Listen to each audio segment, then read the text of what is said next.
slow us down on some of the other action. Good evening, everyone. Thank you for joining us tonight on this very busy and important night, October 25th, 2018. I'm going to call our regular assembly meeting to order. It's approximately 6 o'clock on October 25th, and we are in the Mona Lisa Drexler Assembly Chambers.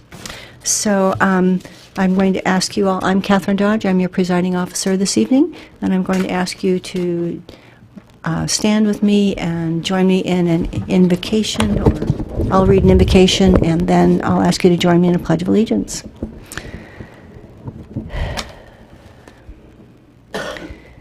We give thanks for this day and ask that each of us use our ability to act upon the items before us this evening in a manner that benefits all residents of our community.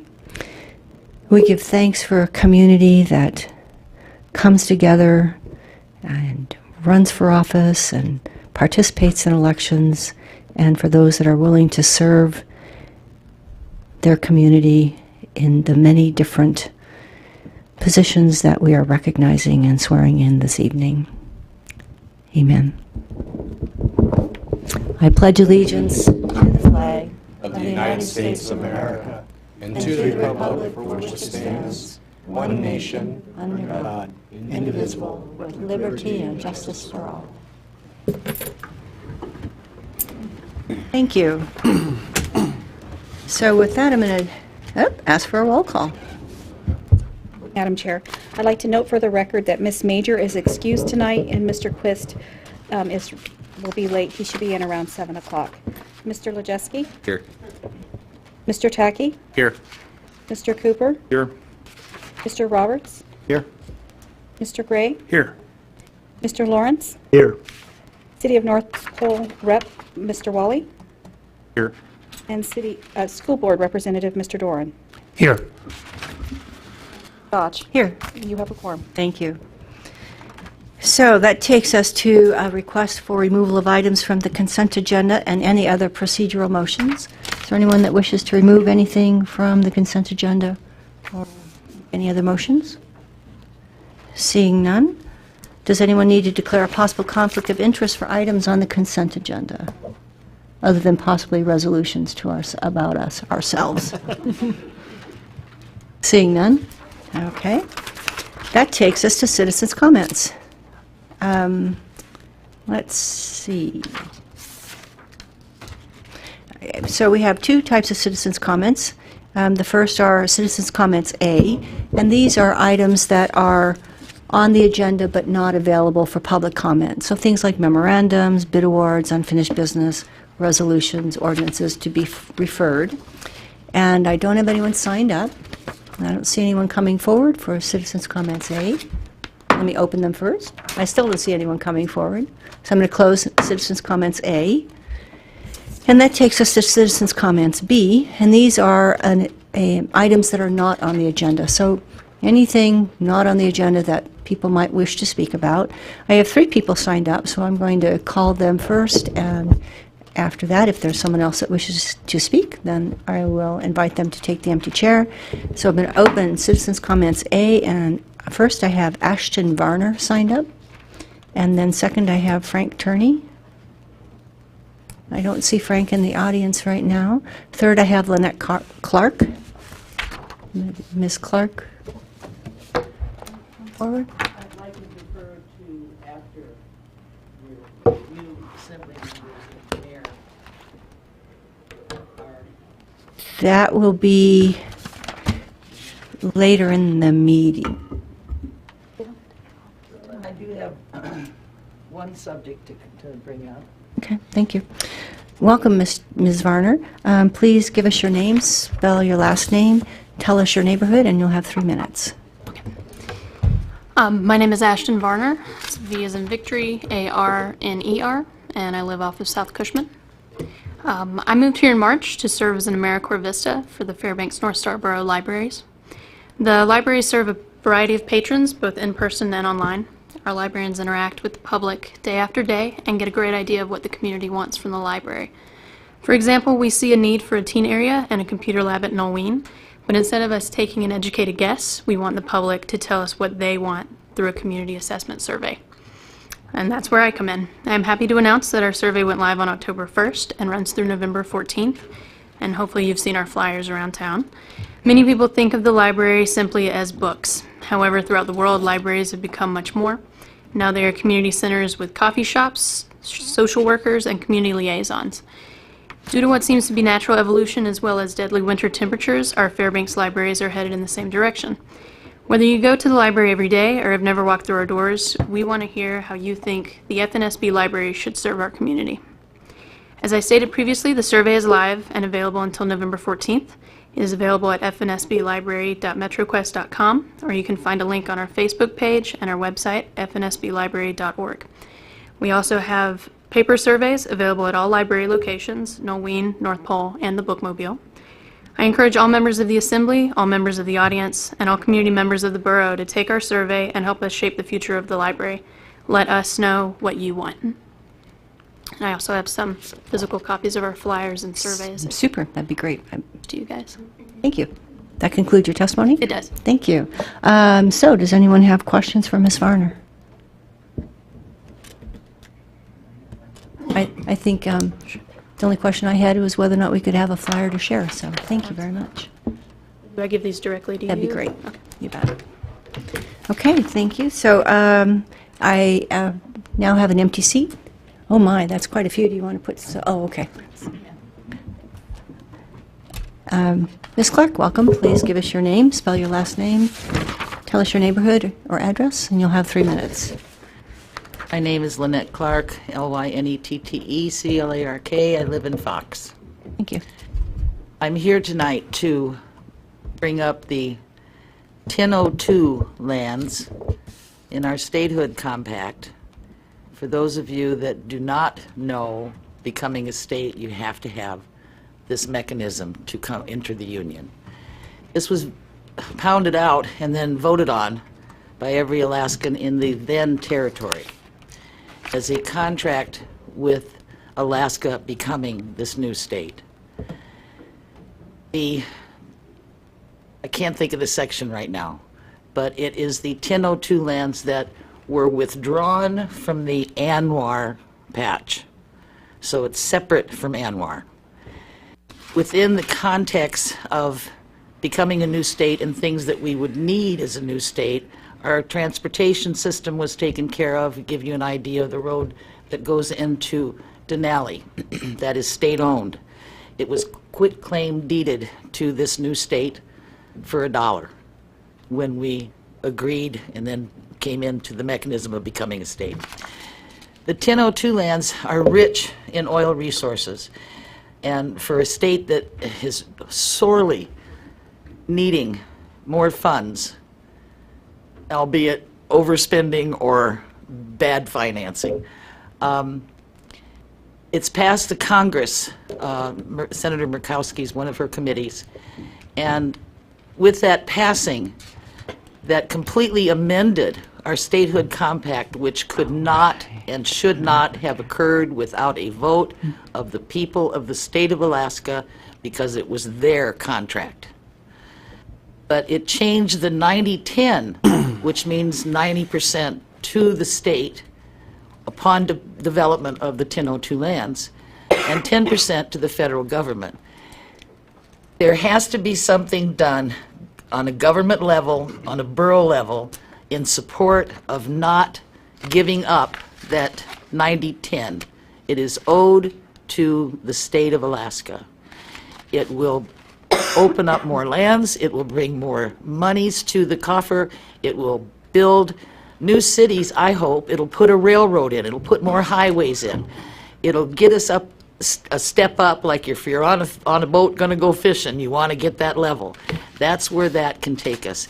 And I would like to see the borough en masse consider putting together a resolution in support of the 90-10 split for Alaska, not any, this 50-50 stuff, it was automatically assumed, and that's, I think, a thing that bothers me the most. But it's got to be drawn from the population Thank you very much. We appreciate you reminding us. Mr. Lajewski has a question for you, and then Mr. Lawrence and Mr. Cooper. Mr. Lajewski. So were you thinking a resolution similar to what the city of Fairbanks passed a couple nights ago? If you could use that as the bones. But I think it's absolutely necessary. It's a recent occurrence with this committee action. And we need to step on that as a population and as government agencies to say, hey, you want a good example of federal overreach. Here's another one. Not counting what the lands that we were granted at statehood, we still don't have. Yes, I got another question, if I may. So, are you hoping that our congressional delegation can show this to other senators and representatives and say, hey, this is what the people on the ground in Alaska want? I would hope that, but I don't think Murkowski will carry that water. Okay. Thank you. Mr. Roberts. So, do you believe that the only way this is going to be resolved is through federal legislation as opposed to, say, a state lawsuit? No, the only way this can be resolved is a demand for a statewide vote, amending or not that statehood compact. That's a contract from the very start of us entering this union. Okay, and so since the 50-50 split was part of a larger deal, do you think that that's going to end up rolling back whatever that larger deal was? It most certainly should, because that deal was illegal. It automatically amended a contract that should have come to the population of this state for a vote, very similar to what happened to changes to our permanent fund. So are you saying that everything involved with the deal, which I don't know the extent of, was something that was a change to the compact as opposed to just the 90-10? It automatically amended the compact. Is that what the... Because we're talking about just the 1002 lands that were taken out of what was the ANWR designation for development for this new state. That's all I'm talking about. There's other, the statehood compact is lengthy, to say the least. There are so many violations to our statehood compact that nobody in leadership has ever stepped up to. The example I gave of never receiving the full measure of land that we were designated to get from the feds when we became a state.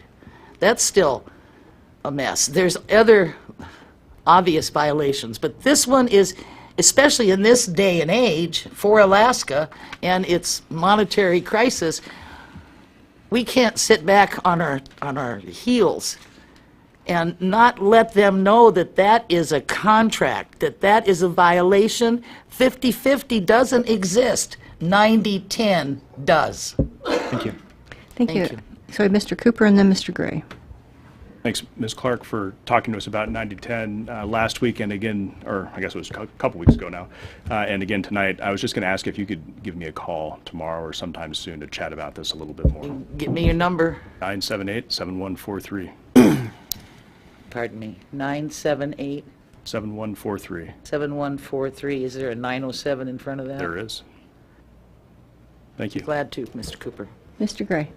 I actually just wanted to thank you for bringing this to our attention when you did a couple weeks ago. And I went and did reading on the Statehood Act and found that very interesting to read. So thank you very much. Appreciate it. I appreciate the questions and the input.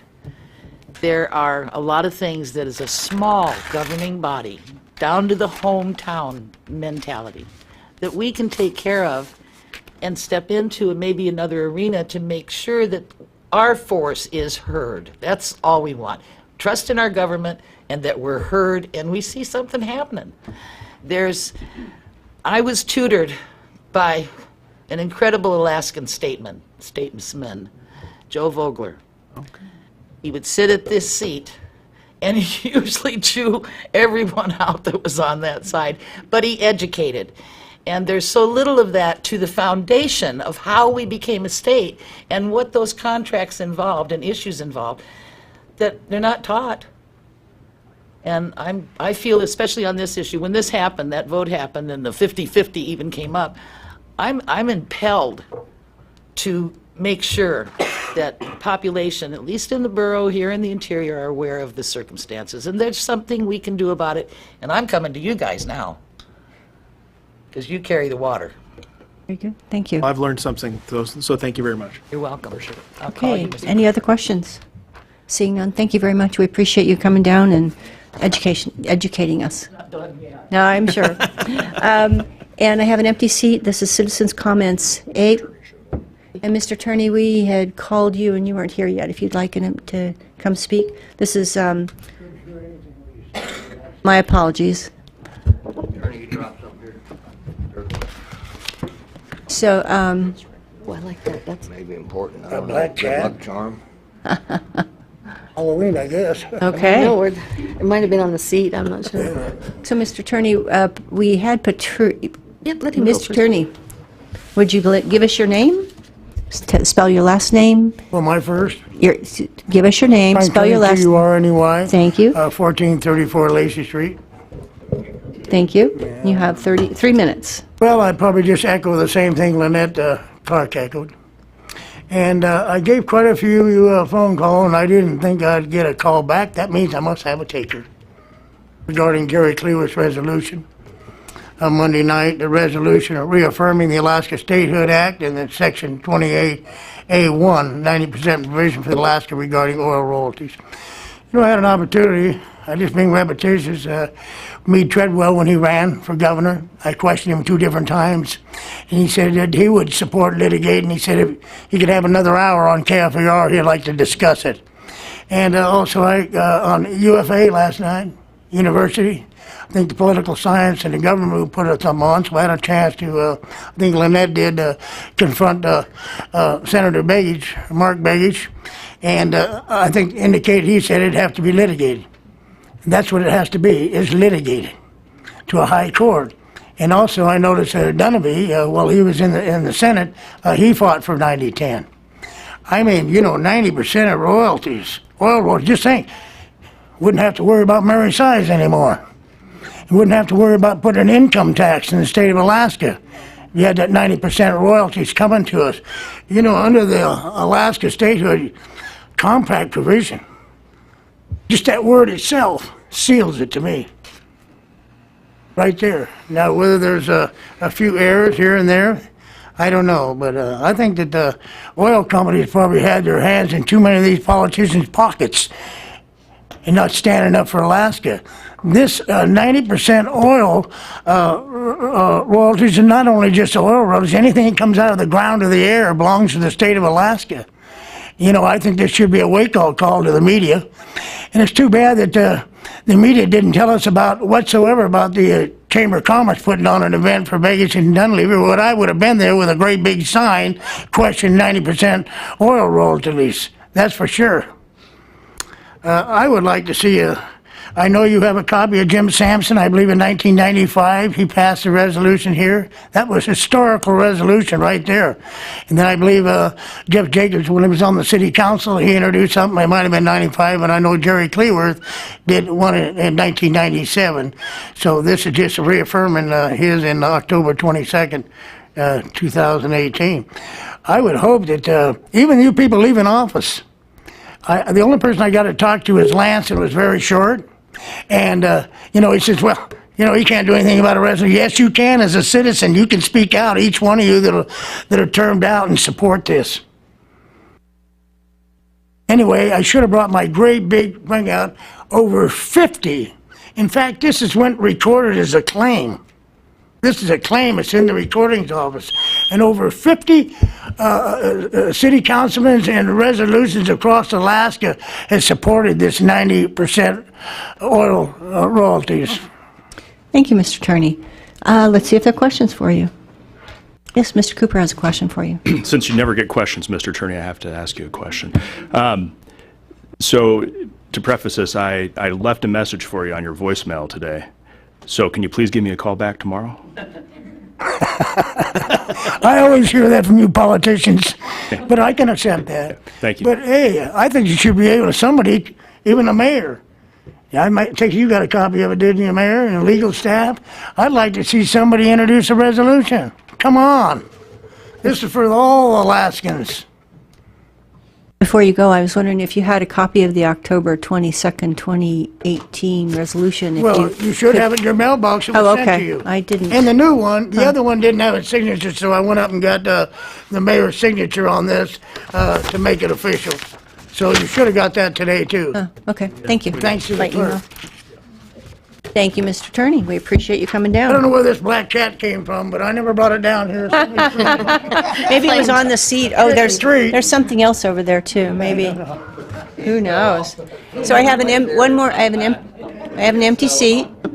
Miss Lee, welcome. Please give us your name, spell your last name, and give us your address. Patrice Lee, Lee, Chena Hot Springs Road, Hillcrest Drive. Well, I'm here and tonight to just mention 3 or 4 different items. They are not related. So the first item is in relation to the 60-day notice of intent to sue the EPA by the Citizens for Clean Air, which is a local group. All 3 groups, ACAT, Sierra, and Citizens for Clean Air, are comprised of local members. It's not any kind of an outside group who's brought this 60-day notice. It's important to know that the 60-day notice is exactly that. On day 61, December 10th, we have a choice whether to move forward with the suit or not. And I wanted to make sure that everyone understood that there's absolutely nothing that we won't discuss or work through with anybody who wants to come to talk to Citizens for Clean Air through our attorneys, Earth Justice. There's nothing we have to hold back. We're wanting to be in the boat to meet the goals of cleaner air and warm homes, which has always been the goal of Citizens for Clean Air. So that would be the state level, the local level, any level. So with that, the next thing is completely different. I just want to call to the Borough Assembly's attention, and especially new people, that there are grave, grave challenges with how Medicaid is working its way down to persons with disabilities right now. And I, in 3 minutes, couldn't begin to give you any kind of solid information, but I'll be sending to the Assembly my concerns with documentation and sourcing. And it's not necessarily something that you can do something about, but when we talk about 90-10, if we had that kind of revenue, we wouldn't probably be in the position we are, with some kids being cut as much as 70% of their any allotment they have without notice. So that's the second thing. The third thing is that I was dismayed that the Borough Air Quality Department was dismembered, gutted, whatever you want to call it, in such a quick fashion. I feel like the citizenry does not understand what's happened. We don't know what has happened, what is pending, what is contemplated, or what is fake news. So it would be helpful if we could have some of that information. I do understand the state is going to put out a plan tomorrow or some sort of press release regarding our air quality, but I can tell you that it has ratcheted up. Burning is worse in many areas. I'm getting a lot of reports where people might have been worried they'd get a fine. They are burning with abandon. And it is still the borough's responsibility and the state's responsibility to protect the health and safety of its citizens. So that quest goes on. I'd like to thank all of you for your service if you're leaving tonight, especially you are a wonderful borough assembly, and I thank you. Thank you, Ms. Lee. Let's see if there's any questions for you before you run off. I don't see any right now. Thank you. We appreciate you coming down. I have another empty seat. This is for citizens' comments on items not on the agenda in any way.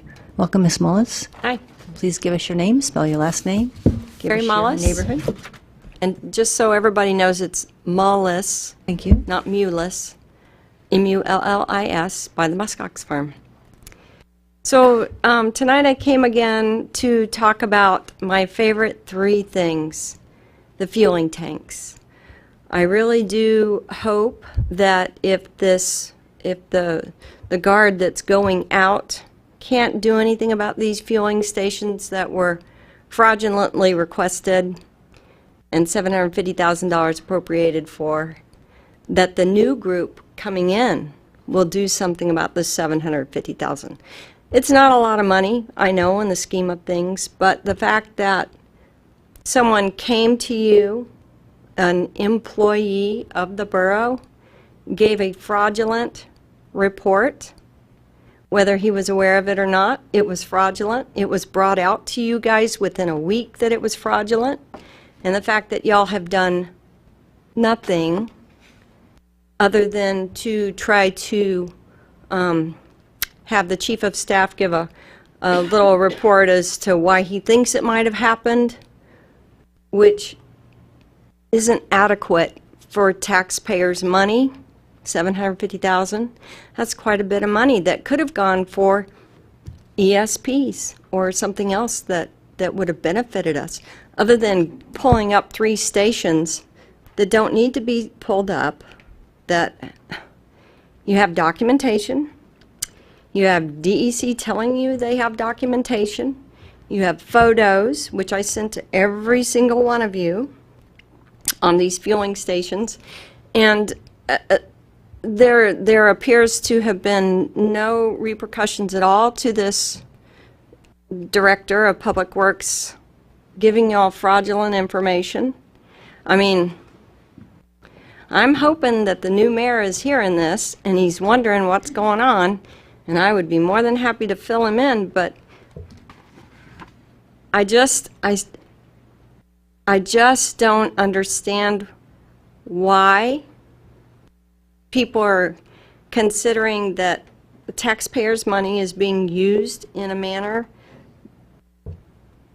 that they can come in and just make a statement that they want some money, and they come up with a way to get that money, and y'all give them the money, and then when you find out it's wrong, you continue to allow the money to go on anyway. And it just blows my mind. It does. It just blows my mind. Y'all should, you wrote the email. It just doesn't make sense to me how y'all can let that go and just go, oh, well, 750, no problem. But I'm going to keep talking about this till I'm blue in the face, till y'all get tired of hearing it. Just give the money back. Put it back over in the account. Thank you, Ms. Mullis. Let me see if there are questions for you. Mr. Gray has a question for you. Well, mine's to the administration. Is there anything they'd like to address on this issue? Because it keeps coming up. That would be if there are factual answers to something. Well, okay, that's fine. Fraud is a serious accusation, so. Yes. Okay. We've responded to this. Mr. Williams did research on it. Ms. Mullis didn't like what he said. I haven't heard really any factual corrections to anything he put in the email that went out to all of you. And I stand by what he wrote and researched. I think it explained the situation. Ms. Mullis doesn't like it. I understand that. But I would say I am at, and I've looked into it, and there's absolutely no fraud involved in this in any way, shape, or form. And I know that's her opinion, and she certainly is entitled to that, but we haven't ignored it. We've researched it. We've responded to it. And I think we're trying to move forward in a positive fashion. And Ms. Mullis doesn't like that. I get it. I'm sorry. Okay. Any other questions for Ms. Mullis? Seeing none, thank you. I appreciate you coming down. I'll be back next time to talk about these tanks. Anyone else that wishes to speak on items not on the agenda in any way? Seeing, getting waved at. Okay.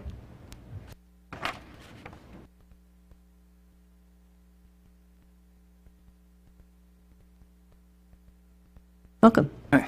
Please give us your name, spell your last name, tell us your neighborhood. You'll have 3 minutes. Yeah, Sean Ryan, R-Y-A-N. I live in Biermark subdivision, and wish to speak about assembly apportionment, because I think in 2 years from now, most of the folks here in the room will still be on the assembly following the 2020 census. And in 2004 or 2005, I started looking into this issue and realized that under Title 29, there are 4 different methods of apportionment available for the assembly to offer to voters, but for several decades now, the question's been framed as a yes or no vote on keeping things the way they are. And feel this is perhaps a little disingenuous, and I hope that we have a discussion here in the next 2 years about this, about perhaps offering voters more of a choice than we have. And since I got here, I'm not really prepared to speak, so I'll just leave it at that. Okay. And if you have additional information you want to email, that's always Absolutely. a good way to do it. Yeah, I talked to one of the assembly members and said I'd be speaking to some of you more at length here in the future about that. Thank you. Mr. Lajewski has a question for you. Yeah, what are the 4 methods? Because I can guess 2 of them, probably districts and what we have now. Districts at large, allowing voters to vote for assembly members at large, but requiring them to run from districts, which is what the North Slope Borough does, and having a proportion of the assembly members elected at large plus an equal proportion of some sort from districts, which is what Juneau does. Interesting. Sounds like it could be an interesting work group, League of Women Voters. Okay, thank you. Any other questions? Yes, Mr. Lawrence has a question. Mr. Ryan, how would you propose to deal with the fact that with a new census every 10 years, that if we do leave the at-large method and go with districts, or at least partially go with districts, how do you think redistricting would occur? Well, as it stands right now, with the question that the assemblies offered to voters, how I read Title 29 is if the voters say no, then the assembly is obligated to offer the voters a different question. And the last time out, the question passed by something like 6-1 or 7-1, and I feel it's because there has been no discussion whatsoever about any alternatives. When that question came on the ballot and the result, I think somebody made a Facebook comment to the effect of, why would anyone vote no on this? And I feel that's because there's been a lack of information. Okay, and how long ago was that? That would have been, well, following the 2010 census. I forget whether it was in 2011 or 2012. Okay, thank you. Thank you. Any other questions for Mr. Ryan? Seeing none, thank you. We appreciate you coming down and giving us some thought-provoking information. Anybody else want to speak on items not on the agenda? Seeing no one coming forward, I'm going to go ahead and close public hearing. And that takes us back to approval of consent of agenda and consent agenda. Approval of the consent agenda passes all routine items indicated by an asterisk on the agenda. Consent agenda items are not considered separately unless an assembly member so requests. If the consent item is to be removed, is an ordinance up to be introduced, advanced, or referred. It takes 2 assembly members to remove the item from the consent agenda. In the event of such a request, the item is returned to the general agenda. Does anyone need to declare a possible conflict of interest for items on the consent agenda? I see no one raising their hand. Are there any other items to be removed from the consent agenda before it's read? I see no one raising their hand. Clerk, please read the consent agenda. Thank you, Madam Chair. Approval of the minutes, regular assembly meeting minutes of September 27, 2018. Communications to the assembly. Memorandum from Wendy Dow, Assistant Borough Attorney, regarding consent for judicial review of the State Assessor's 2018 full and true value determination. Memorandum from Mayor Castle recommending the appointment of Joanne Spears to the Early Childhood Development Commission. Memorandum from Mayor Castle recommending the appointment of various service area commissioners. Consideration of the calendar, new business resolution. Resolution number 2018-32, a resolution thanking and honoring Catherine Dodge for her service on the Fairbanks North Star Borough Assembly. The sponsor is the Assembly. Resolution number 2018-33, a resolution thanking and honor Lance Roberts for his service on the Fairbanks North Star Borough. Sponsor is the Assembly. Resolution number 2018-34, a resolution thanking and honor Van Lawrence for his service on the Fairbanks North Star Borough Assembly. The sponsor is the Assembly. Resolution number 2018-35, a resolution authorizing and ratifying the formation of a nonprofit corporation known as Fast Planning to serve as the Metropolitan Planning Organization. Sponsor Mayor Castle. Consideration of the calendar, new business. Ordinances to be introduced in advance to public hearing. ordinance number 2018-42, an ordinance authorizing the direct sale of a portion of Tract A of Alaska State Cadastral Survey 86-13, Section 11, Township 3 North, Range 2 West, Fairbanks Meridian, to an adjoining landowner west of Himalaya subdivision, sponsor Mayor Castle. Referred to the Committee of Whole on November 1st, 2018, advanced to November 8th, 2018 for public hearing. And that concludes your consent agenda. Move to approve the agenda and consent agenda. Second. Moved by Mr. Lawrence and seconded by Mr. Tacky. Is there any objection to the consent agenda as read? Other than that now we have to read resolutions? Okay. Let's see. Mr. Lawrence, Mr. Roberts, and Mr. Cooper, would you join me out front?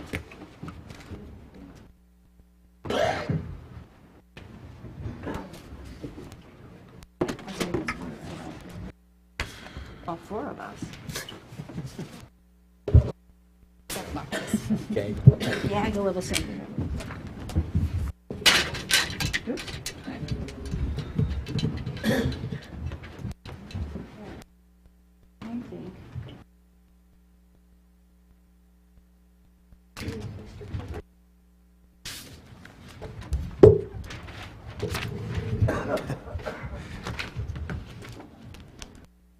Order, I think it's. Well, why don't you do both up then? Okay. So let's see. I have in front of me a resolution honoring. Is this on? Can you hear okay? A resolution thanking and honoring Van Lawrence for his service on the Fairbanks North Star Borough Assembly. Whereas Van Lawrence was elected to the Assembly in 2012 and again in 2015.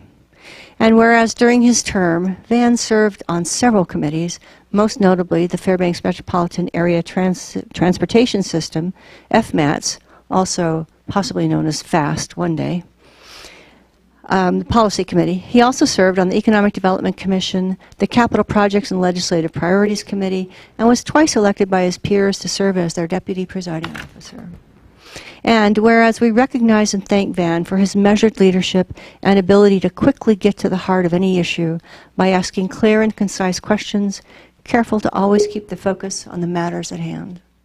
And whereas we further recognize Van's ability to run a meeting, specifically the Committee of the Whole, where Van holds the record for efficiency in laying the business before the body, getting questions answered, and getting staff and assembly members home to their families. And whereas during his term, Van has been a stalwart supporter of education funding and has on several occasions voted to increase education funding in the mayor's proposed budget. And whereas we thank Van for his support of cleaner air in this borough through innovative technology, as he worked with fellow members in the administration to implement and fund a testing program allowing for retrofit control devices for solid fuel burning appliances, which are designed to reduce PM 2.5 emissions. And whereas Van is a strong ally to many with his support of state and national issues, including urging the governor to prohibit the hunting and trapping of wolves within the Stampede Trail corridor near Denali National Park, as well as calling upon Alaska congressional delegation to support legislation prohibiting the separation of immigrant family children from their parents. Now therefore be it resolved by the Fairbanks North Star Borough Assembly that we thank Van for his service to the citizens of this borough and bid him good luck in all future endeavors.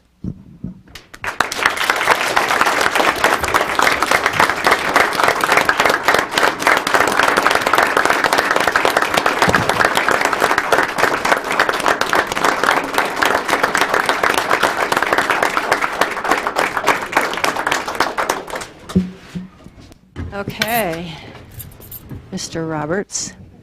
Yes. Oops. We have things for you. Oh, that's right. We have pizza for you.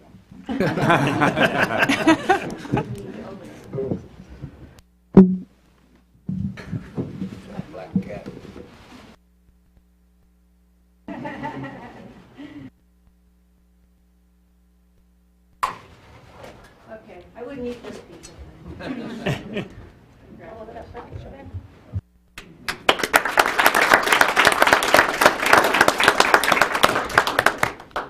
Nice.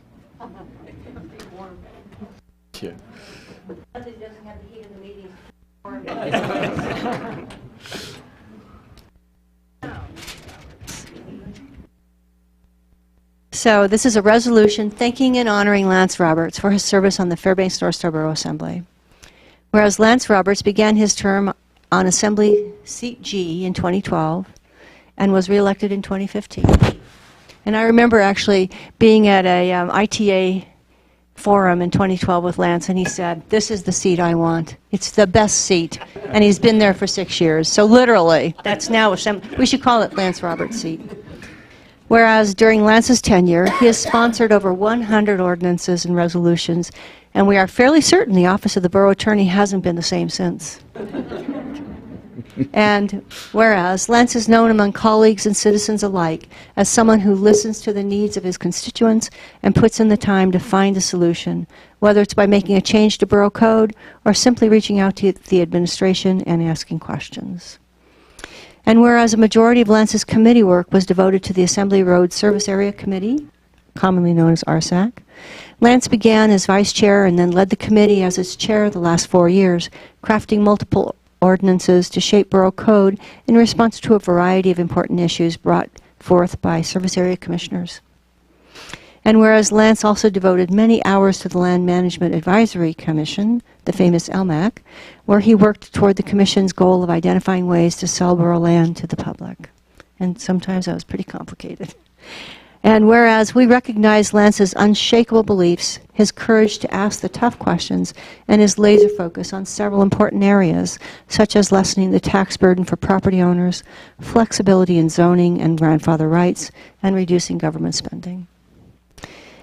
And whereas we will miss Lance's thoroughness and attention to detail, especially when it comes to the Assembly's Saturday budget sessions, and we sincerely hope all new and continuing members might earn themselves $1 or $2 for each of their attention to detail. Now, therefore, be it resolved by the Fairbanks North Star Borough Assembly that we thank Lance for his service to the citizens of this borough and bid him good luck in all future endeavors.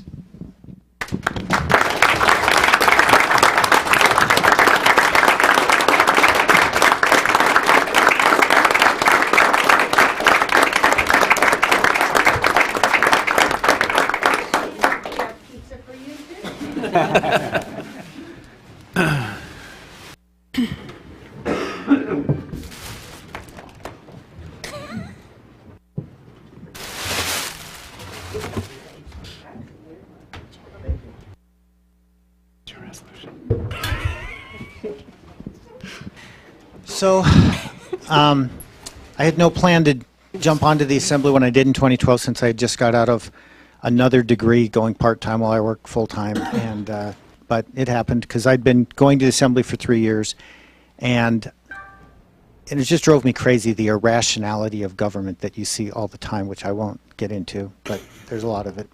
And I just wanted it to be better, and I didn't want it to be that other side that thinks that government is ruling instead of serving. And so the goal is to serve and not to rule. And that's what really made me think, what I've really learned in the last 6 years, the form of governments we have, not just the borough, but all of them, don't really work too good because they're trying to do things they're not designed to do. They're trying to do business. It's not designed for business. But why do they work then, you ask?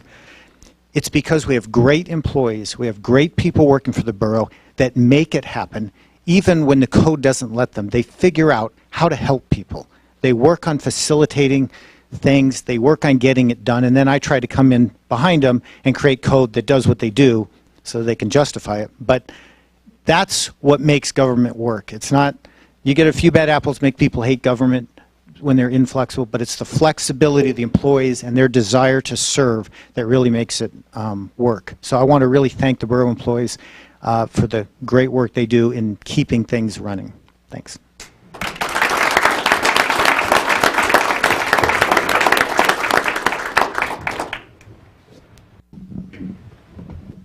Okay, and last but not least, Catherine Dodge, since we thought it'd be a little strange if you read your own proclamation, I'm going to read one for you. And this is a resolution thanking and honoring Catherine Dodge for her service on the Fairbanks North Star Borough Assembly. Whereas, after 2 consecutive terms in office, Presiding Officer Catherine Dodge will adjourn the final Assembly meeting of her term this evening. And whereas, during her 6 years in office, Catherine served on several committees, including the Citizens Budget Review, Audit and Capital Projects and Legislative Priorities Committee. She also was a member of the Economic Development Commission, served as the Assembly's legislative liaison in both Juneau and Washington, D.C., and was twice elected by her peers to serve as their presiding officer. And whereas, shortly after taking office in 2012, Catherine became an active member of the National Association of Counties, NACO, and has served on the NACO Board of Directors for the past 3 years, dedicating countless hours of time, travel, and hard work bringing the issues of the Fairbanks North Star Borough to a national level, most recently in Washington, D.C., I understand. And whereas, as the Assembly's presiding officer, Catherine's gentle voice and firm leadership during Assembly meetings has guided engaged borough citizens through often tedious but necessary procedural matters, always taking the time to ensure that the rules are being followed, while also explaining to the public her thoughts and reasoning behind her actions as the presiding officer. And whereas Catherine's lasting contributions include sponsoring changes to our animal control code by providing an option for borough staff to make available for adoption happy, healthy animals that have been owner surrendered for euthanasia.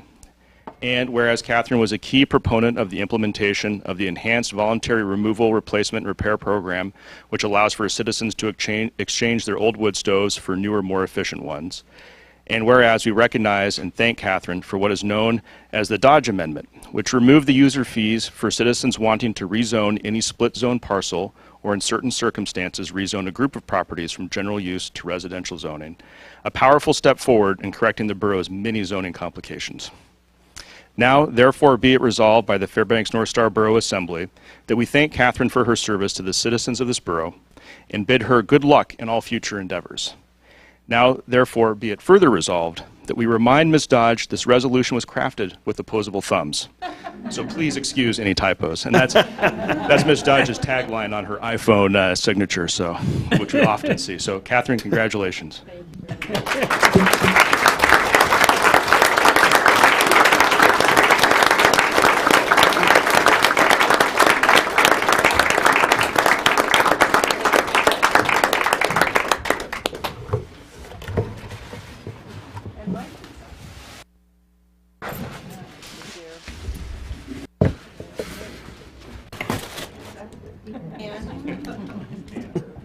Deep dish.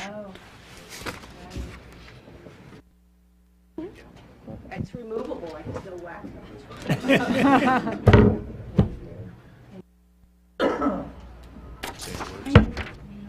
I didn't have any words prepared for this juncture. I just want to say it's just been an amazing honor to serve. I've learned more than I had any idea I would. And like Lance, I didn't come here I came because it looked like there was a need. And someone had to do it, so I said, well, okay then, alrighty then. I guess I will run for office. And he's right. You know, it's been an honor to serve with the Assembly. The many varied voices have been a wonderful guide and source of input and wisdom, and many times bumped my opinion around because I hadn't thought of something that they did, and it really helped me to have a different perspective. And the administration and the borough employees, as Lance said, are what make this borough work, and I want to say thank you to all of them. Thank you.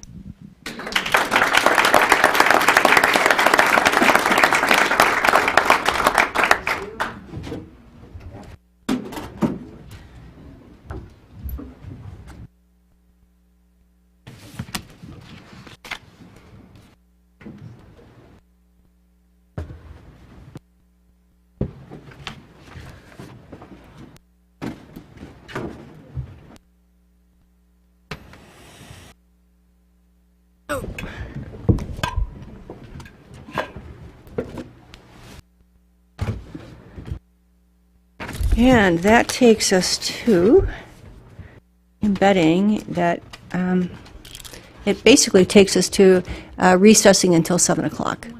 Whoops. Oh, we want to certify the election. This is why we have clerks. They keep us on track. Can you... Is it right here? Okay. That takes us to communications to the Assembly, the memorandum from April Trickey, Borough Clerk, regarding certification of the Fairbanks North Star Borough October 2, 2018 regular municipal elections on page 16. Ms. Trickey, would you give us a staff report? Thank you, Madam Chair. The full Canvas Board report is in your packet on pages 16 through 104. In reviewing the October 2nd, 2018 regular municipal election, the Canvas Board found no irregularities in the election and accepted 1,245 absentee ballots, 753 question ballots, 14,471 votes cast by regular ballot, for a total number of ballots counted, 16,469. 84 ballots were challenged. I ask for your acceptance of the report of the Canvas Board.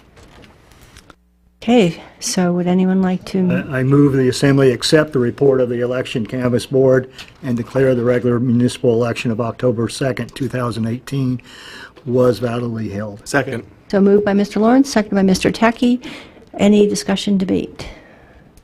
Seeing none, clerk, please call the roll. Mr. Ledesky? Yes. Mr. Roberts? Yes. Mr. Gray? Yes. Mr. Tackey? Yes. Mr. Cooper? Yes. Mr. Lawrence? Yes. Ms. Dodge? Yes. Would anyone like to change their vote? Seeing none? 7-0. It's certified, 7-0. Now we're going to recess until 7, and I believe there are cupcakes out there, and congratulations to everyone that was just certified under this election. Next, we'll swear you in. Pretty well done that. Hi, everybody. I'm going to call our October 25th meeting back to order, and I believe we have a special. No, we're going to get reports from our representatives, and then we're going to roll into swearing in new officials, newly elected officials. So we will start with. It looks like we don't have a City of Fairbanks rep, so we won't have a report. We do, but not in the seat. Okay, and that takes us to the report from the City of North Pole. And Mr. Wally, are you making that report this evening? Well, we had a miscommunication here. Oh, okay. I signed up for this A a long joint time report? ago, but the new mayor coming in, we'll double team this one. Yeah, And welcome. Obviously, he's here to see Mayor Ward be sworn in as well. It was a light meeting. We had the election results certified, similar to what you just experienced here. Oath of office ceremonies were done. For the 3 that were sworn in for the city council seats, David Skips will continue to serve on the council for an additional 3 years. He is currently serving. And I hope I don't botch his name. I just met him for the first time that night on that meeting. Dijon Cromer? That's correct. Okay. And he's new to the council. He will serve 2-year term in place of Sharon Heading, who resigned earlier this year. And then, of course, I was sworn in at that point, too. And then the mayor-elect, Mike Welch, was also sworn into office, and he's joining me here today, which I appreciate, because, I didn't know he was coming. And there was also, as you experienced here, a ceremony honoring the outgoing Councilman Santa Claus and Mayor Ward, and they did get pizza. I'm just kidding. There were several ordinances that were advanced to the next regular meeting, ordinances 1823 through 1827. Simply, these ordinances were updating chapters 1 through 4 of Title 8, Health and Safety. The ordinances were just dealing with some minor revisions in language and enforcement violations, penalties, sections to better clarify procedures in dealing with complaints and better clarify the fine schedule. The city accepted a 2018 SHSP grant for $67,000 from the 2018 State Homeland Security. The grant is for the cost associated with the purchase of installation of security cameras for City Hall of North Pole. And the police department's and then that they also will be receiving, and I'm not a technical guru on radios, but a P25 mobile radios for the police department, replacing aging vehicle radios.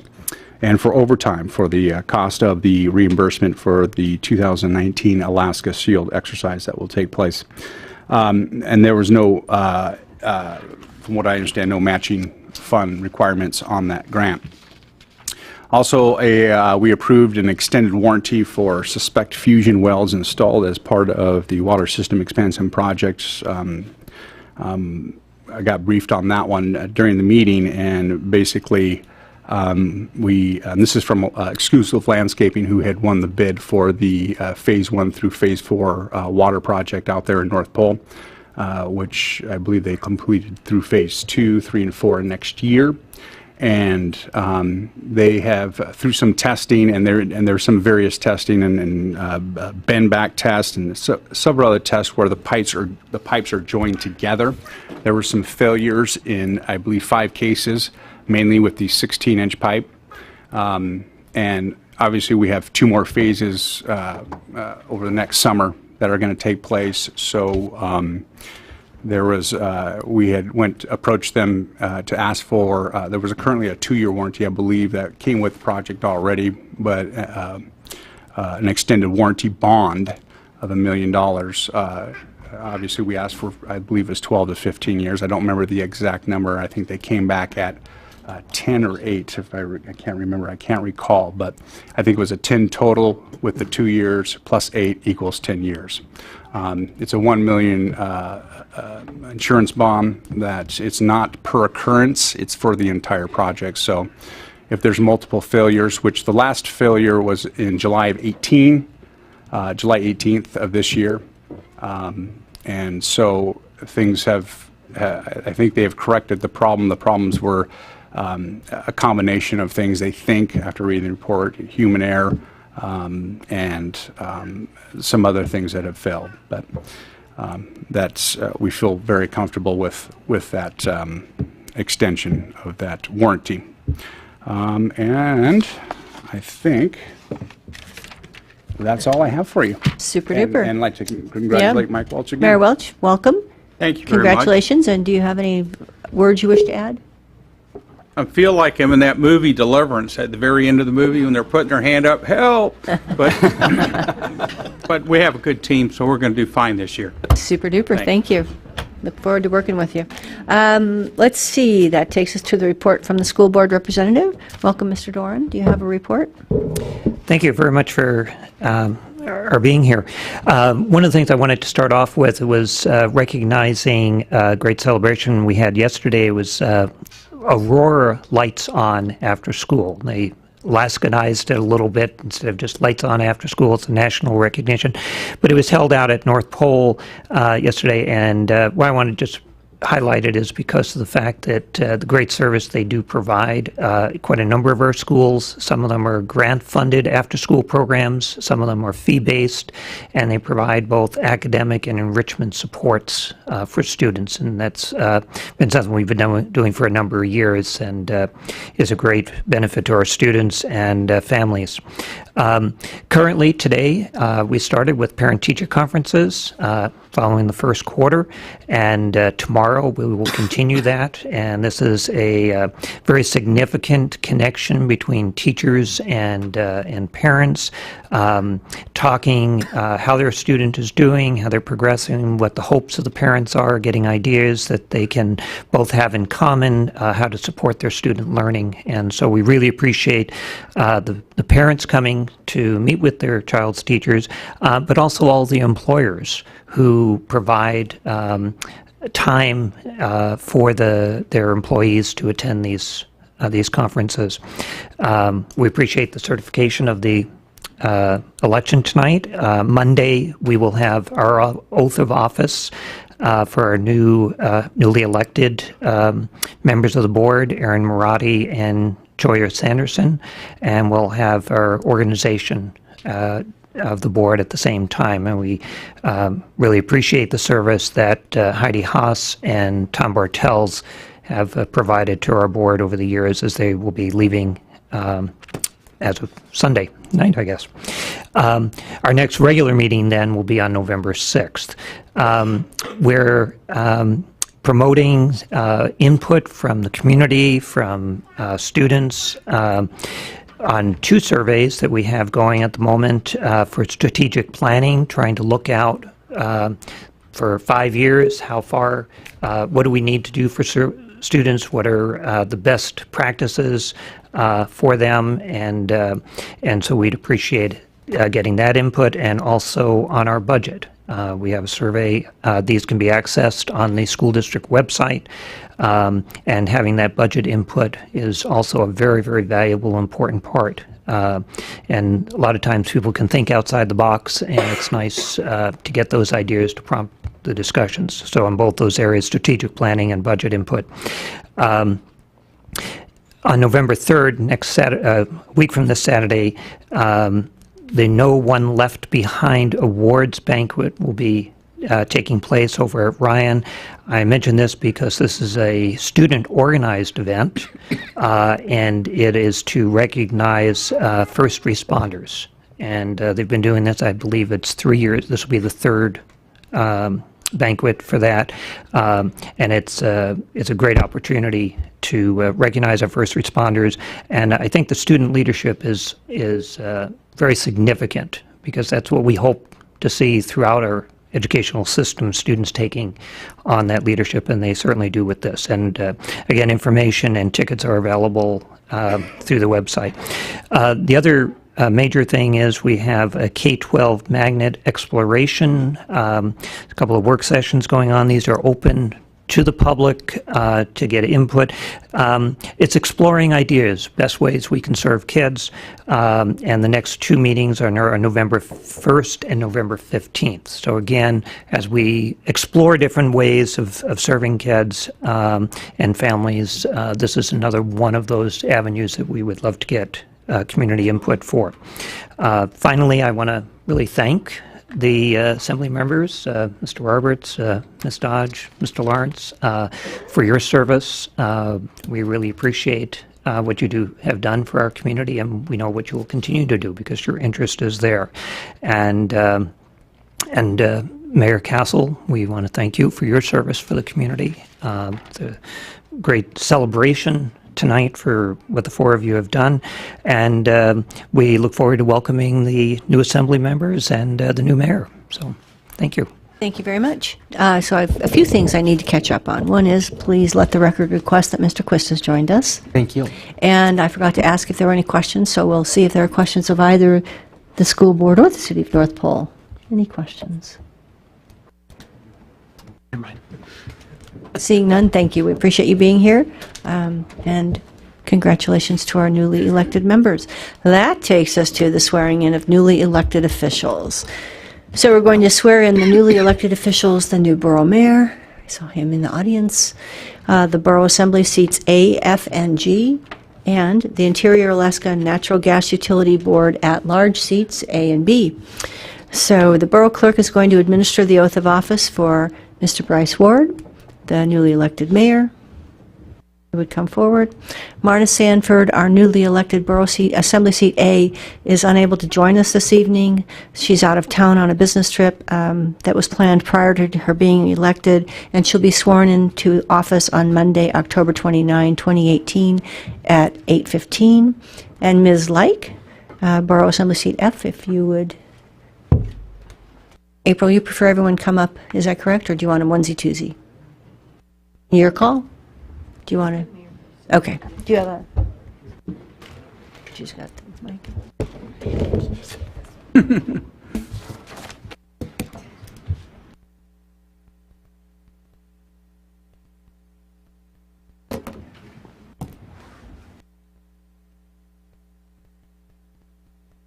I do solemnly affirm that I support, that I will support and defend the Constitution of the United States, the Constitution of the State of Alaska, and the laws of the Fairbanks North Star Borough. And I will honestly, impartially, and faithfully discharge my duties as mayor of the Fairbanks North Star Borough to the best of my ability.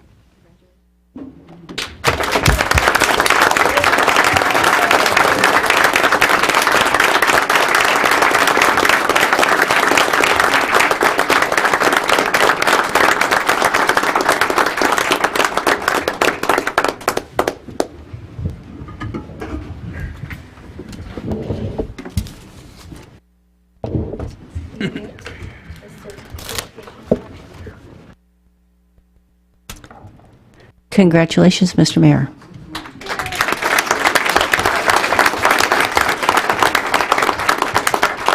Okay, so as we said, Ms. Sanford will be sworn in Monday. So Ms. Like, newly elected Assembly Seat F, would you please come forward and be sworn in?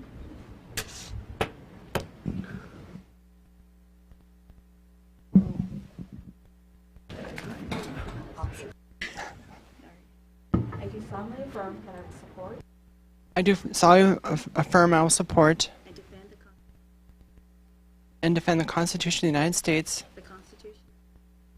the Constitution of the State of Alaska, And the laws of the Fairbanks North Star Borough. and the laws of Fairbanks North Star Borough. And I will honestly, faithfully, and impartially perform my duties as a member of the Fairbanks North Star Borough Assembly to the best of my abilities.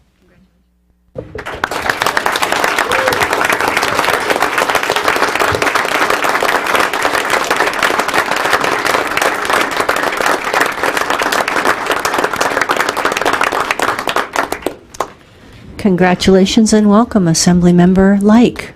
And next up takes us to Leah Berman Williams, newly elected Borough Assembly Seat G.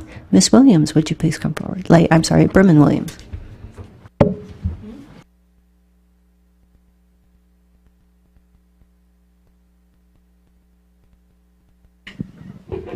Cheat sheet. I can hold both. You can put your hand on the blue one. I just need a cheat sheet. I do solemnly affirm that I will support And defend the Constitution of the United States. and the Constitution of the State And the Constitution of the State of Alaska. and the laws of the And the laws of the Fairbanks North Star Borough. and that I will honestly, faithfully, and impartially perform my duties And that I will honestly, faithfully, and impartially perform my duties as a member of the Fairbanks North Star Borough Assembly as a member of the Fairbanks North Star Borough Assembly to the best of my ability.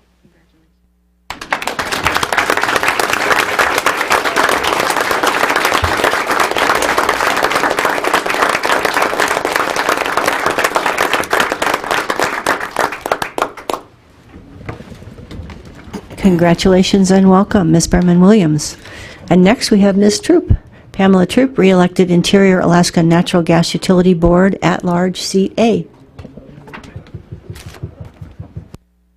I don't see her here, so I assume that our clerk will take care of it on Monday or tomorrow. And next we have Mary A. Nordale, newly elected Interior Alaska Natural Gas Utility Board, IGU, at-large, Seat B. Ms. Nordale.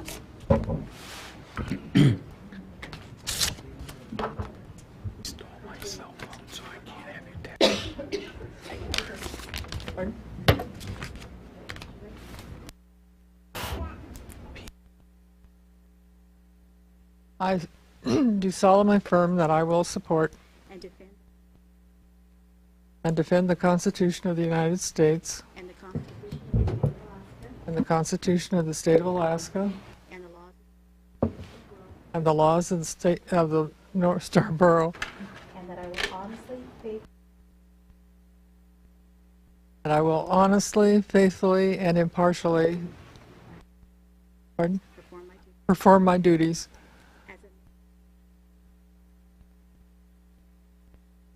as a member of the Interior Gas Utility Board to the best of my ability.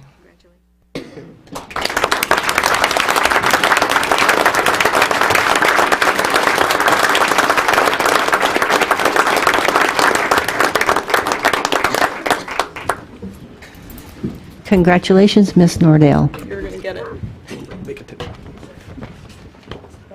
Thank you. Okay, I prematurely announced cupcakes in the lobby, and I'll announce again, cupcakes in the lobby to celebrate our many newly elected officials. And with that, we're going to now move on to public hearing. We've already been open. So we are marijuana license, new concentrate manufacturing facility, license number 16091. It's on page 123 of your packet. It's Tanana Herb Company LLC, doing business as Tanana Herb Company LLC, 1200 Wells Street, Fairbanks 99701. Mayor Castle, do you have a staff report? Yes. Oops, up. How soon I forget. Let's see. I saw Mr. Quist's hand up first. Thank you. I'd like to declare a potential conflict of interest. My mother and father-in-law are licensed cultivators. Okay. I think we all agree you have a conflict. Thank you. And Mr. Tacky. I'd like to point out that I do have a conflict of interest as I own a product manufacturing facility. Thank you very much. So, back to our now, Mayor, do you have a staff report? We do. We'll go to the Chief of Staff, Mr. Williams. Thank you, Mayor, Ms. Dodge. So the Borough Administration took a look at the new manufacturing facility application license for Tanana Herb Company, DBA Tanana Herb Company LLC. The property is zoned consistent with its intended use, and Borough Administration recommends no protest. Thank you. So, clerks, I have no sign-up sheet. No problem. We have a different kind of meeting tonight, so we're all a little distracted. So, but I will, so we're going to get some sign-up sheets, and then I'll open public hearing. Thank you. You would think I could do it before then, but it's probably easy if I just wait and see who signed up and have a sheet to write on.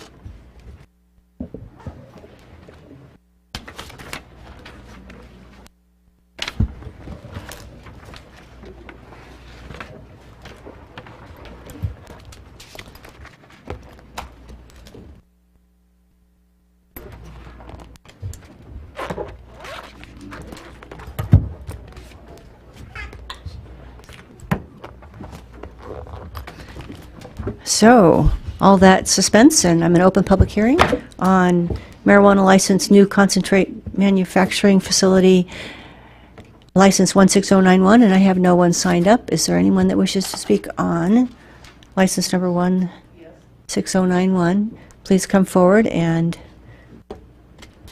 give us your name, spell your last name, tell us your neighborhood, and you will have 3 minutes. Lynette Clark, C-L-A-R-K. I live in the village of Fox, north of Fairbanks.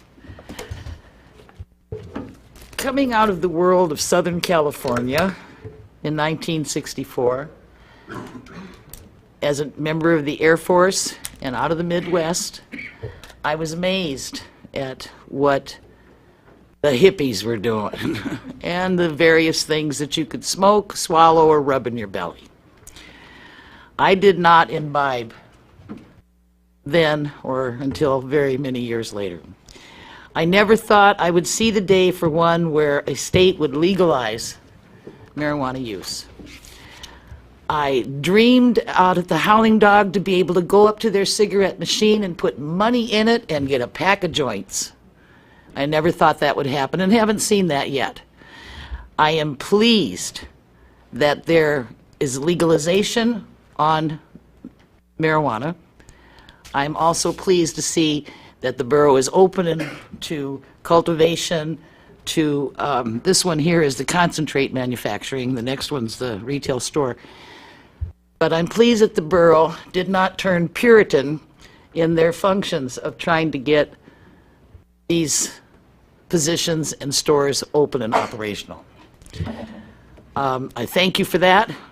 I would like to see this license passed.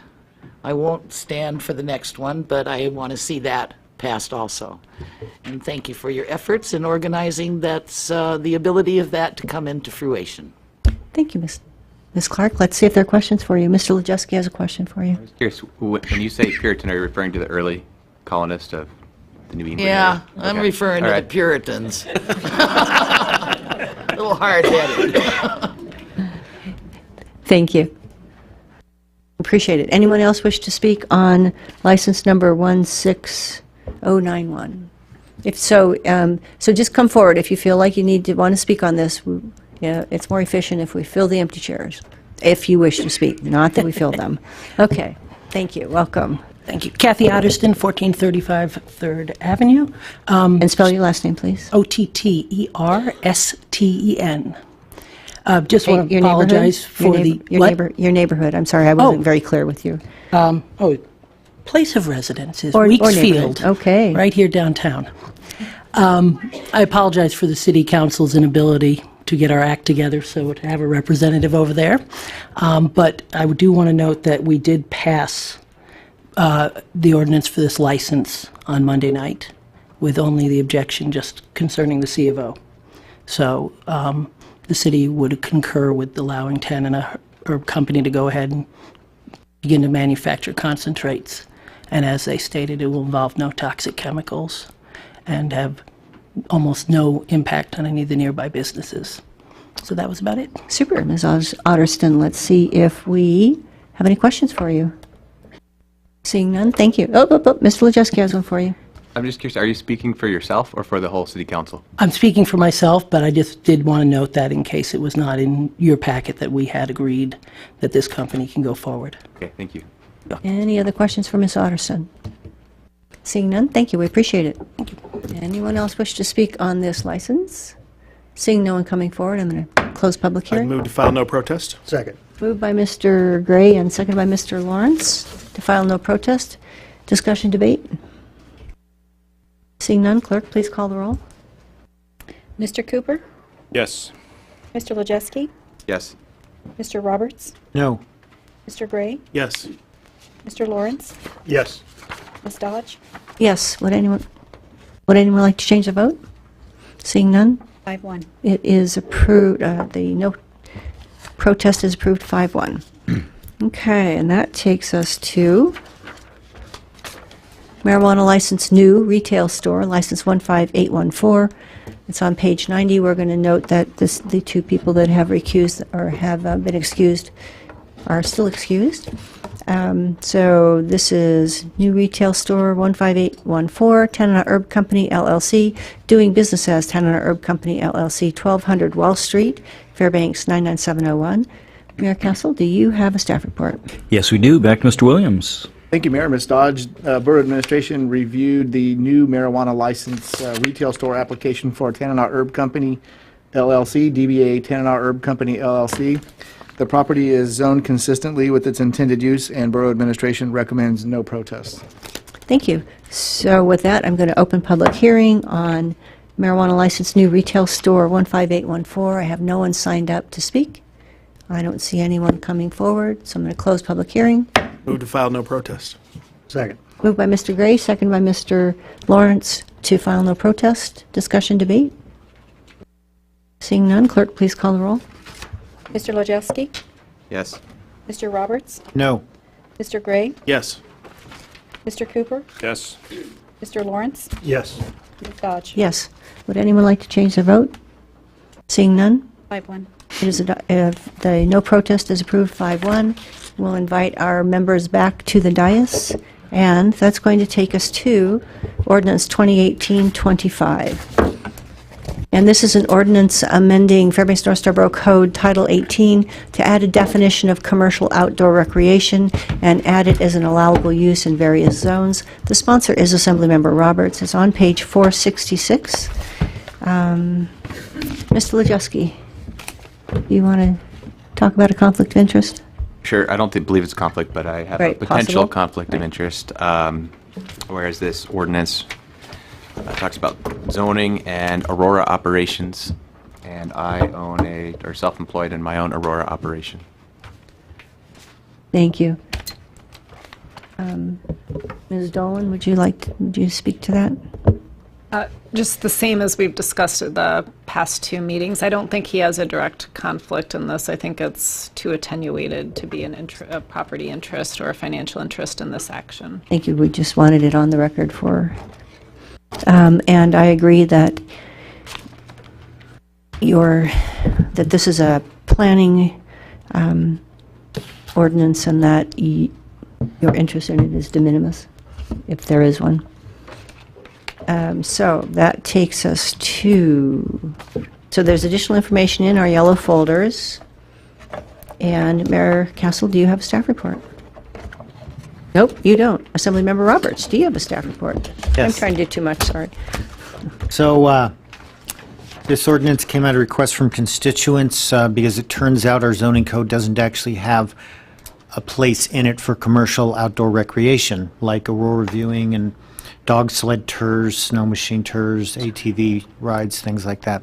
And so we've turned down, I think the planning department was saying like a dozen requests maybe in the last so many years. And so this brings up, it focuses on creating a definition for commercial outdoor recreation and then adding it to 3 zones. I'm going to read this definition. Commercial outdoor recreation means a commercial use that focuses on recreation opportunities undertaken predominantly in the outdoors on natural landscapes. This definition excludes recreation buildings, amusement establishments, and kennels. Examples of commercial outdoor recreation include off-aurora viewing, off-highway vehicle tours, and dog sled tours. And then after that, we have it as a permitted use with some building limitations in outdoor rec and in rural and agriculture, and a conditional use in open space buffer zones. I want to make sure and point out one thing that out of what I just read that's important to know. We've been getting a lot of testimony from a neighborhood worried about outdoor rec and kennels and stuff. Specifically in this definition, we're excluding kennels. So whatever the zoning is on kennels now is what it's going to be, whatever happens with this ordinance. Kennels are excluded from this definition. So that's it. Thanks. Okay, thank you. That takes us to public hearing, and I have quite a list. So what I'm going to do is I'm going to go down this list, and I'll call your name, and I'll ask you to come up, and then I'll ask you to give us your name, spell your last name, and tell us your neighborhood. And I'm going to keep both seats filled, so you'll be up on deck, okay? And when we get through the list, if there's still someone that wishes to speak, then you can come up and take that empty seat. You'll have 3 minutes after you give us your name and spell your last name. And the other thing that's important to know is that the role of the assembly at this time is to ask questions so that we make sure we understand your testimony. We want to make sure that we understand what your concerns are. Our role is not to debate, and it's not to and it's not to answer questions. The only time we can answer questions really is if you have a technical question, then I can ask the administration if they have an answer, okay? Or perhaps the maker of the ordinance. So with that, let's open public hearing, and I have first up Don Duncan and then Rick Port.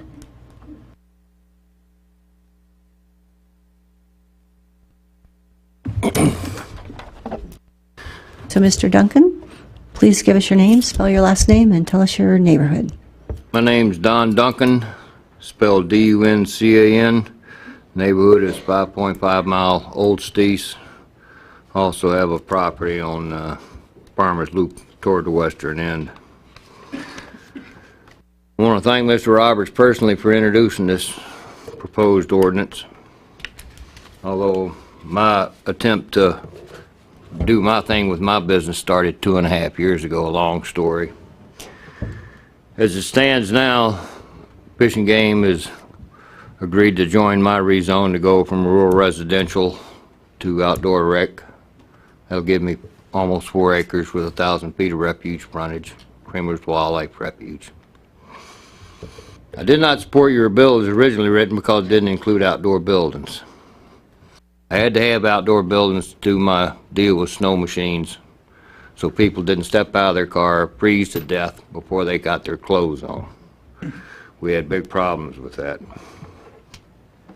Everybody thought my business was going to be a big problem because I was joining the dog mushers and the skiers, and I was going to be running tourists on snow machines. It's been primarily nothing but beneficial in reality. We've been a big help to the refuge, the dog mushers, the skiers, everybody that uses it. we do more than our fair share of maintaining the trails, which was particularly bad last year. The only problem is the suggestion I would have for 2018-25 is the 2,000 square foot limit might be too low depending on the operation. Two things came to mind. I'd like to keep my snow machines inside sometimes.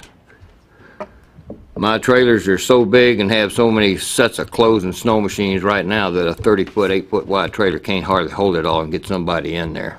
Because you've got to have a suit and boots and everything to fit everybody. Question the Borough Zoning Commission couldn't learn or couldn't tell me was whether, like my 30-foot enclosed trailer, whether it would be considered part of that 2,000 foot or not. So I have a zoning request change coming up before you, and I don't need to go into that right now, but I think that if Fairbanks wants to be a world-class winter tourism destination in the main world-class status, you need to pass this ordinance and start opening up and making legal a lot more things. This will actually and could potentially actually cut my throat both ways. It could help me or it could hurt me. It's definitely going to increase competition. It's going to increase competition in certain areas. But overall, I think it's long overdue. And from the way things look, I'll be talking to you in the future asking for a rezone of that particular property. But for now,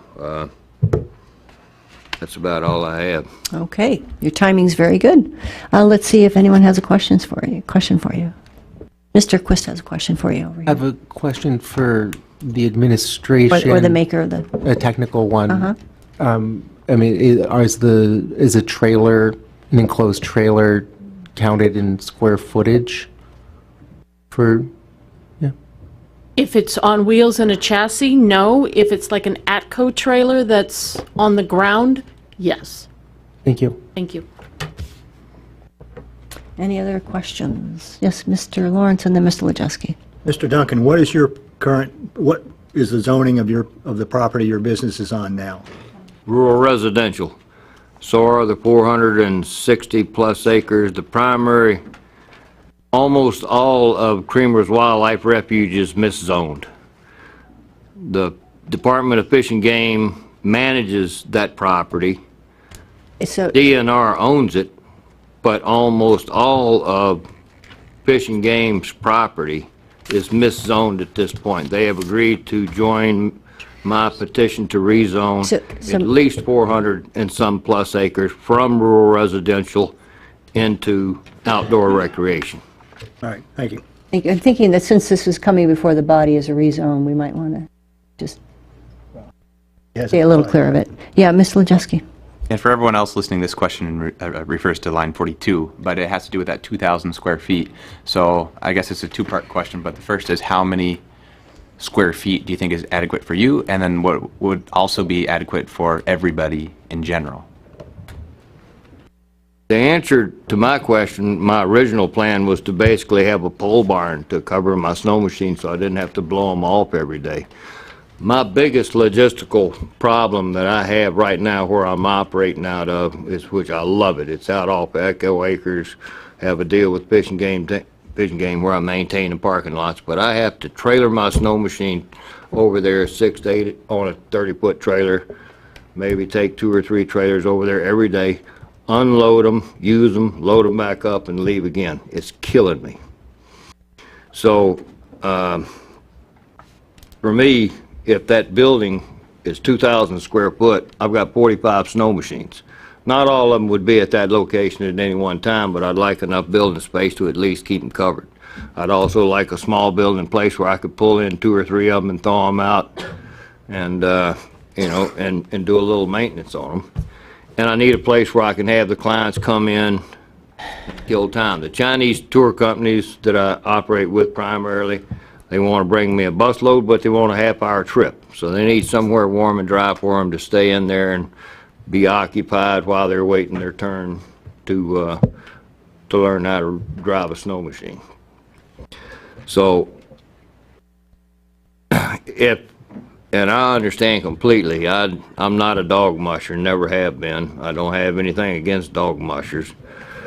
But I think it would be fairly smart to at least consider allowing a dog musher to have an enclosed kennel and not count that as his part of his 2,000 square feet if he could keep them somewhere inside that it didn't bother the whole neighborhood every time they got fed and barked. I mean, I don't know if you can take them inside to outside and not have problems. I don't know, but Yes, Mr. Ledusky. If I could ask the question again, and just so the way I'm thinking about this is we could make amendments. We have a specific amount of square feet, we could change that. So if we were to change that, what would be a good number? And then the second part of the question, I'll give it to you now too, was going to be, when you read this, do you interpret it as you can have only one building up to 2,000 feet, or you could have infinite buildings and each one could be up to 2,000 feet? my understanding was buildings up to 2,000 square feet. And the way I originally started setting mine up before, when this thing started telling me I didn't know what I was talking about and was misreading the borough statutes, I had a mobile home trailer frame that was 11.5 foot wide, 70 foot long, and I had a 30-foot enclosed trailer. Both of them were going to be portable to some degree, particularly the 30-foot enclosed trailer.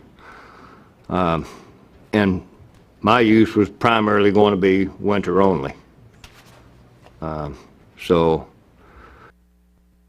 I had a little caretaker shack that was like 12 foot wide by 22 foot long, and it's leaning like this and has no power because the power pole fell over and whatnot. I would think something that says that it's amendable to pay based on circumstances and needs and desires of what really needs to make that a world-class operation. So it may be different for other people. Okay, thank you. Thank you. Any other questions? I had a technical question. If a building was going to be more than 2,000 square foot, could it not be a conditional permit? Would that be something that could come in for conditional? That's one way that you could address it. It's not currently in the ordinance as written. Thank you. Yes, if I may address that my original plan was to go outdoor rec, trailheads and facilities, and had I continued going with the second step, there would not have been limits on the size of the building. It was my understanding. Okay. But this new ordinance would put me in business potentially sooner with enough to get me going to see if it's actually going to work and maintain itself like it has the last 5 years. Thank you very much. Okay. Any other questions for Mr. Duncan? Seeing none, thank you, Mr. Duncan. Thank you. Ms. Hickok, I have you up next. Mr. Port, welcome. Please give us your name, spell your last name, tell us your neighborhood, and you'll have 3 minutes. My name is Rick Port, P-O-R-T. I live at 1392 Joliet Drive, just outside of Fairbanks. I'd like to address you in support of this ordinance and give you my reasons why. The ordinance support, I'm also the owner and operator of Midnight Sun ATV Tours. We're a summertime business, similar to the other fellas. We just do it in the summer. The ordinance, number one, the ordinance supports a fast-growing winter tourism market that Fairbanks has tried very hard to promote and grow. Aurora viewing, dog mushing tours, snow machine tours, and ice fishing are example of winter tourism excursions that our winter visitors are really clamoring for. Number two, the ordinance supports a growing summer tourism market, which is a mainstay of our Fairbanks tourism. Number three, the ordinance will have a ripple effect across the borough as new outdoor recreation opportunities are created and existing businesses expand. Large rural properties, which are perfectly suited for commercial recreation opportunities, are zoned rural agricultural or outdoor recreational, which currently aren't permitted for commercial recreation. 4, the ordinance supports the Fairbanks North Star Borough Comprehensive Plan. 5, the ordinance supports and makes better use of the borough trail system. 6, commercial outdoor recreational activities are in line with currently permitted activities, which are already allowed. Example of some of these are golf courses, archery ranges, and riding academies and stables. I believe there's a total of 35 permitted uses already allowed. And 7, the ordinance was advanced to the Assembly by the Planning Commission on a 7-0 vote. That's all I have. Thanks for the time. Thank you, Mr. Port. Let's see if there are questions for you. I don't see anything. I'm wrong, Mr. Lajewski. So I'm just curious too, what is your interpretation of the 2,000 square foot? Just like on First Street, does it mean you can have one building up to 2,000 feet or infinite buildings, with each one less than 2,000? Yeah, I read it as a 2,000 square foot building, which is a pretty good sized building. And then combination, would your interpretation be like 1,000 would be okay? Because it's total less, or equal to or less than? Yeah, that would be fine. Okay. But that's how I read it, as a 2,000 square foot building. Okay, any other questions? Seeing none, thank you, Mr. Port. So I have Ms. Mullis up next. Ms. Hickok, welcome. Please give us your name, spell your last name, tell us your neighborhood. Thank you. It's Deb, short for Deborah. My last name is Hickok, Hickok. And I'm here in my capacity as CEO of Explore Fairbanks, which is headquartered in the Morris Thompson Center. I kind of live there, too.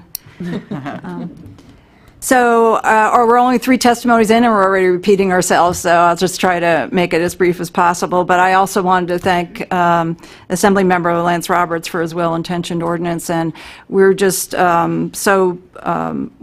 it was refreshing and welcoming that Mr. Rogers took input from the industry. I just wanted to tell you that we coordinated a meeting with him and a group of about 10 tourism businesses on September 26th so they could give feedback. And the original ordinance, as well as that an invitation to that meeting, and subsequently the revised ordinance was circulated to more than 80 businesses, and it had Mr. Roberts' email by his permission that if they had questions or comments to forward it to him. So we really appreciate that effort to have interested parties involved in the public process prior to, putting forward the policy is a great opportunity. Explore Fairbanks, we do not have an official position on this. We've merely facilitated the meetings, so we have to go through a more formal process, including the board of directors, which we didn't do to have an official position. That said, based on the conversations, I just want to reiterate what was already said, though. The insertion of the building was really important to tourism industry businesses, and once again, the reason, I'll give you another example for Aurora View, is they don't stand outside like ice blocks waiting for the Aurora to come up. Usually they have a building that they can warm up in and then go out to enjoy the Aurora as it comes up. I'm also uncertain about the 2,000 square foot parameter. Just did a real quick survey of some of the businesses that I knew already had businesses for Aurora viewing and dog mushing, and they range from 1,600 to 4,000 square feet. So I don't think that was a thorough survey, but that's what some feedback I got. I did want to say, last but not least, I think it became apparent, and I think this was already mentioned too, when we went to the Planning Commission and just looked a little bit on the zoning, and I know so little about zoning, and I don't even know enough to be dangerous, so that's how little I know. But it did become apparent that the zoning code has not taken into account what's happening in winter tourism and Aurora tourism and just tourism in general. And that's a concern. At one point in time, Lance Roberts suggested that maybe we have a work group that goes through the code and see if we can scrutinize it in terms of where the industry is. We have so many micro businesses. It's really an explosion, particularly for winter in Aurora. The nuances of that are really not accommodated in the code. I don't know which one of us is running up and raising our hand to do that, but I do think it is. I just want to put the seed out there, that should be done. Super, thank you. Ms. Hickok, let's see if there are questions for you. Yes, Mr. Techie has a question for you. Can you state the square footage range of buildings? Yeah, the ones they said they had 1,600 to 4,000 square feet. I think there were 2 1,600, one 3,600, and one 4,000 square feet of the handful that responded to me. And that was like a single-size building? Like a Yeah, single building? yeah, all of those, that was housing? one building. Okay, thanks. Yeah. Okay, any other questions? Seeing none, thank you. We appreciate it. Thank you for your service and for all you do for winter tourism. So I have Casey Montado next. Thank you. Welcome, Ms. Mullis. Please give us your name, spell your last name, tell us your neighborhood, and you'll have 3 minutes. Okay. Carrie Mullis, Mullis, near the Muskox Farm. And I also want to thank Lance for this, because this gives Moving Free another opportunity to have yet another capability of having a building that Fairbanks North Star Borough can tax. So I can, we have the Aurora playing right above us, all winter long, every night, pretty much. And so this would be, since this is my zoning, this would be a really good use of my property, since I wasn't able to get other businesses off the ground with that zoning. So I do appreciate that, Lance. This is adds one more feather to my business's cap, so to speak. So that's kind of all I wanted to have to say. Okay, let's see if there are questions for you. Seeing none, thank you. Great, Appreciate you thank coming down. So next have Joe Milligan in the empty seat. Welcome, Ms. Montato. I'm Casey Montoto. I'm here representing First Alaska Tours. We are in the Aurora subdivision over back by Carlisle. I want to start by thanking Mr. Roberts. It was a great meeting that we had in September. We really appreciate the hard work that you've done working with the tourism industry and helping us continue to grow something that is a backbone here in Fairbanks. So we just want to let you know that with the amendments and the additions of the buildings, we do find a lot of favor with this ordinance, and we really appreciate your time that you've taken. Thank you. Thank you. Let's see if there are questions for Ms. Montato. Right. Seeing none, thank you. We appreciate you coming down and chatting with us. So in the empty seat, I have Devon Milligan. And welcome, Mr. Milligan. How you doing today? Hi, Joe Milligan, 5721 Abraham Road up in Lincoln Creek subdivision up on Murphy Dome.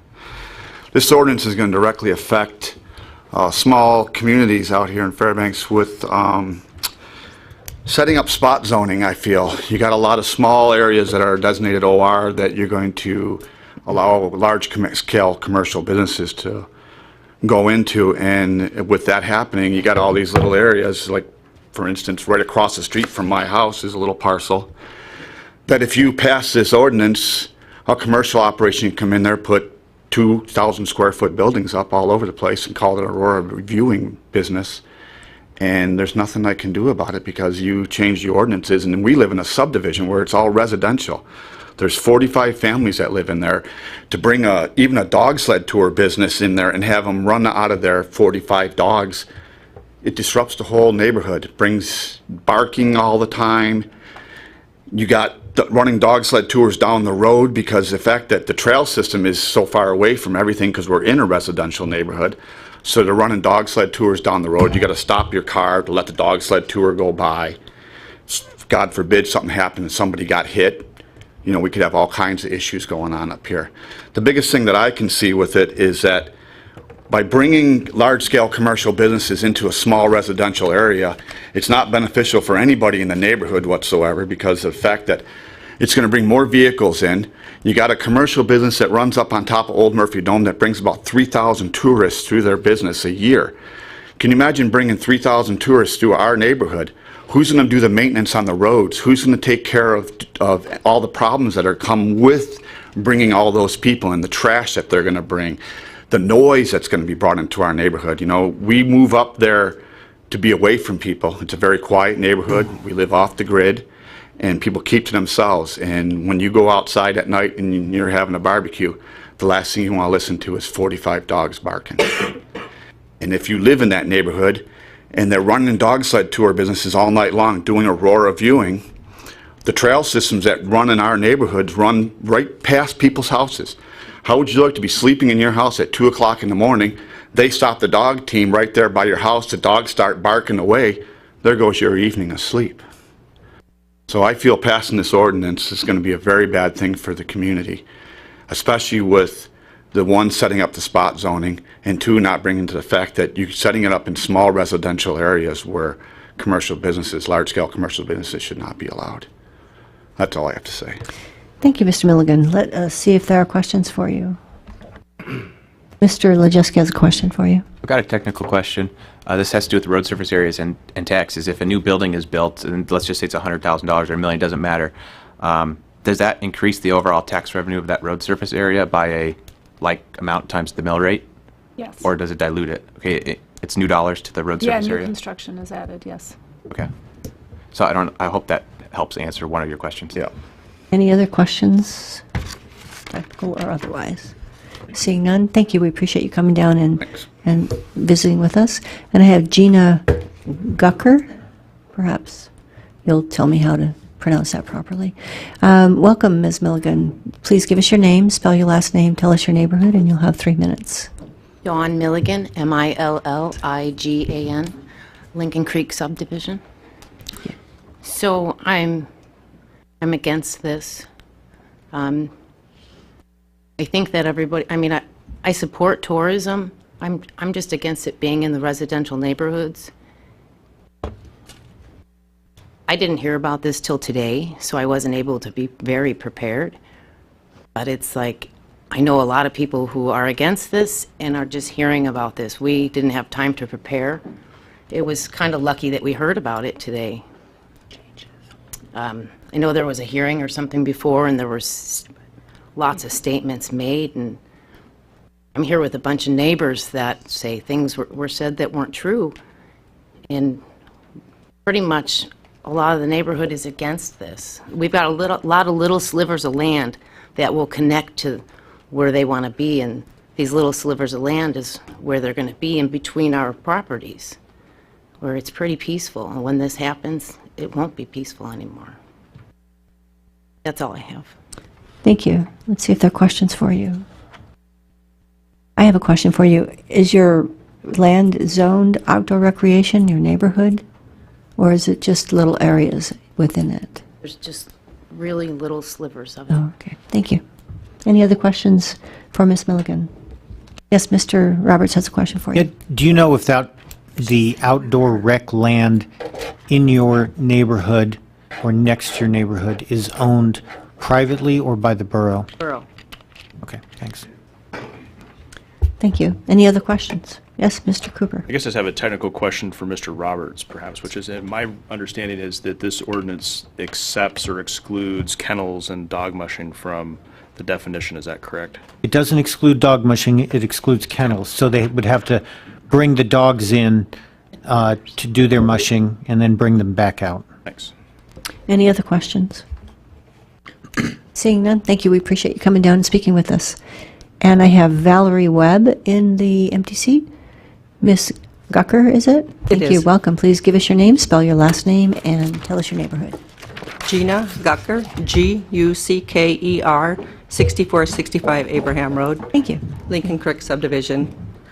I'm in favor of delaying or not passing this ordinance due to, I feel that we have conditional use permit process in place already that is adequate for, instead of deleting it, I think it's very important to allow for residents in a neighborhood, if a commercial enterprise is interested in coming in there, that the residents near should be able to have, say what the impact is to them. I think that's an important process. I have also been on the other side of the permit process and requested a conditional use permit, and I feel that process is worthy. Super. Thank you. Let's see if there are questions for you. Any questions for Ms. Gucker? Seeing none, thank you. We appreciate you coming down and talking to us. And I have Tricia Blake in the empty seat. Welcome, Ms. Webb. Please give us your name, spell your last name, and tell us your neighborhood, and you'll have 3 minutes. Valerie Webb, W-E-B-B, also in the Lincoln Creek subdivision. I just also learned about this today, so I would note that I'm strongly opposed to this. I'm a very private person. I live in a very rural neighborhood. I've chosen this neighborhood for my privacy. There's a rural RE4 zone, but there are also OR zones very close, about a quarter of the mile away from my house. I access that land on a regular basis. My public life is very much in support of tourism. Of course, we are embracing Aurora viewing, dog mushing tours. This is the future of Fairbanks, but there is a strong difference between rural and commercial. And if we need to delay this ordinance, I would appreciate understanding more about this and opening it up to the public for understanding the zoning, because I think that most people do not understand what outdoor recreation means. And if you're going to add commercial recreation, to me that means noise, fumes, fumes. You have lots of that, and that is not where I chose to live. And if you're going to bring it into my neighborhood, then I will have to vote against you. That's all I wanted to say. Thank you, Ms. Webb. Let's see if there are questions for you. Nope. Thank you. I think you made yourself, everyone understands. Okay, and next I have Carol McIntyre. Welcome, Ms. Blake. Please give us your name, spell Hi. your last name, give us your neighborhood. My name is Trisha Blake. I also live in Lincoln Creek subdivision. And spell your last name, please. Oh, Blake, B-L-A-K-E. Thank you. I have lived there for over 15 years, and I own 2 parcels of land there. I also strongly support small local businesses, of course, and developing tourism. However, I'm very opposed to this ordinance and the changes to zoning. You've been hearing a lot from our neighborhood. We live a long way out of town. We're off the grid. Half our neighborhood, we maintain our own roads. So anything that's happening on those parcels is not going to help us maintain our roads. It takes a lot to live where we do, and the RE4 zoning is why a lot of us live there. And I think it's important that you look at a map. Just look at our neighborhood as an example, and you'll see that the OR parcels are inside our neighborhood. So they are pieces of land that are surrounded on all sides by our private land. It's not on the edge of town. They're not remote parcels off on the edge of the subdivision even. So this is going to impact all of us. I went astray from my notes. Now I'm lost.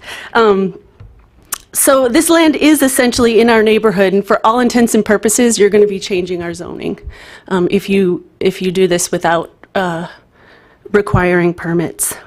Just for example, this OR land includes this piece of property in the middle of our neighborhood that we call the park. We all walk through it, we berry pick in it. It's kind of a central meeting place in our neighborhood. And again, my primary concerns are the noise and the traffic and the level of activity that it'll bring into our neighborhood. I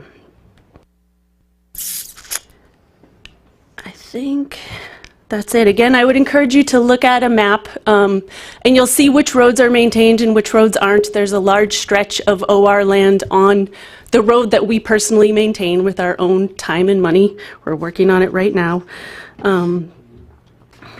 And so I guess I would ask that you please allow these lands to remain a buffer zone from commercial activity, or else make the process for how that happens much more stringent than just a blanket change to zoning. Done. Okay, perfect. You did great. Let's see if there are questions. Mr. Lajewski has a Do question you happen for to you. know where the nearest road surface area is to your neighborhood? We're A map right now. Yeah, we're all within the neighborhood, but I guess we would be the western half of our neighborhood.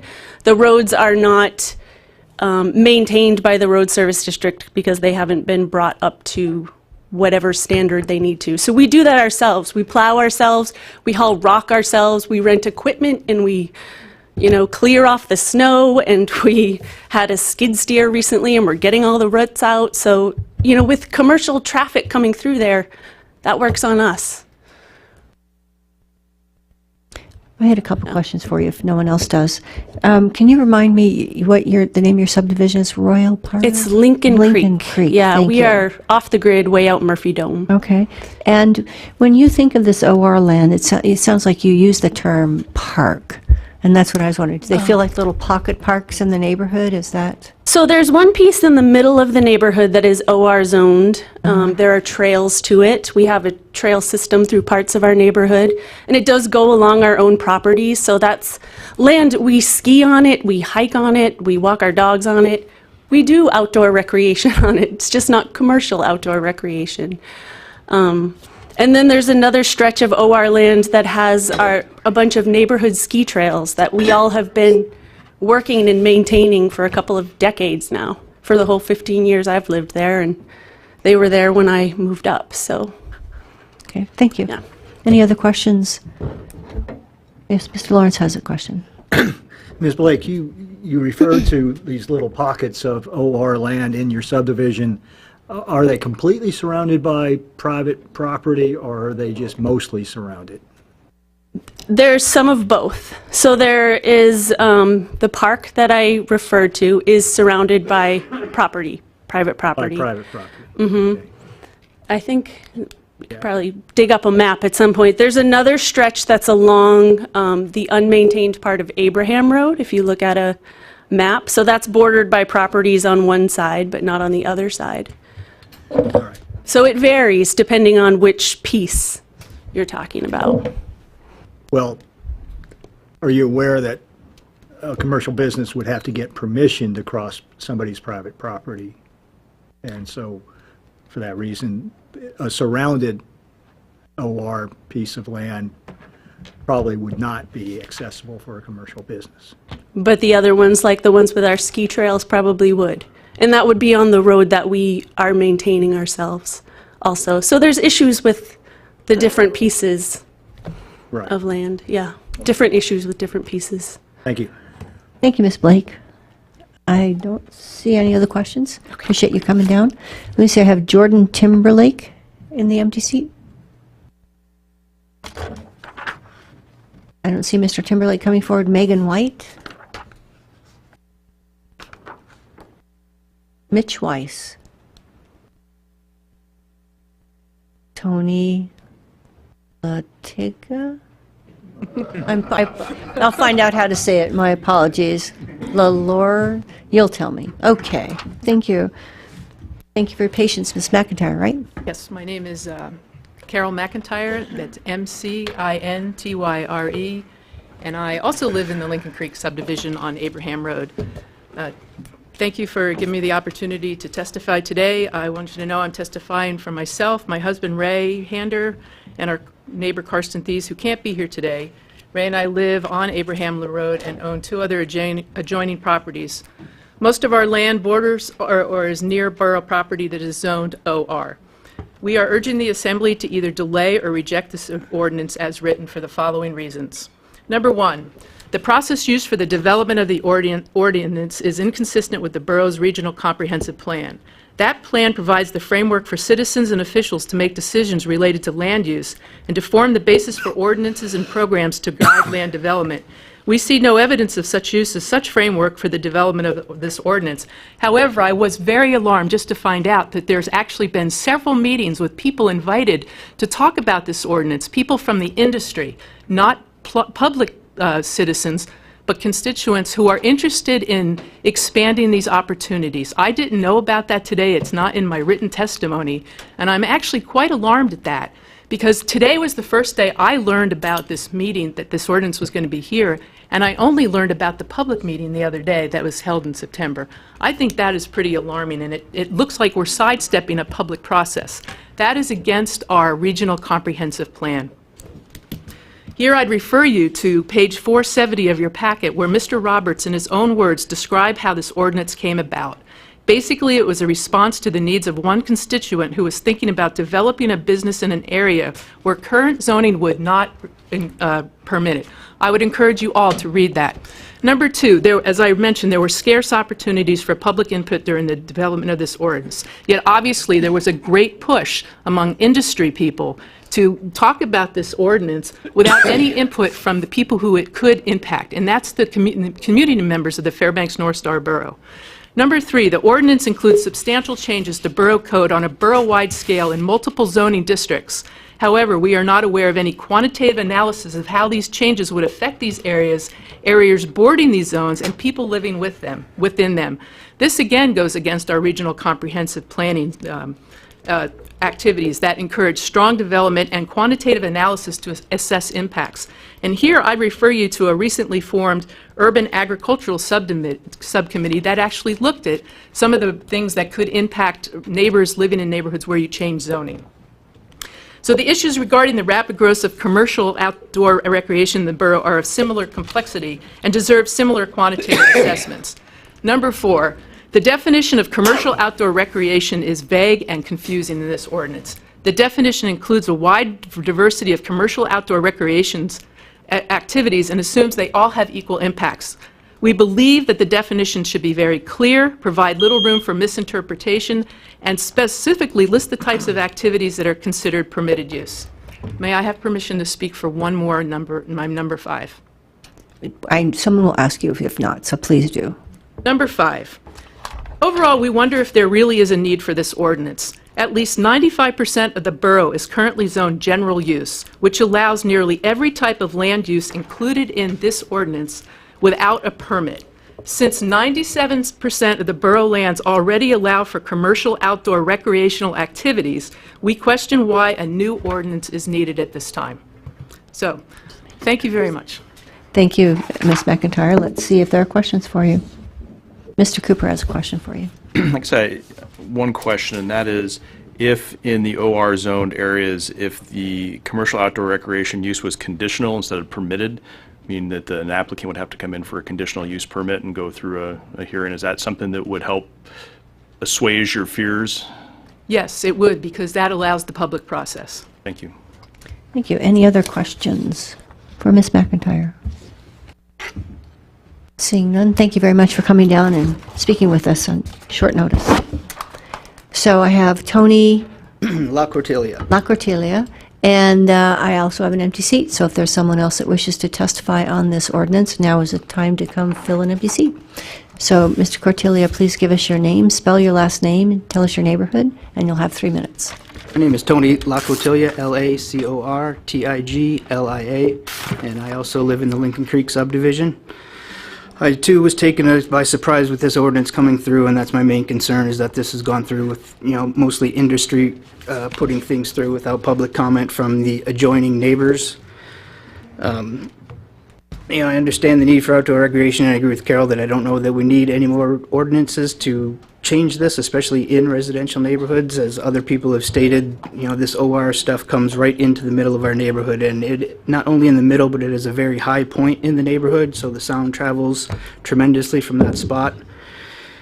I just really think that there should have been more public input for this, and we should be more concerned with the impacts to changing residential zoning. Very good. Okay, let us see if there are questions for you, Mr. Cortelia. Yes, Mr. Lajewski has one for you. Sorry, what's most of the zoning in that, and I know where it is, it's like near the end of Old Murphy Dome Road, it's like the last neighborhood and the last set of roads on the left, right? Yep. Yeah, so what's generally the zoning like? Our neighborhood is RE4 zoned. The RE4 mostly? Yep. Like I said, there along the north side of the ridge is some of this OR property, and the park that people have referred to. My wife and I actually got married in that park, so it is quite used by the community. Okay, thank you. Thank you. Any other questions? Yes, Mr. Techie has a question for you. Still the same question that Mr. Cooper asked the last person. If this was a conditional use permitted process in the OR, would that assuage your fears? I don't know that it would sway them, but it would definitely help. I mean, having the input is the main concern here. Be amenable to that then? Yeah. And perhaps what may not be known by everyone is that conditional use would include notification. Well, let me ask staff. Conditional use, could you tell what the impact would be for neighbors? There would be a notification mailed to 2,000 feet from the perimeter of the subject property, and that would tell them about the Planning Commission hearing. So that and Mr. Gray's Mr. Gray's question. Was Tacky, Mr. Tacky? Based upon that, does that change your answer at all, or is that okay? Thank you very much. I don't see any other questions. Thank you for coming down. We appreciate it. And I have another empty seat. If anyone wishes to speak on this, welcome. Please give us your name, spell your last name, and tell us your neighborhood. I'm Roger Evans, E-V-A-N-S, so you can hear me. And your neighborhood, please? I'm sorry? Your neighborhood? Or your street I'm address? I operate the North Star Golf Course. It's on 170 acres of agricultural land. And I'm just here to say that for agricultural, 2,000 square feet is too small. The golf course, for instance, has 50 golf carts, quite a few mowers, tractors, everything else. We have a 2,400 square foot storage building, and we have to put 30 of the golf carts in connexes for the winter. It's just not enough. At 3,000 or 4,000 square feet would be more like it. Our clubhouse is about 3,300 square feet. That's minimal too, because we have a kitchen, a couple bathrooms, a utility room, some a small office for the a pro counter, and some storage, and then a deck around the building. And it's a golf course like ours, 18 holes, can handle well over 100 people at a time. But if it's a tournament or a championship, we can't get them all in the clubhouse at the end. So if we were to want to build a bigger clubhouse someday, or somebody else would, it might be in the range of 4,000 or 5,000 square foot. And having been worked in the bureaucracy before, if there's something written that says 2,000 square feet, that's just going to, raise all kinds of alarms, and people say you can't do it and all that. And even though at this point it specifically says golf courses and accessory uses and buildings are allowed it's not conditional. There's also all kinds of agricultural uses that take storage, shelter for animals, things like that. 2,000 is too small. I don't think that this ordinance should be applied to the agricultural zonings. That's all. Okay, thank you very much, Mr. Evans. Let's see if Mr. Tacky has a question for you. Thank you for coming down and testifying about this. Are you aware that this 2,000 square foot would be strictly for outdoor recreational activities, not golf courses per se? It wouldn't affect that type of use. The way I read it, it was to be in rural agricultural zones as well. It would just be that golf is an outdoor recreation. We've been open for 25 years. Thanks. Thank you, Mr. Roberts. So, are you aware, I know you mentioned some of it, that golf courses and related buildings is already a permitted use? That's right. Actually, I guess I'm looking at OR, so I'm assuming it's the same definition in RA, because I don't have it right in front of me. Right. But there's no size limitations on those buildings. We just specifically put one in for this specific definition. So it's not going to affect golf courses, because you have your own definition. It's not clear, so that's why I'm here. It looks like an additional conditioning that's going into agricultural, and if you don't already have a building that's grandfathered in, you may or may not get past the bureaucracy, and that is the concern. So anything that you can put in there to clarify that to go along with it would help me and other farmers, whatever. Could I get a clarification Yes, from would you the like to attorney? ask the technical? Yes, please do. So, since golf courses and related buildings is already in the code as under RA, and I just looked that up, and under OR, does that mean that this definition will not supersede and take golf courses under its auspices? It'll still be separate because we have already put that in the code. Correct, they're separate uses, and so as drafted, the building size limitation applies only to the commercial outdoor recreation use. It wouldn't apply to the golf courses and related buildings. Okay. And I guess I'll ask more about that later. But Okay. Thanks. Thank you. Any other questions for Mr. Evans? Mr. Tacky? Given that you operate a business, do you think a 2,000 square foot size for a building that performs these kind of uses, like outdoor activities to go out and see aurora viewing, do you think that's enough space, or do you think a building of a larger size would be necessary for that kind of activity? If I can recall the fire code, I think they would like to see about 50 square feet per person, so 2,000 would be maybe 40 people, one bus load. It could be kind of small for. We also do ski joring in the winter, and we want to be open to any other businesses that become invented in the future. That seems to happen a lot in this country. Thank you. Okay. So, any other questions for Mr. Evans? Thank you. Seeing none, thank you very much. And I have another empty seat. If anyone wishes to speak on this, welcome. Please give us your name, spell your last name, tell us your neighborhood. My name is Alyssa Westman. Alyssa? Yes. Thank you. And spell. Westman is Thank my you. last name. And neighborhood is off Aurora by Carlisle. I just came up here to clarify a couple things about those meetings that did happen. With the tourism industry, I am here supporting this. We first heard about that ordinance. It was introduced on August 9th. There was one meeting, not several, that was attended. And I think that's where we just wanted to clarify that there weren't, multiple meetings, there weren't many, that there was just the one that they had, and that was on September 26th. Okay. So we just, that concludes your testimony? That does. Okay. Any questions of Ms. Westman? Seeing none, thank you. We appreciate your clarification. Okay, I have 2 empty seats. Anybody else want to come up and speak? Seeing no one coming forward, I'm going to close public hearing. Look for a motion. Move to adopt. Second. Moved by Mr. Lawrence, seconded by Mr. Gray. Do you want a break before we go into this, or do you want to roar forward? Okay, go forward. So, discussion, Mr. Roberts, we'll start with you. So just to go over some of the stuff, especially since some of it was brought out in testimony. But as was mentioned, this was, like many ordinances, brought to me by a constituent, and that's how I get most of my good ordinances, is somebody points out a problem that we have.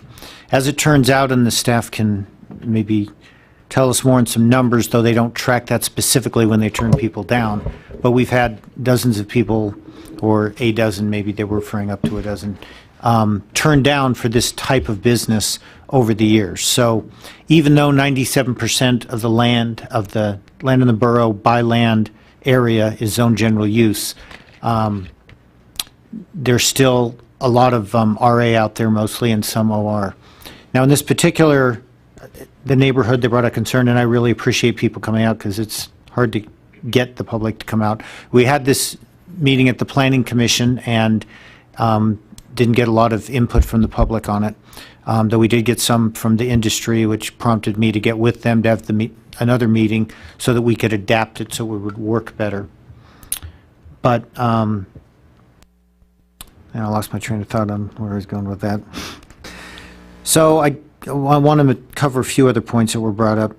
First off, on the trails, anyone's allowed to use public trails. Now, whether your trails in your neighborhood are public or not, I'm not a trail guru. I can't tell you which trails are good to use and which ones aren't. But in general, people can just go use trails.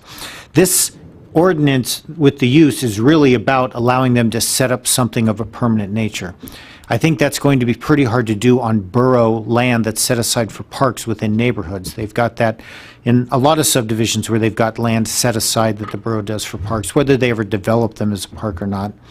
I don't see the borough ever trying to bring forth a business on that neighborhood. Now, there are businesses currently allowed on OR in those types of neighborhoods anyway. Again, not that the borough would ever have one of these, but there's a few other ones that allow buildings to be used already. Nature centers and ski places and things like that, golf courses. Now, as far as if someone wants to bring forth the amendment, I'm not against making the OR conditional use. What that allows besides the notification process is they can set hours of operation, which I think is an important thing. I mean, in my fight against marijuana business in neighborhoods, one of the biggest problem is the hours of operation, that they can go all night long.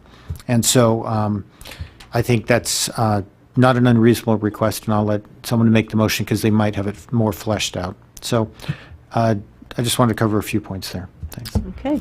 I don't have anyone else signed up right now, so Mr. Lawrence. Well, in our yellow packets, the administration has proposed some amendments, and don't quite understand Amendment 1. I mean, well, the purpose of Amendment 1 is to alter this use from a permitted use to a conditional use, and also to delete one of the zones where it would have been permitted or conditional. So this is amendment number 1 I move to, in our packet, I move to remove open space buffer from line 18 to read as follows. Large properties are often rural and agricultural, and outdoor recreational and commercial outdoor recreation is a compatible use in these zones. So this is a whereas provision where we're deleting the zone open space buffer from this ordinance, and will not allow this type of use in Second. open space buffers. Clarification. Yeah, there's You're defeating, substantially. you're just deleting that from a whereas. Yeah, you want to do quite a bit more here. Well, okay, I guess we're going to go all the way through. All right, I also move to replace A and B and permitted with conditional from lines 38 through 40 as follows. Section 3 would read, Fairbanks North Star Borough Code 1820-020B instead of A, pertaining to outdoor recreational district is hereby amended to add the following conditional use, and add the conditional, well, the clerk would put it in alphabetical order, but basically replacing permitted with the word conditional. Move to delete in section 4, lines 44 through 47 in its entirety for the purpose of removing the open space buffer zone from this ordinance. Move to replace A and B and permitted with the word conditional from lines 49 through 51 as follows. Section 5 would read Code 1820-020B pertaining to rural and agricultural districts is hereby amended to add the following conditional use. And the purpose of this is because of the wide variety and scale of potential commercial outdoor recreational uses and impacts to neighbors related to hours of operation, noise, lighting, traffic, etc. Community planning believes this use should require conditional use approval. And I can see if you had wanted to separate that into 2. Are you good with 1, or do you want to separate section 4 and 3? Your choice. We're doing all, I read Okay, them all. do it I'll all. move them Okay. So it's been moved by Mr. Lawrence and seconded by Mr. Quist to,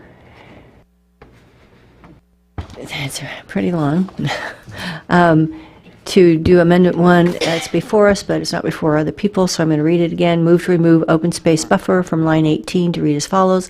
Large rural properties are often zoned rural and agricultural, and outdoor recreational and commercial outdoor recreation is incompatible use in these zones. Is a compatible use in these zones. Move to replace A with B and permitted with conditionals from lines 38 through 40 as follows. Section 3, Fairbanks North Star Borough Code 18.20.020B pertaining to outdoor recreational district is hereby amended to allow the following conditional use, and the clerk shall add the conditional use in alphabetical order. Move to delete Section 4, lines 44 through 47 in its entirety, and that's self-evident. Move to replace A with B and permitted with conditional from lines 49 to 51 as follows. Section 5, FNSB Code 18.20.020B pertaining to the rural and agricultural districts is hereby amended to add the following conditional use, and the clerk shall add the conditional use in alphabetical order. Would you like to speak to it any more, Mr. Lawrence? Or are you... No, I think,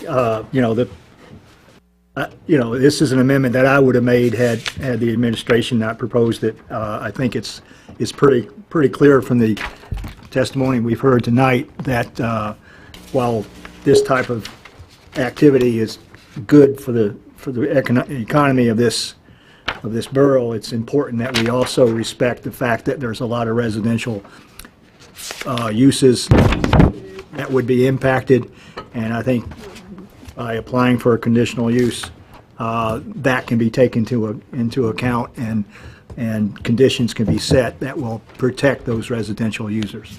Thank you, Mr. Lawrence, and then Mr. Lajewski. I'm sorry, Mr. Robertson, and then Mr. Lajewski. So I want to clarify first that the entirety of Amendment 1 was That's correct. is being That's is correct. under motion. So I would like to split the motion and split out the last paragraph that deals with rural and agricultural. Section 4 or the move to the Section 5, there we go, okay. The last paragraph of the motion, not the purpose paragraph. Okay. So And I'd move to split that. So Mr. Roberts has moved to split the motion to To remove, take the rural and agricultural section and split it out from the rest. right. So we have two motions now. Is there a second? Second. Yes, second by Mr. Wojcicki. So in front of us now. We need to vote on divide the question. So we need to vote to divide the question. Clerk, please call the roll. Mr. Roberts? Yes. Mr. Tacky? Yes. Mr. Gray? Yes. Mr. Quist? Yes. Mr. Wojcicki? Yes. Mr. Cooper? Yes. Mr. Lawrence? Yes. Ms. Dodge? Yes. Would anyone like to change their vote? Seeing none. Okay. Mr. Roberts, you want to speak to, I assumed we were on the big part. I think so. First part. Yep. Okay, so as I mentioned, I'm not against outdoor recreational being a conditional use, since there is a lot of it and we don't have a clear inventory, which doesn't let us really know the kind of impact that we'd like to have. So I'm fine with that being a conditional, but I don't see why you'd want to take it out of open space buffer. I never understood the planning department's insistence on that at the beginning of this whole process, and I don't know why they would be going there now. The open space buffer, while very little of it is in private hands, and some of it that it is in private conservation hands to not be developed for anything, there's still some, and the possibility might come up where it could be used. I put it in here as a conditional use already, so it's already going to go through oversight when it comes up. So I don't see any reason to remove open space buffer from being a conditional use. And so therefore, I'd like to amend out the deletion of the open space buffer and leave it as a conditional use. Okay. So Mr. Roberts has moved to delete out Section 4, the open space, the removal of Section 4 open space buffer. Is there a second? And the appropriate whereas. And the appropriate whereas. Is there a second? Second. So it's been moved by Mr. Roberts, seconded by Mr. Wojcicki, and the mayor has his hand up. Yes, I'd like our planning director, Christine Nelson, to explain the rationale behind our suggestion here. Yes, and we've been consistently concerned about this from the beginning because the open space buffer district has a very specific and limited intent, and the uses are very, very limited and don't come anywhere close to what the outdoor recreation, commercial outdoor recreation. So the district is intended to encourage open space and preserve natural vegetative buffers within the borough and traditional outdoor open space uses by prohibiting structural development, which this ordinance is not providing for buildings in this, but above-ground utilities and roads. The district is intended to allow minimal clearing of living vegetative growth only after a conditional use has been granted. And so the only permitted use in this zone is trail maintenance of not greater than 10 feet in width. Everything else, including clearing of natural vegetation, gardens, lawns, trail maintenance greater than 10 feet in width, require conditional use just to widen a trail. So we did not feel that commercial outdoor recreation met the intent of this district. So on the amendment, Mr. Roberts. So in response to that, as she pointed out, there are no buildings being allowed, though of course it's a conditional use, so I would say my guess would be that the Planning Commission could allow a building with a site plan if they so desired. The attorney can correct me if I'm wrong on that assertion. But a lot of this open space buffer, whatever it is, again, we don't have an inventory of it handy, is going to be connected to trails that might be useful. So for someone to be able to come in and use that on a commercial basis with dog sleds or snow machines on those 10-foot trails, or if they get a conditional use that allows for larger trails, which may already exist, as you know. I mean, go to Creamer's Field and they have trails larger than 10 foot. So there's plenty of larger trails out there. I don't think we want to just cut it out ahead of time. We want to let the Planning Commission look at the situation and decide whether that use is appropriate and if there needs to be bounds on it. Okay, on the proposed amendment to the amendment, Mr. Mayor and Ms. Dolan, did you have your hand up? Why don't Yeah, you go first? Mr. Roberts kind of said the attorney can correct me if I'm wrong. So I'm not saying he's wrong. But I just wanted to jump in just to give one clarification, and that is your zoning scheme can't be arbitrary. That's one reason that your zoning ordinances can be struck down. And so you do need to have a rational basis for why you allow certain uses in certain zones. And so given the planning director's description of this zone, I'd encourage you to either have discussion or explain what your legitimate governmental purpose of including a more commercial use in a zone that's typically just preserving open space, just so that there's a record if you do allow this. I did sign off on the ordinance. I didn't think that I could say that it was arbitrary on its face, and so it went through the planning process. To the extent if you find support in the comp plan, that can be one reason that there's a rational basis for this change. So, but I would just caution you that it's potentially arbitrary to put a commercial use in a district that's reserved for open space. So I have the mayor next. Mr. Roberts, are you? Okay, I was just going to respond, but that, Mayor. Well, okay, so I would say that with open space buffer, that traditionally that has been used for these type of activities, for trail activities, as noted by the fact that you're allowed to do 10-foot trail maintenance. It's historically been used by people doing sled dogs and doing snow machines and ATVs. And so those are allowed uses in that open space zone. People can casually use borough property, and I think most of the open space is probably borough property, though maybe the Interior Land Trust has some. I don't know if they've bothered rezoning what they've had. So I think it's not arbitrary based on the fact that we're just allowing a traditional use, and we're just allowing it maybe in a more organized fashion for those who want some solidity to their business decisions and to know that they're able to do that. Thanks. Thank you. Thank you, Mr. Mayor. Thank you for your patience. No problem. So there's a significant philosophical difference between these two zones, and as Mr. Roberts was just saying, the more organized recreational activity, that's what we do in the outdoor recreational zones. Those are the intentions for those zones. The open space buffer is intended to be a buffer around sometimes outdoor recreation type zones, but it protects wildlife, drainage, a variety of other things that really has a starkly different philosophical intention for what be done there, and it's specific to not be developed and create a buffer, as its name implies, between more developed spaces and in many cases outdoor recreation type zoning.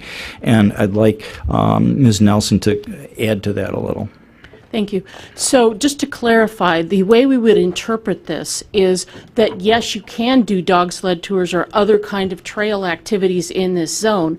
What you would not be able to do under the current zoning is develop a parking lot and a trailhead and those sorts of developed facilities that aren't allowed. You can widen a trail with a conditional use, but the intent is using these for trail activities, not creating more trail facilities, developed facilities. Okay, on the amendment to the amendment. Any other questions or comments or debate? Seeing none, clerk, it looks like we're ready to call the roll on the amendment to the amendment, which would remove, that's where we are, right? We're removing section... Removing the sections that remove open space buffers from consideration. That was section 4. Right, because we split it. Thank you. But wait, we're Yes. adding, Mr. Roberts' amendment Is adding it back in. is adding it back in. That's correct. Oh, yes, open That's space right. buffers. So on the amendment to the amendment, which would add open space buffer back into the motion in front of us. Clerk, please call the roll. Mr. Lojeski? No. Mr. Roberts? Yes. Mr. Gray? No. Mr. Tacky? No. Mr. Quist? No. Mr. Cooper? No. Mr. Lawrence? No. Ms. Dodge? No. Would anyone like to change their vote?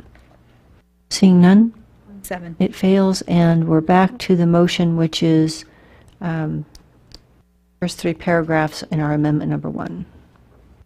Any on the, yes, Ms. Dolan? I just need to make a clerical correction on the, I guess it's the 4th motion down for section 5. It should be FNSB code. We're not on that right now. Oh, I'm sorry. I thought the whole motion was back. No, just the first 3 paragraphs. We divided that Oh, question. sorry. Okay. I'll have a clerical correction when you get Okay, back to that. thank you. So on the motion in front of us, which is the first 3 paragraphs on this page, I can read it again if you need, but I think we have it, and hopefully the public has it. Okay. Yes, I'll Mr. just, to Cooper. make sure to clarify for the public that's listening, what this essentially does is make commercial recreational use in the outdoor recreational district a conditional use instead of a permitted use. And so that is essentially what, there's a lot of long paragraphs, but the gist of it is that's what this would do. So. And remove open space buffer. And remove open as space a use. Mr. Lejeski. Is that a question for staff? I was wondering if you could remind us the difference between conditional and permitted uses, and how that would apply for just a person who wanted to start a business. Sure. What steps they'd have to jump through. A permitted use is a zoning permit that we issued basically within 5 days. There is no public notification of surrounding property owners, nor is there publishing any information in the newspaper. It is listed on our website, but a neighboring property owner would have to check that every 5 days at the most in order to know that that's been issued.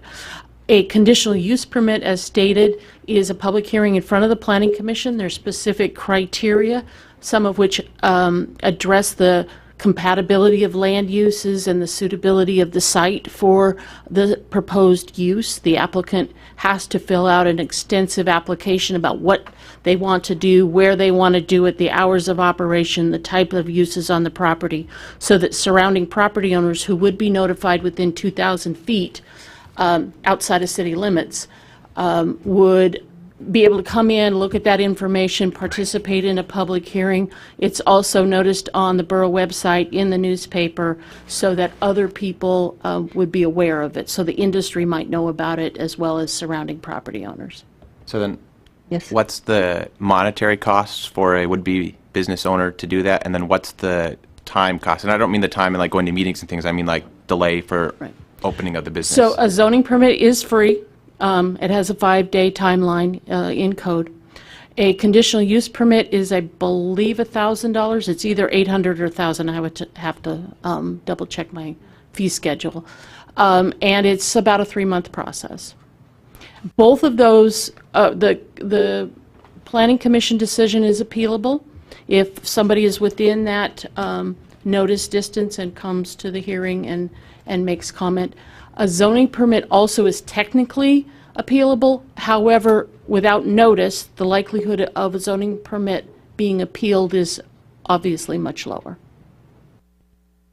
Thank you. Anything else? Well, I guess then I have a Ms. follow-up Wojcicki? question. If it's appealed, how much more time does that add to it for the conditional use? It varies. The Planning Commission decision goes to the Board of Appeals, which has a more flexible timeline. It's usually another 2+ months because there's a transcript, there's a brief, it's on the record. So those pieces have specific timelines in code. Appeal of an administrative decision like a zoning permit would go to the Planning Commission, so it's likely 2 to 3 months as well. Thank you. Okay, yes, did you? Okay. So on the motion in front of us, as amended, any other discussion, debate? Okay. Clerk, please call the roll. Mr. Cooper? Yes. Mr. Quist? Yes. Mr. Lojeski? Yes. Mr. Tacky? Yes. Mr. Roberts? No. Mr. Gray? Yes. Mr. Lawrence? Yes. Ms. Dodge? Yes. Would anyone like to change their vote? Seeing none, 7-1. It's approved 7-1, and that takes us to the second motion, which is the move to replace A with B and permitted with conditional from lines 49 to 51 as follows. Section 5, Fairbanks North Star Borough Code 18.20.020B pertaining to the rural and agricultural districts is hereby amended to add the following conditional use. The clerk shall add the conditional use in alphabetical order. So on the motion, pardon me? Ms. Dolan, yes, that's right, you had a correction? Yeah, thank you. It should be Fairbanks North Star Borough Code 1828.020. 8, okey doke, we'll call that a technical. There's, I presume, no objection to us correcting that? Seeing none, it's before us as corrected. Discussion, Mr. Tacky. I'm actually going to speak against this amendment. Given the other permitted uses that are in this zone, it seems rather inconsistent given the fact that like commercial farms and domestic livestock, kennels, whether major or minor, are permitted uses in rural agriculture. And so I think that allowing an outdoor recreational facility be a permitted use makes the most sense in this instance. Okay. Mr. Cooper. Thanks. I kind of had the same thought as Mr. Tacky, so I was going to ask staff if they could give their rationale behind, I don't know if it was the mayor, Ms. Nelson, whoever best wants to respond on why this particular amendment for rural and agricultural. Yes. Well, those uses are all listed, and many of them are, in fact, agricultural in nature. The land has been more developed as residential neighborhoods.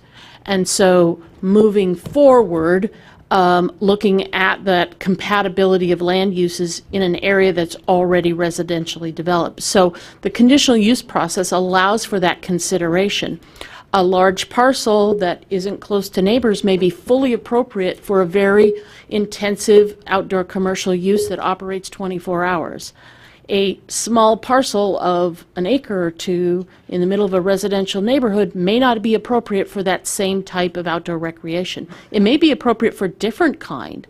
And so that's why hours of operation and land use impacts considerations as part of the conditional use process allows for that specificity of the use in a specific location that a permit doesn't. So basically a permit is ministerial in nature. If all the boxes are checked, you know, they got the right number of parking spaces and they have legal access, you know, we basically have to approve it. We have no discretion, no matter what the neighbors may be concerned about. So that's the difference, and it really is how the land is currently developed. Some of those areas may no longer be appropriate for RA. They should probably be in a rural residential or some more residential zone, but we haven't tackled that yet. Yes, Mr. Cooper. I'll just follow up with a statement that I understand that, and I think this assembly has seen a number of situations where folks have come to us who are zoned RA and have expressed that their property was really more residential in nature than agricultural, and certain proposed activities in those parcels have caused some friction. So I understand where you're coming from better. Thank you. Any on the proposed motion in front of us? Any other or amendment in front of us? Mr. Tacky and Mr. Lawrence.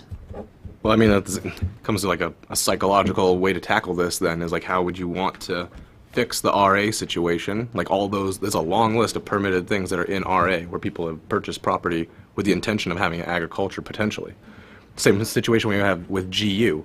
Should we urge these residents then to rezone their space to something that's more appropriate to RA, or do we need to redraft our entire RA and switch so many of those things to permitted uses? Well, unfortunately, So my point it is, is I sort think of that rhetorical, this should but be, yeah, it's rhetorical. So my point though is that that's why I think this should be not amended and be left as a permitted use, and we should urge people that are zoned RA that think that their place is completely residential to be rezoned, rather than us guiding them with something that doesn't congeal with the rest of our code. Mr. Lawrence. The intent of the RA zone is for agricultural uses of land for very low density residential development. If you're going to have agriculture, you got to have people nearby to make it happen. And you know, we don't have migrant farmers up here. Generally, you got somebody living on that farm or in that agricultural area. And so, you know, it's like what we've got with general use. You know, we've got residential areas, uses in RA. In fact, it's contemplated being there. So I think those residential users need the protection of a conditional use. Thank you. On the motion, any other discussion? Seeing none, clerk, I think we're ready to vote on the motion as amended. Mr. Quist? Yes. Mr. Gray? No. Mr. Tacky? No. Mr. Cooper? Yes. Mr. Roberts? No. Mr. Lejeski? No. Mr. Lawrence? Yes. Ms. Dodge? Yes. Would anyone like to change their vote? Seeing none, 4-4. the motion to replace permitted with conditional fails. Thank you. Get along. Mr. Mayor. So the recent votes affect the suggested amendments 2 and 3. So before anyone grabs those, if Ms. Nelson could explain the impacts of what you just did on 2 and 3. Okay. Ms. Nelson. Yes, I was going to say that if they were conditional use both in the RA and the OR zone, that Amendment 2 and 3 may not be necessary because the number of buildings and the size of individual buildings and the cumulative number of buildings, which is all kind of addressed in number 2, could all be handled through the conditional use permit process. Same with the number of overnight lodging units or guest rooms. Since you didn't go there, there may still be a need to address square footage of buildings and how many buildings and how many guest rooms. The conditional use process is very broad, but it also allows greater flexibility for the industry so that if a operator comes in that says, I have 100 snow machines and I need a building of XYZ or 2 buildings of ABC, that is part of the conditional use process and is evaluated on a site basis and whether it's essential to the operation, et cetera, that isn't allowed for under a zoning permit. So in the RA, it would be very wide open without any further amendments. Okay. Thank you. Do we need to take a brief at ease to process things, or? I have an amendment. Okay, thank you. Who's aye? Mr. Roberts. So I would amend on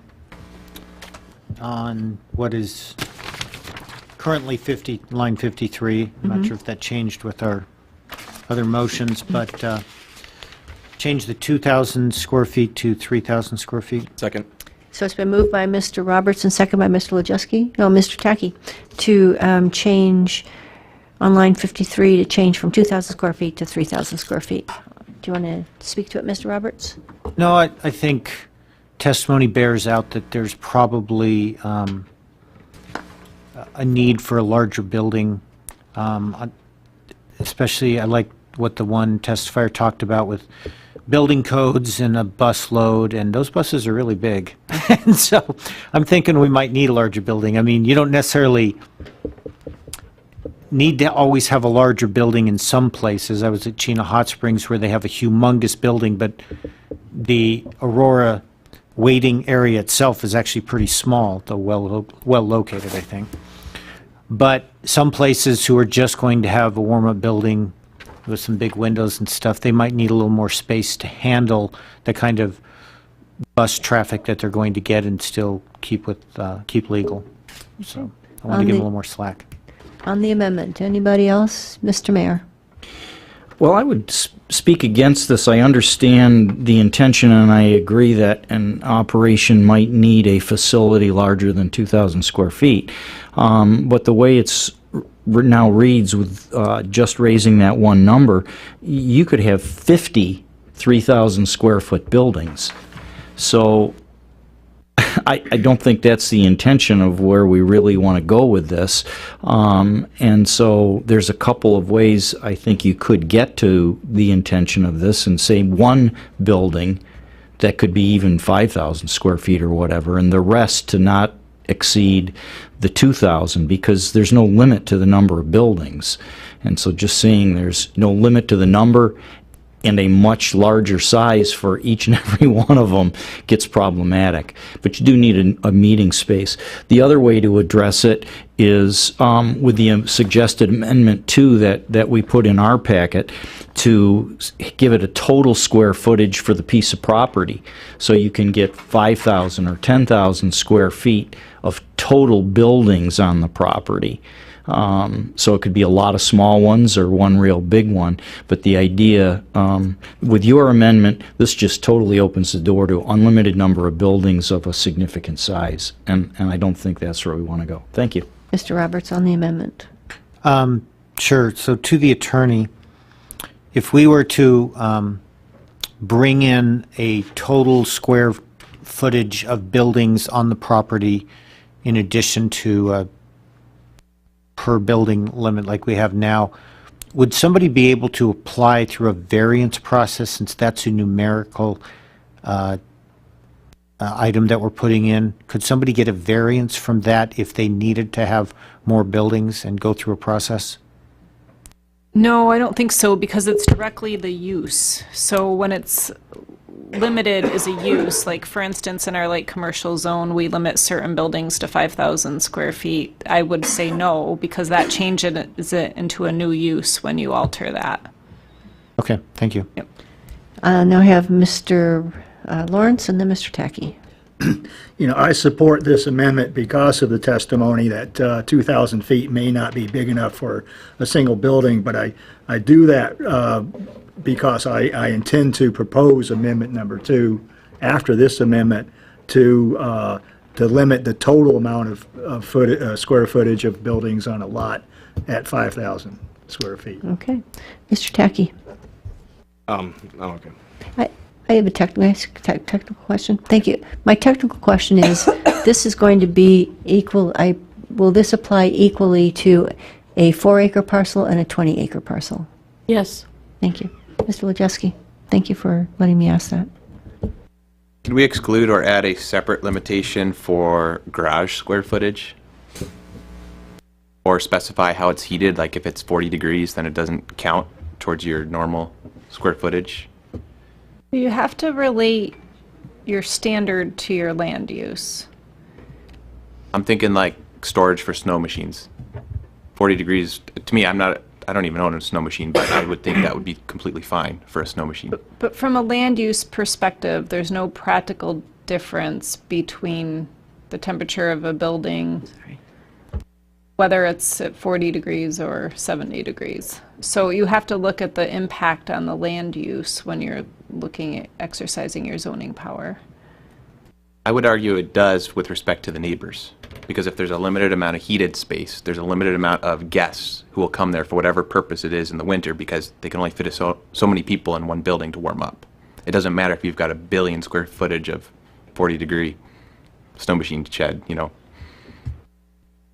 So I will say that it would be a departure from our normal zoning scheme where we divide uses into districts based on impact to say that we're going to use temperature as a measure of determining a land use impact, because that may or may not be accurate.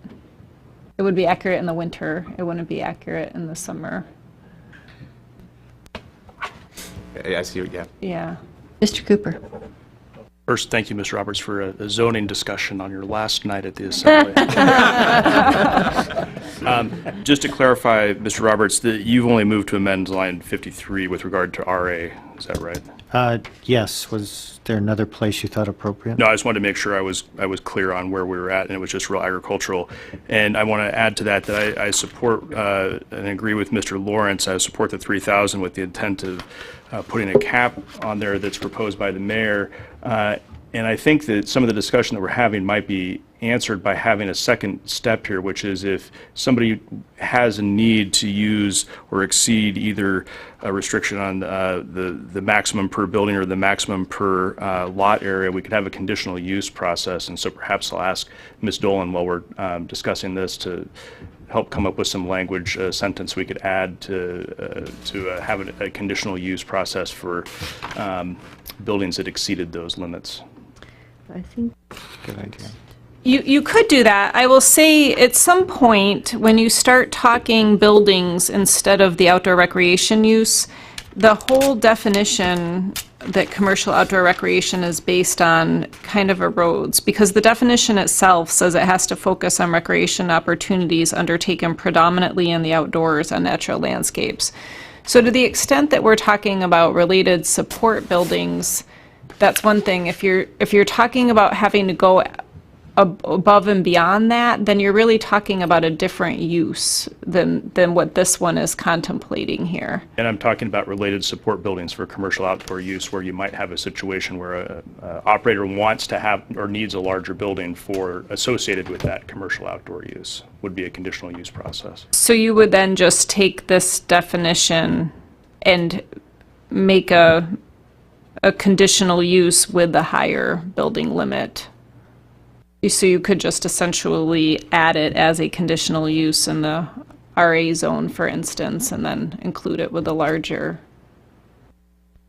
building requirement. So it would be a permitted use below a certain threshold and a conditional use after. That's kind of where, so we're talking about now permitted use up to 3,000 per building or 5,000 total per lot area, and a conditional use for associated buildings in excess of that. That's what I would be thinking. Okay, so you want me to draft you up a motion? Yes, please. Okay. See, I had, Mr. Mayor, did I see your hand, or were you pointing me towards Ms. Nelson? No. Oh, neither. Okay, Ms. Nelson. I just wanted to clarify that this limit is only those buildings essential in the operation of the commercial outdoor use. It doesn't include the owner's house or their agricultural barn or any of those other uses that are already allowed in the zone. It's just associated with the outdoor commercial recreation use. Okay. So I believe that right now we are on the amendment of line 53, changing Move to from amend 2 amendment to 3,000. Mr. Lejewski. to 4,000 feet from 3,000. Okay, Mr. Lejewski has moved to amend the amendment to 4,000. Is there a second? Second, for the sake of discussion. Seconded by Mr. Tacky. Mr. Lejewski, would you like to speak to that? Grabbing the 4,000 from testimony, I had written down a range of 1,600 to 4,000, and 4,000 will cover the whole range. Okay. Anyone else on this proposed amendment to the amendment? Yes. Mr. Tacky. I would just like to say I was thinking the same thing when we heard the public testimony where somebody already has a building that's doing this in one of these zones, and given the fact that like there's other buildings, I can envision a 4,000 square foot building storing ATVs and snow machines, especially if you're going to have like both options as a commercial use for outdoor activities. Okay. On the proposed amendment to the amendment, any other discussion? Seeing none, clerk, please call the roll, and I'm going to roll that it does not carry the main motion or the main amendment. Mr. Gray? No. Mr. Cooper? No. Mr. Quist? No. Mr. Lejewski? Yes. Mr. Roberts? Yes. Mr. Tacky? Yes. Mr. Lawrence? Yes. Ms. Dodge? No. Would anyone like to change their vote? Seeing none, 4-4. it fails 4-4. We're back to the proposed amendment, which is 3,000 square feet on line 53.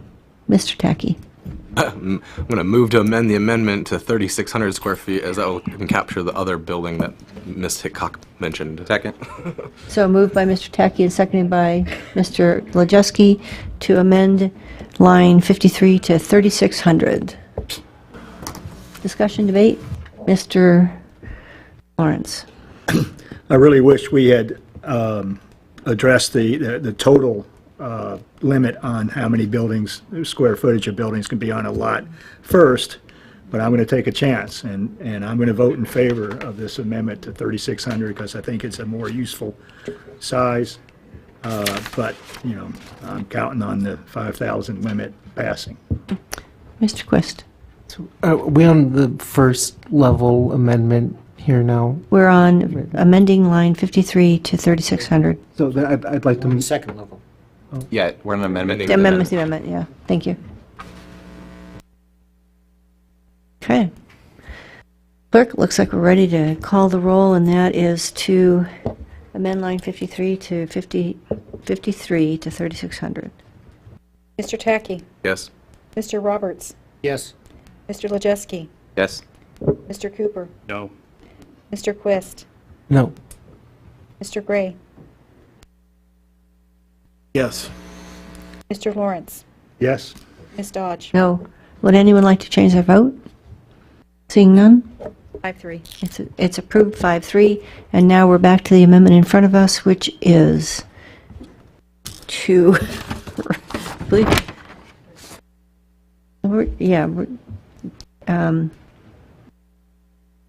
I think we're done. Okay. So, well, we have to work on that. vote on We it. haven't voted to, we've amended it.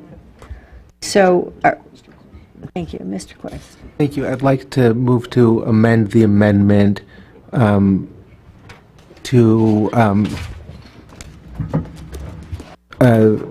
let's see, delete on the same line, delete the comma and add not to exceed a total of 5,000 square feet of gross floor area per lot and. Second.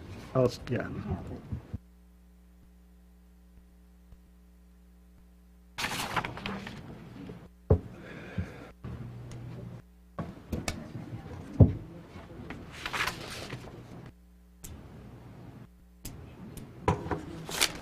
My apologies, I wanted to make sure we were all caught up on understanding, so I missed something.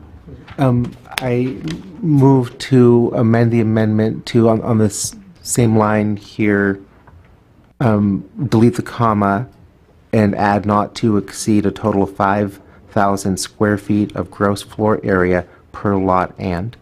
And I seconded it. Okay, thank you. So it's been moved by Mr. Quist and seconded by Mr. Cooper to add not to exceed a total of 5,000 square feet Per lot and. of gross floor area per lot, and To delete the comma, and I could speak to that briefly. yes, but I want to make sure, are we on, this is for lines 41 through 42 and 53 to 52 to 53, is that correct? 4142's already been amended away. Yeah, that's Just on the same line where, I don't know if it's still On line 52 with our Okay. previous deletion, but right where we're currently working. 41, 42, We're on line 53. I know, but I don't believe that has been amended out. 44 through 47's been amended out. So, but your amendment is 52 through 53. correct. Okay. Yes. Okay, and then, so on the amendment, to the amendment, I could Mr. just briefly. Chris, thank you. Yes, speak to that. So, yeah, this was requested by Mayor Castle. I think it makes a lot of sense to have a total limit, so we don't have a potential for a lot more square footage, and it caps it for the lot. Thank you. and Mr. Roberts. Okay, so I'm concerned about the building limit, and, this was thought about, as the attorney definitely brought it up while we were forming this ordinance, and I just wanted to be really careful with so many types of uses and small buildings they wanted to use. I wanted to be really careful about setting a limit. I actually think that it would work well with what Mr. Cooper brought up with the conditional use if it goes over a certain square footage. So I'm not against it if we had that, knowing that everything else we'd at least have a conditional use for and be a possibility. Because currently in RA, I mean, somebody can build all the buildings they want with their big house and then build all these accessory buildings, and they could have as many buildings as they want. They could have Shed World on their lot if they wanted. There's no real limitations there. I think Aaron was trying to get to that with a cold storage concept, though I think even storage or warehousing itself would be into that. Anyway, I'm not against the number. I think it's a little low, especially if you have 3,600 as the primary building, but since I can't amend it right now, I'm not totally concerned with it. I'm going to talk to the clerks. I think we're just at an amendment at this place. No, we're at an because amendment we've- to an amendment. We voted To an amendment. 3,600. Okay. So- Got it. Yep. Okay. We haven't approved 3,600 yet. Yes, we did. You only approved to amend the amendment to change it from 3,000 to Okay, thank you. 3,600. Sometimes it gets a little confusing up here. Okay, so, right, we can't amend our amendment right now. So on the amendment to the amendment, which is adding Mr. Tacky. It's not adding Mr. Tacky, it's adding Yeah. different words. Yeah. No, But that would be entertaining. I'm in favor of this, but yeah, same thing. The same concern that Mr. Roberts brought up was the 5,000 number. Just ask questions as to how we came up with that, but that could be amended after this. So. Okay. So on the amendment to the amendment, which, yes, Mr. Quist. Thank you. So we can talk about the square footage maybe some more, but one of the reasons I think that this is not particularly overly restrictive is because this is only square footage that is specific to this new proposed use. So it's not like we're saying this lot can only have a total of 5,000 square feet. The lot could have 10 times that. It's just the new structure specifically for this use is 5,000 square feet. And I mean, that's actually quite a bit of space. So thank you. Mr. Lajewski. I just want to ask Mr. Cooper if you're planning on introducing an amendment that would still allow us to go, or a business owner to go bigger than this with a, what is it, conditional use? I am. It's written right here. Okay, thank you. Okay. So on the amendment to the amendment, which adds not to exceed a total of 5,000 square feet of gross floor area per lot, and on line 53, clerk, please call the roll. Mr. Roberts. Yes. Mr. Tacky. Yes. Mr. Gray. Yes. Mr. Quist. Yes. Mr. Lajewski. Yes. Mr. Cooper. Yes. Mr. Lawrence. Yes. Ms. Dodge. Yes. Would anyone like to change their vote? Seeing none, 8-0. the amendment is amended, and we're back to the amendment. Mr. Cooper, make Well, I was going to make my amendment when we're done with Mr. this Roberts? discussion. Okay. Okay, so I just would like to move an amendment to amend 5,000 to 6,000. Second. So moved by Mr. Roberts and seconded by Mr. Tacky to change the amendment that we just made on line 53 from 5,000 square feet of gross floor area to 6,000 square feet of gross floor area. Discussion, debate. Mr. Mayor. Well, knowing that Mr. Cooper's coming forward with the proper amendment, I would speak against this one. 5,000 square feet's pretty good size facility for purposes, 95% of the purposes, and for the other 5% where maybe it's not appropriate, it's a little small, we want to make sure it's in the right kind of neighborhood and place, and that means conditional use. And so I think that's the conditional use amendment is much more appropriate than just permitting much larger buildings.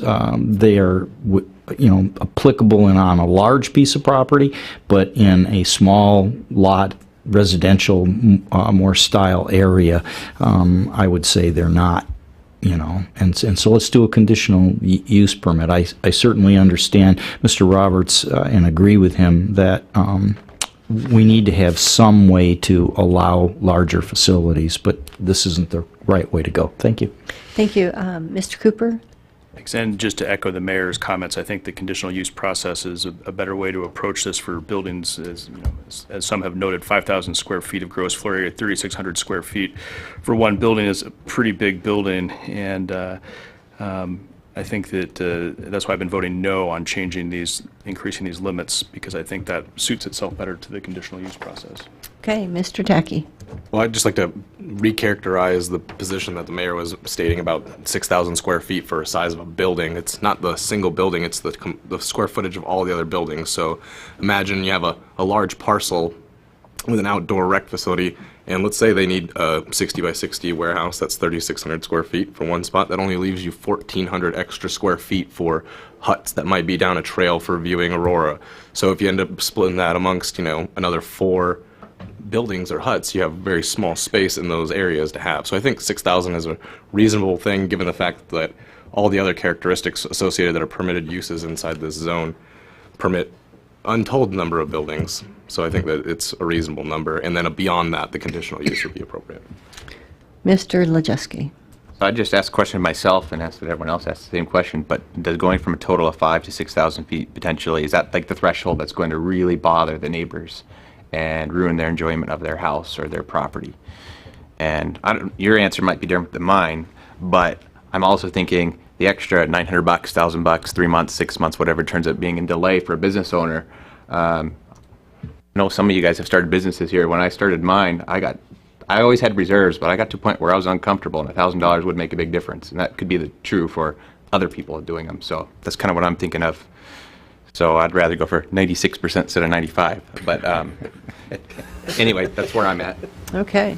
Anything else on the, Mr. Cooper? I just want to make one point for those folks who are here from the neighborhood who are concerned. We're only talking about rural agricultural lots right now, so not, okay, I just want to make sure that, because we're talking about some pretty big buildings here, and not an OR, so. Okay. On the amendment, changing it to not to exceed a total of 6,000 square feet. Clerk, please call the roll. Mr. Cooper. No. Mr. Quist. No. Mr. Lejeski. Yes. Mr. Tacky. Yes. Mr. Roberts. Yes. Mr. Gray. Yes. Mr. Lawrence. No. Ms. Dodge. No. Would anyone like to change their vote? Seeing none, 4-4. it fails. We're back to the amendment that has no doubt been amended. Or attempted to be amended. I don't believe this particular one has been. Okay. Well, it has been. Oh, to 3,600 square feet? Okay. Anything else on this one? Mr. Cooper, do you have any words of wisdom you wish to interject at this time? It's okay. I'm You gonna can make wait my for a whole motion new after we thing. adopt this. Okay. So let's vote on the amendment as amended, which is to, I have on too many papers here, but basically to amend line 52 and 53 so that it reads, commercial outdoor recreation and related buildings essential in the operation of the use not to exceed a total of 5,000 square feet of gross floor area per lot, and with no building to exceed a gross floor area of 3,600 square feet. Clerk, please call the roll. Mr. Lejeski. Yes. Mr. Roberts. Yes. Mr. Tacky. Yes. Mr. Gray. Mr. Cooper. Yes. Mr. Quist. Yes. Mr. Lawrence. Yes. Ms. Dodge. Yes. Would anyone like to change their vote?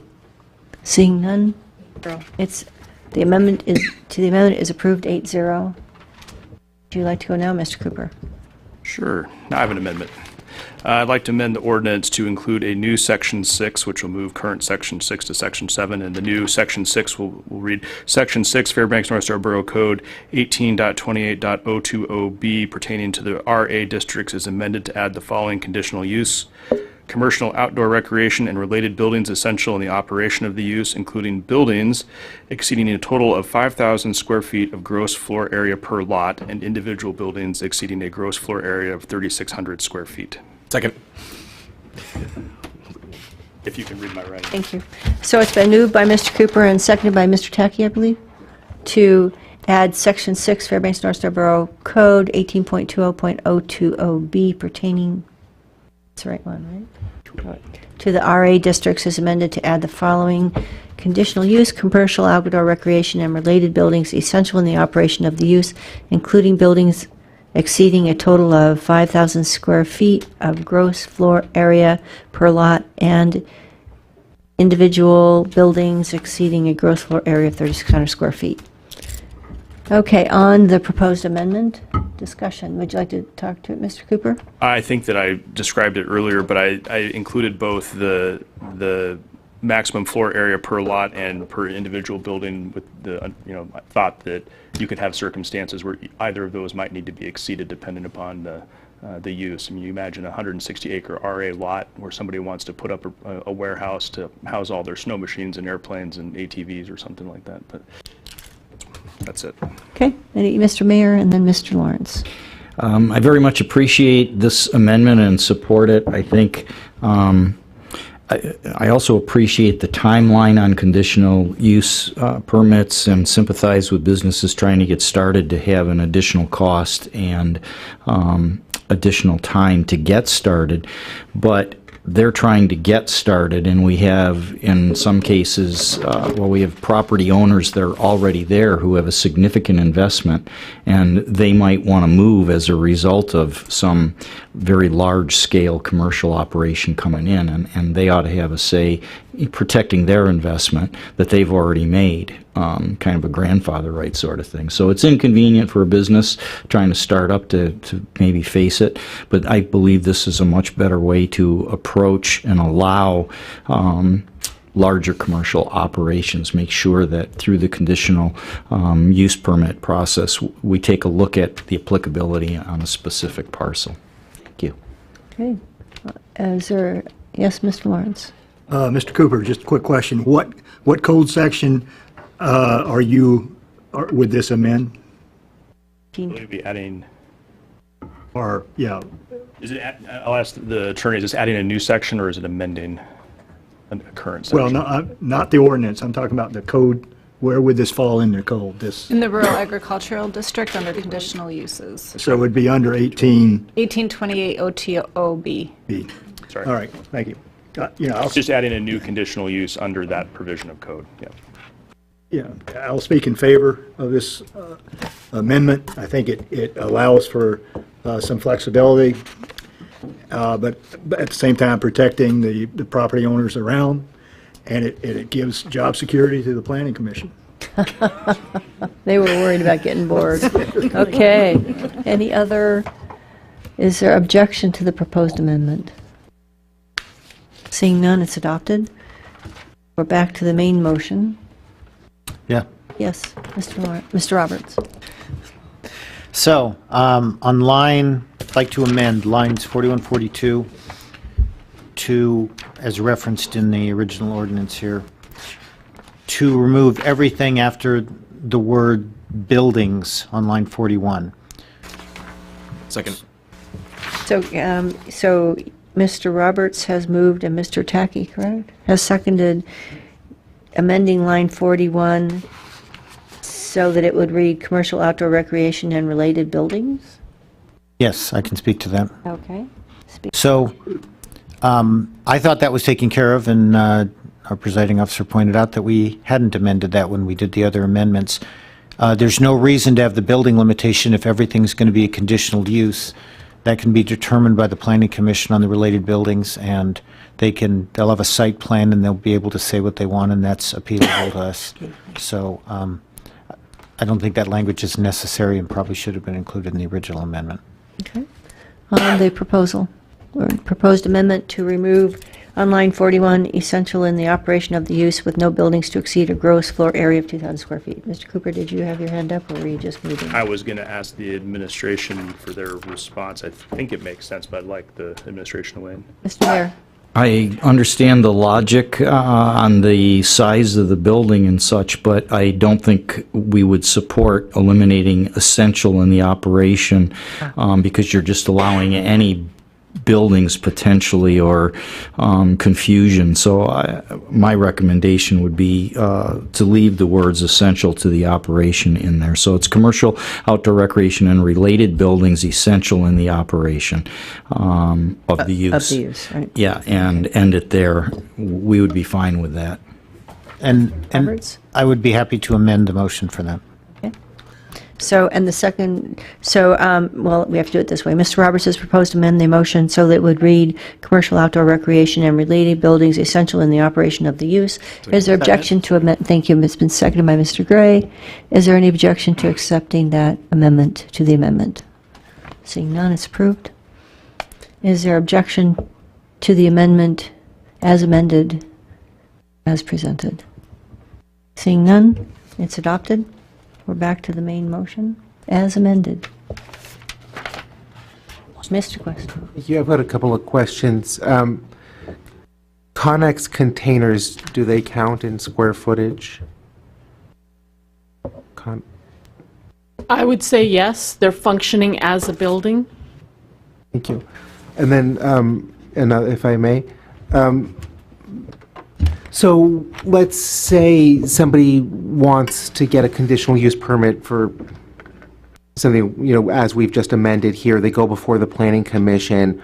On what grounds can the Planning Commission actually reject the conditional use permit? Well, first of all, the applicant has to meet the burden of proof. It's their responsibility to provide enough information to the Planning Commission for the Planning Commission to make findings that they meet the criteria. And there are specific, and I'm looking for it right now. I can never find it when I'm looking for it. The conditional use criteria in code. Hang on just a second here. It's 18104.050. Thank you. That helps. Okay, 104.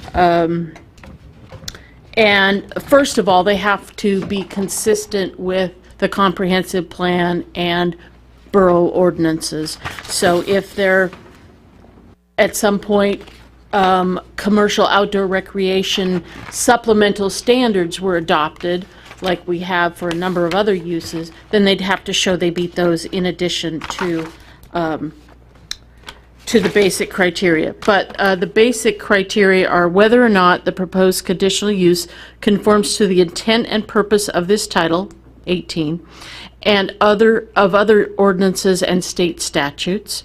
Number 2, whether or not there are adequate existing sewage capacities, transportation facilities, energy and water supplies, and other public services to serve the proposed conditional use. So, what type of road, do they have adequate parking, do they have restrooms if people are going to be there for long periods of time or overnight, etc.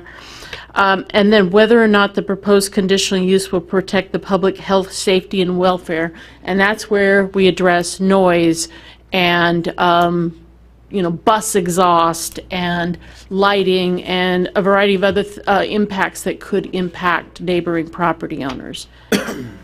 While it's not yet in front of you or the Planning Commission, we're also looking at supplementing these conditional use standards based on what we've heard from the public on a variety of conditional use over the last few years, so that we can give the Planning Commission more tools to look at the suitability of a specific use on a parcel beyond just public health, safety, and welfare. If I could follow up on that, and maybe this is for the Planning Commission Chair, whoever wants to answer it, but do you feel that the Planning Commission, given these 3 criteria and just in the scope of the powers of the Planning Commission, do you feel it's robust enough in order to be able to protect neighborhoods and like some of the concerns that we've heard here tonight? And the reason I ask is that we have had many times we've heard that the conditional use permit process and is there isn't really a lot of ability for the Planning Commission to turn down conditional uses. They'll put conditions and then there'll be the permit. It'll be conditioned, but they're typically granted. And the reason I ask is because, we put the conditional use permit process in place in order to set up some protection for the neighborhood. But sometimes it seems like maybe all it does is just provide notification to the neighbors that there's going to be a process. So I don't know if there's really a question in there, but if you've got an answer. Mr. Wojcicki, I'm sorry. I think I have an answer, and you can correct me if I'm wrong with the process. Well, I the think nuts and she, bolts. I just said that because I saw your name, I saw your hand. I think Ms. O'Neill is who he was asking, is that? Yeah, so I would say that the experience of the Planning Commission it's really dependent, I guess, on the situation. There are certainly times where the case before us tends to be difficult for us to make a decision that seems really obvious or to work best for the community, and where we find ourselves somewhat restricted. In other cases, it makes a lot of sense. So I think that, as Ms. Nelson alluded to, the review of the conditions and having more tools for us to be able to fit neighborhoods with the intent and the use, it would be beneficial. The biggest thing has really been record keeping. So there's been a problem with past record keeping, and we're talking like really old record keeping where we are then restricted, even though the land use has developed over time and it may be different today. What we have to go back on as far as paperwork says something completely different. So that's just an instance of what I recall recently. Thank you. Any other questions, comments? Mr. Lajewski.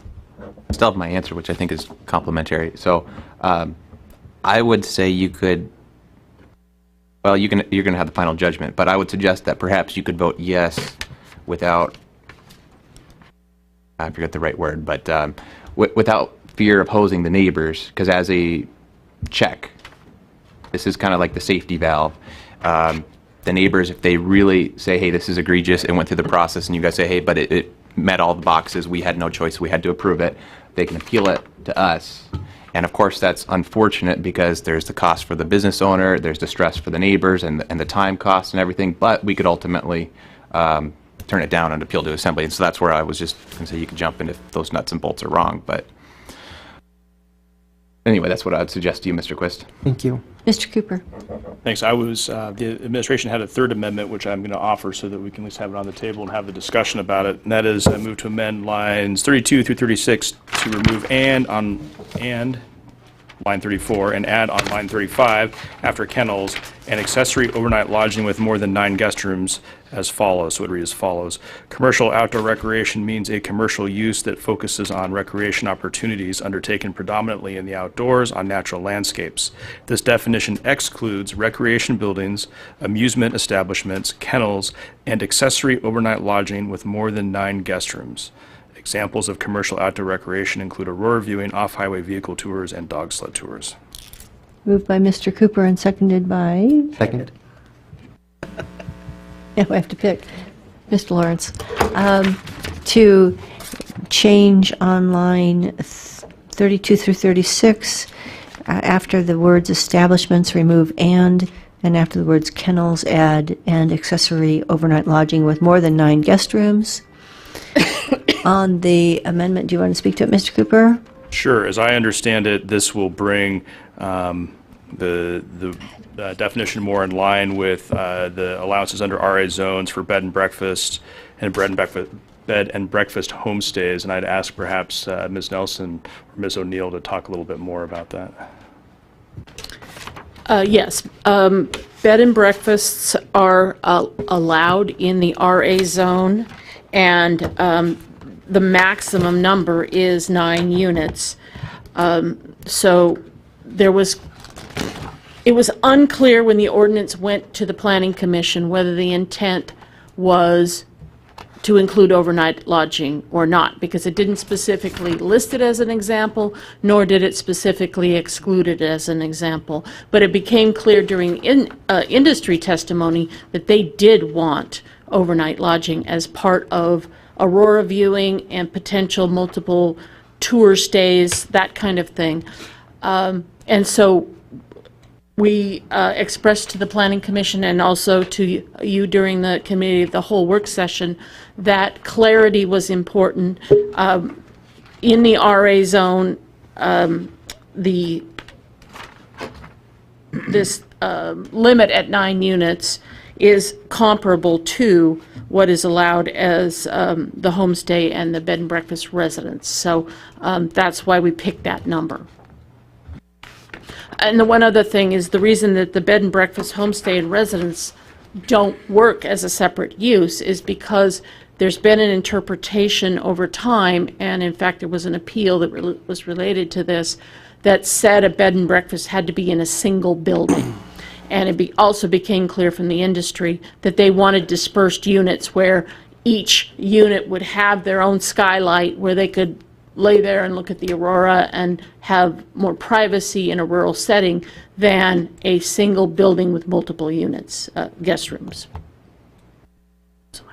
Mr. Roberts, and then Mr. Wojcicki. So to the attorney, so based on this language here, would this be restricted to limiting what you can have in one building? Or would this restrict having small yurts or other cabins or something like that? Well, both. You wouldn't be able to have more than 9 guest rooms, period. So it wouldn't matter if they're in the same facility or separate. Okay, and so what language would you need to change to meet the current interpretation by the planning department that that we don't apply the bed and breakfast definition to disparate units, to separate units? So that's a separate definition in code that's not within the title of this ordinance if you wanted to amend the bed and breakfast definition. No, I don't want to amend the bed and breakfast definition. Hopefully somebody will come up with an ordinance and fix that. I've done enough on bed and breakfast. So I don't have time. Then I think I don't think this restricts it to only one facility. Okay, so by using this language instead of saying that we're not allowing bed and breakfasts, we're getting around that definition and saying we're not going to allow it even if they're separate units. If we use the bed and breakfast definition here, I mean, you'd have to word it differently, then we would be saying one building with 9 units, you can't have more than 9 units in a building.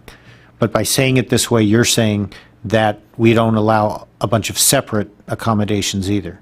That's how I would interpret it, and if the planning director wants to clarify if she has a different understanding, but that would be my interpretation of how this is in conjunction with other lodging definitions within our code. Okay. So I would interpret this as this is excluding overnight lodging with more than 9 units. So if they had 9 yurts around the property, I would say that that would be allowed under commercial outdoor recreation, but 10 yurts would not. Right. Okay. So then, as far as a comment on it then, I guess I'm a little concerned. This would be another good place where conditional use, if you're going to exceed that, might be useful for those very large lots where somebody wants to put in, you know, multiples of these facilities. They don't take up a lot of room, so you could get quite a few of them on a lot.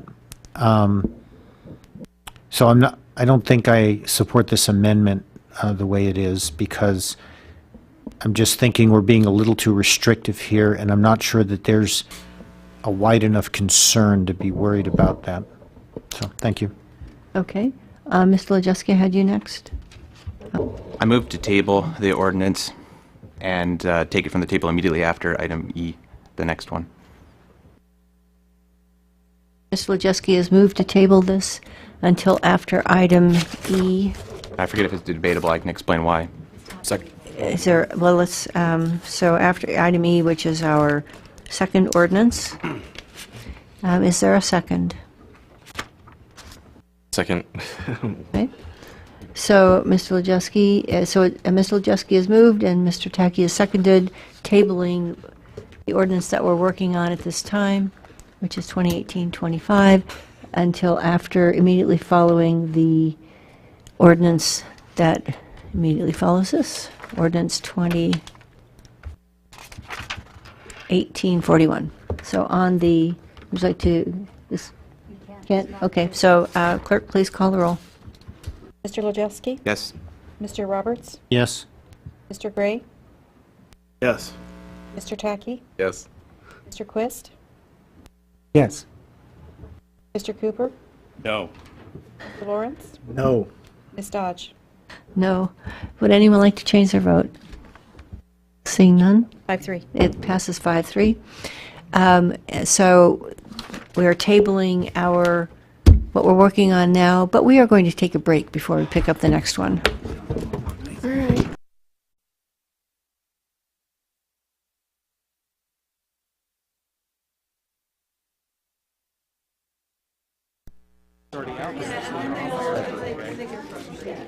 Yeah, I'm not sure what Oh, I don't know. Okay, we're going to call this assembly meeting back to order. It is, boy oh boy, 9:45 on October 25th.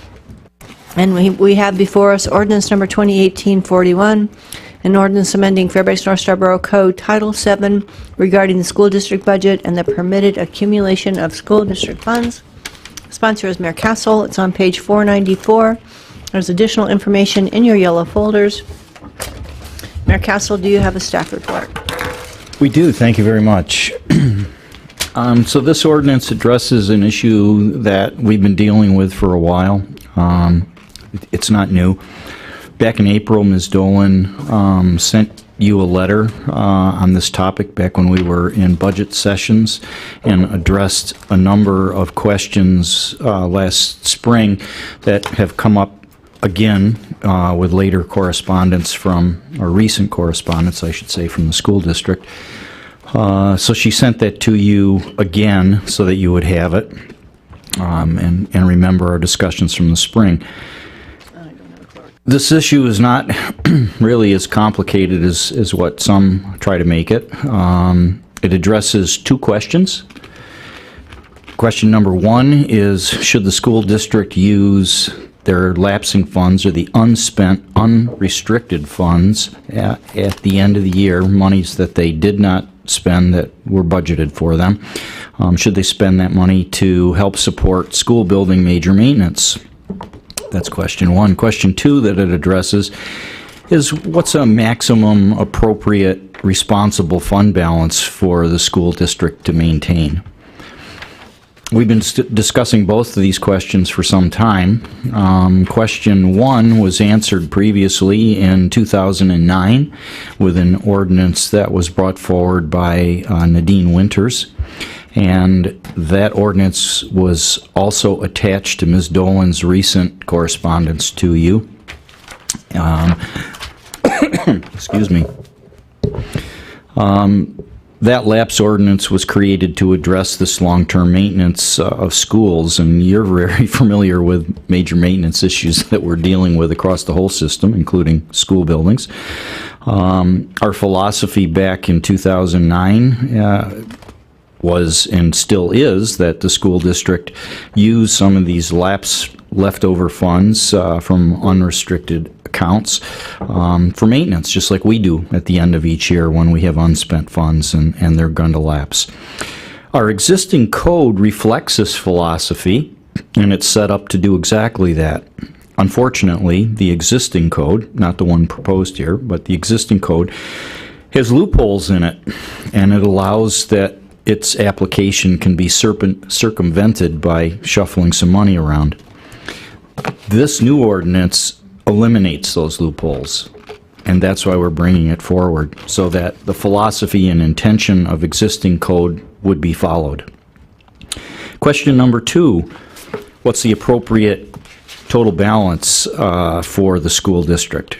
And Ms. Brady is going to be addressing our administration's position in the neighborhood of $5 million-ish, and she'll explain that more. But I think it's worth noting that the school district offered their opinion this past spring when we were discussing this, and they presented you with a 4-year spend-down plan, and that plan indicates that they would step down their fund balance to $3.5 million. That was the appropriate level that they were putting on the table for this. That plan is also in the information that Ms. Dolan sent to you this week. So the ordinance before you actually allows them quite a bit more latitude than that. It would allow them to maintain a balance of $9 million in local funds, plus their federal impact aid, which that amount varies year to year, but it's been averaging in the $12 million range. So combined, that would allow them $21 million in lapse, when I think that's a very reasonable amount. Some might say generous, since the other numbers are more to the $5 million to $3.5 million type range. So why is this important to our community? And why are we concerned about inflated balances year to year? It affects our property taxpayers. It raises the mill rate. And then that also has secondary effects on the economy in our community. And so we feel that it's very important to be addressed. There is, I'm going to toss to Ms. Brady now, and there is a new spreadsheet in your yellow packets that has been updated for you, so that it's very current, and she has more details, and I think it will help if you reference some of the numbers going forward with this spreadsheet, which tells quite a good tale. So, Ms. Brady. Thank you, Mayor. Good evening, Assembly members. My portion of tonight's staff report is mostly a repeat of the report you heard at last week's work session at the Finance Committee. As noted then, it's a bit long, but the matter is important enough to spend some time to understand the issues. And just as we did last week, feel free to ask questions along the way, and I'll also pause again at natural breaking points to see if there are outstanding questions.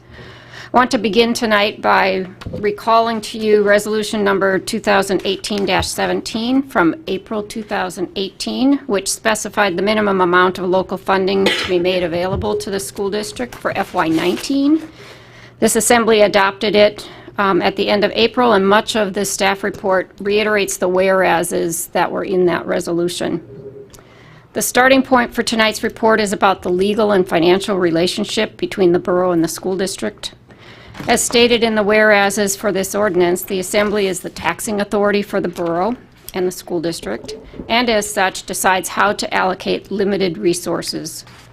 The borough is the legal entity with authority to bond and borrow funds, and owns and has responsibility for all school district facilities. The Alaska Constitution vests all local government powers in boroughs and cities. In accordance with the Constitution, the legislature by law has stated that each borough constitutes a borough school district, and each borough has the responsibility to establish, maintain, and operate a system of public schools on an area-wide basis. The school district acknowledges this in their audited comprehensive annual financial report and goes on to state that, quote, the borough has delegated the administrative responsibilities for compliance with the statutes to the Board of Education, while retaining certain responsibilities, including the responsibility of funding any deficits. The Borough Assembly remains responsible for approving the school district's total budget and is also responsible for providing a minimal level of local support per state statutes. Under the standards of the Governmental Accounting Standards Board, GASB, this makes the school district financially accountable to the Borough Assembly and therefore a component unit of the borough. Questions thus far? As further stated in the whereases, local source funds appropriated by the Assembly to the school district each year are intended to be spent on operational expenses for that year. Therefore, any funds left over at the end of the year were not spent for the operational expenses of that year. An accumulation of leftover funds is clearly money that was not spent for operational expenses. In very few aspects of federal, state, or local government are entities, departments, or divisions allowed to carry over spending authority for operations from one fiscal year to the next. Next, I'd like to lay the foundation for the administration's determination of the appropriate level of fund balance for the school district, which the mayor has started to speak about, but I'll be a little more specific. During the spring of 2017, I was asked to give a presentation about fund balance. Most of you were here for that presentation. Much of this part of my staff report is excerpted and revised from that presentation that I gave in June of 2017. Starting with the basics, excuse me, one form of the bookkeeping equation is that assets minus liabilities equals equity.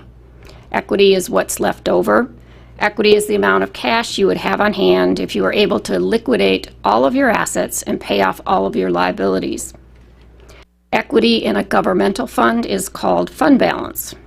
Governmental funds include the general fund, special revenue funds, debt service fund, and capital projects funds. Equity in proprietary funds is called net position. Proprietary funds include enterprise funds and internal service funds. The Governmental Accounting Standards Board, the GASB, has established 5 categories of fund balance. There's a handout on this ordinance in your yellow folder, and several of these are the same as what you saw last week. As the mayor noted, the third handout is an updated version. But this first handout is the categories of fund balance. And in descending order from most constraining to least constraining, the 5 categories of fund balance are non-spendable, restricted, committed, assigned, and unassigned. Note that the term for the total of the amounts in the last 3 categories, committed, assigned, and unassigned, is unrestricted. That means there are no external constraints on these unrestricted amounts. Restricted fund balance is subject to externally enforceable legal restrictions. Constraints imposed by the Board of Education, the superintendent, or other school district management officials are considered internal. Under the generally accepted accounting principles established by the GASB, internally constrained fund balances are considered unrestricted. As a point of clarification, the GASB abandoned the terms reserved and unreserved fund balance in February of 2009, effective for the boroughs and the school district's FY11 financial statements. The Alaska Department of Education requires the school district to prepare GAAP-basis financial statements, including the 5 categories of fund balance. State statutes, however, have not been updated for the current terminology. In the proprietary funds, there are only 2 categories of net position, restricted and unrestricted. As with fund balance, the unrestricted net position amounts have no external constraints on them. Any questions? All right. At that previous fund balance presentation, I talked about the rating agencies, what they do and how they do it. I spoke of their rating methodologies and focused on the fund balance portions of those methodologies.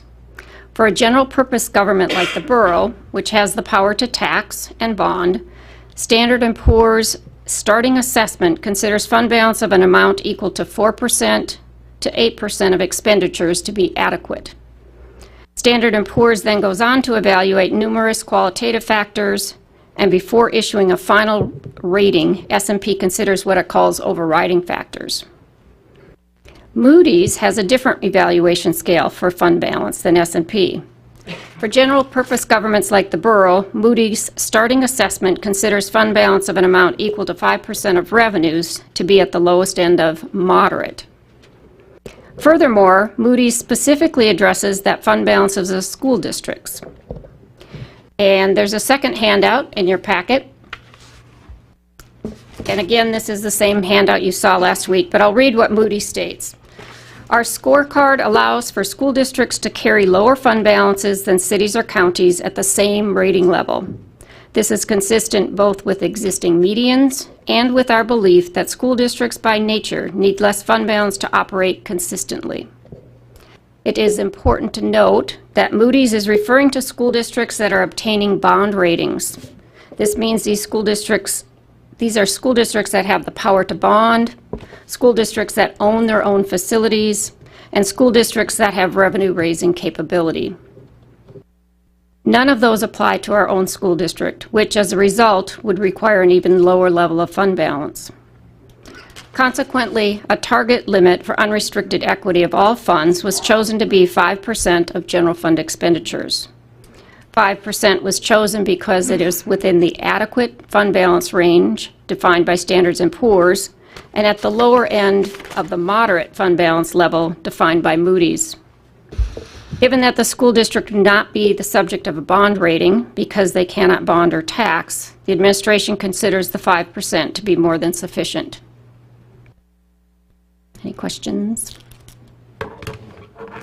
The Government Finance Officers Association has promulgated a number of best practices which represent the official positions of the GFOA. We have discussed GFOA's best practice on fund balance at a number of previous assembly and committee meetings over the years. GFOA's best practice on fund balance makes note that the initial policy assessment of the appropriate level of fund balance should be based on unrestricted fund balances. GFOA's best practice also distinguishes between general purpose governments and special purpose governments. The borough is a general purpose government. The school district is a special purpose government. GFOA recommends that a government's policy on the level of fund balance should take into account each government's own unique circumstances, and the risks covered by that fund balance should be articulated in a fund balance policy. The borough's policy does that. It is important to note that the borough's policy recognizes, in addition to its own risks, the borough general fund's need to also cover risks of the funds it subsidizes, which include the school district as a component unit of the borough. It could be construed by the taxpayers as excessive accumulation to have both entities holding fund balances for the same school district purposes and needs. The administration's objective with this ordinance is threefold. First, the administration wants practice to match the original intent of the current code, as the mayor stated in his opening remarks. The Assembly's appropriation for the local contribution to the school district is intended to be used for operations. To the extent that it is not used for operations, it is not needed by the school district for those operations. The current code requires a portion of the unneeded funds to be deposited to the borough's maintenance reserve fund for school district facilities. This is very similar to the borough's own code requirement to deposit 2/3 of any fiscal year lapse to its own facilities maintenance reserve fund. Despite the school district's increasing fund balances, there have been no deposits from the school district to the borough's maintenance reserve fund for school facilities since fiscal year 2013-14. Second, the administration wants the school district to have the ability to efficiently manage day-to-day operations with an amount of fund balance that's reasonable and appropriate. I discussed the rationale for what is reasonable and appropriate earlier, and will reiterate that it is based on criteria used on a nationwide basis by 2 of the 3 major rating agencies in the world. Allowing the retention of fund balance at the level proposed in this ordinance gives the school district finite flexibility to manage the types of unforeseen circumstances likely to be encountered by the district, given the district's limited risk exposure. A couple of examples are that the district has no community responsibility for natural disasters and no major maintenance responsibility for any facilities. Third, the taxpayer should not be unduly burdened with additional taxes to meet borough requirements if there is a disproportionate amount of unused funds being retained by the school district. The constitutional construction of the borough school district financial relationship places the responsibility for taxing and resource allocation directly on the borough assembly. The borough assembly has an obligation to make those decisions in the best interest of all of its citizens. Third handout in your packet is the worksheet. You want to pull that out.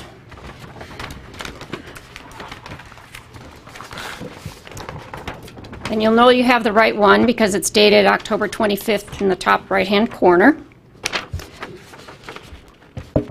And this is a corrected version of last week's worksheet. It's a historical spreadsheet that covers from fiscal year 2006-7 to fiscal year 2016-17, which is the latest fiscal year for which audited numbers are available. The spreadsheet applies this ordinance's concepts to the historical amounts. The first 2 lines of the spreadsheet calculate the target amount. Based on the information from Standard & Poor's and Moody's rating agencies, 5% of expenditures was determined to be the appropriate target amount. In determining the appropriate maximum amount of school district fund balance, the next two lines of the spreadsheet calculate a limit of 18% of the borough's local contribution to the school district as of July 1st of each year. The resulting amount approximates the 5% of expenditures target above. The local contribution is determined by the Borough Assembly each year and cannot be altered by the school district.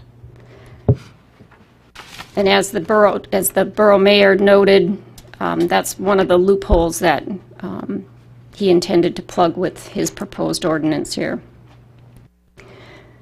The next section, unrestricted fund equity, is audited historical amounts. It includes both the unrestricted fund balances of the district's governmental funds and the unrestricted net positions of its internal service funds. Take note that this ordinance excludes the unrestricted fund balance assigned for the impact aid advance. What that means is that this exclusion allows the district to carry over more than double the calculated portion of the carryover amount. And I'll talk a little bit more about that in a couple minutes here. A second thing to note in this section is that unrestricted fund balances committed in the local program special revenue fund and the school activities special revenue fund are not contemplated on this spreadsheet. It was not the administration's intent to include these in the limit calculations, but the ordinance itself does not make that clear. So the last handout in your packet is a proposed amendment to this ordinance to exclude the committed amounts in those two special revenue funds from this calculation. And this is the same proposed amendment you saw last week. The next section of the spreadsheet is the amount of the school district's lapse to the borough's school district facilities maintenance reserve for each year since the inception of the lapse provision in the code. Here you can clearly see in the last two audited years that while the school district's unrestricted fund balances were increasing, there were no lapses to the school district's FMR. Also note that in fiscal years 2015 and 16, the school district requested waivers of the lapse provision, and the Assembly approved those waivers. There is nothing that prohibits the school district from requesting waivers of this revised code provision should it be adopted and should the future circumstances warrant such a waiver.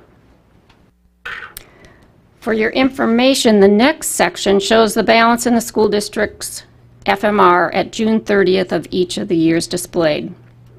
The amount in the fiscal year 2017-18 column is estimated and unaudited. The next section in blue italics shows two comparative numbers for each fiscal year. The first line there shows the proposed limit compared to the 5% target amount. Here you can see that the 18% of the local contribution approximates the 5% target amount, with some years being over that amount and some years being under. The second line shows the amount of unrestricted equity that is over or under the proposed limit, calculated in accordance with this proposed ordinance. The next line, for your information, is the historical amounts of fund balance assigned for the impact aid advance. The impact aid advance is unrestricted. When added to the calculated limit amount, as shown on the last line of the spreadsheet, it almost doubles the amount of unrestricted fund balance the school district is permitted to accumulate under this proposed ordinance. For example, at the end of fiscal year 2016-17, the last full column showing on this sheet, the school district would have been able to retain over $20 million of unrestricted fund balances under this proposed ordinance.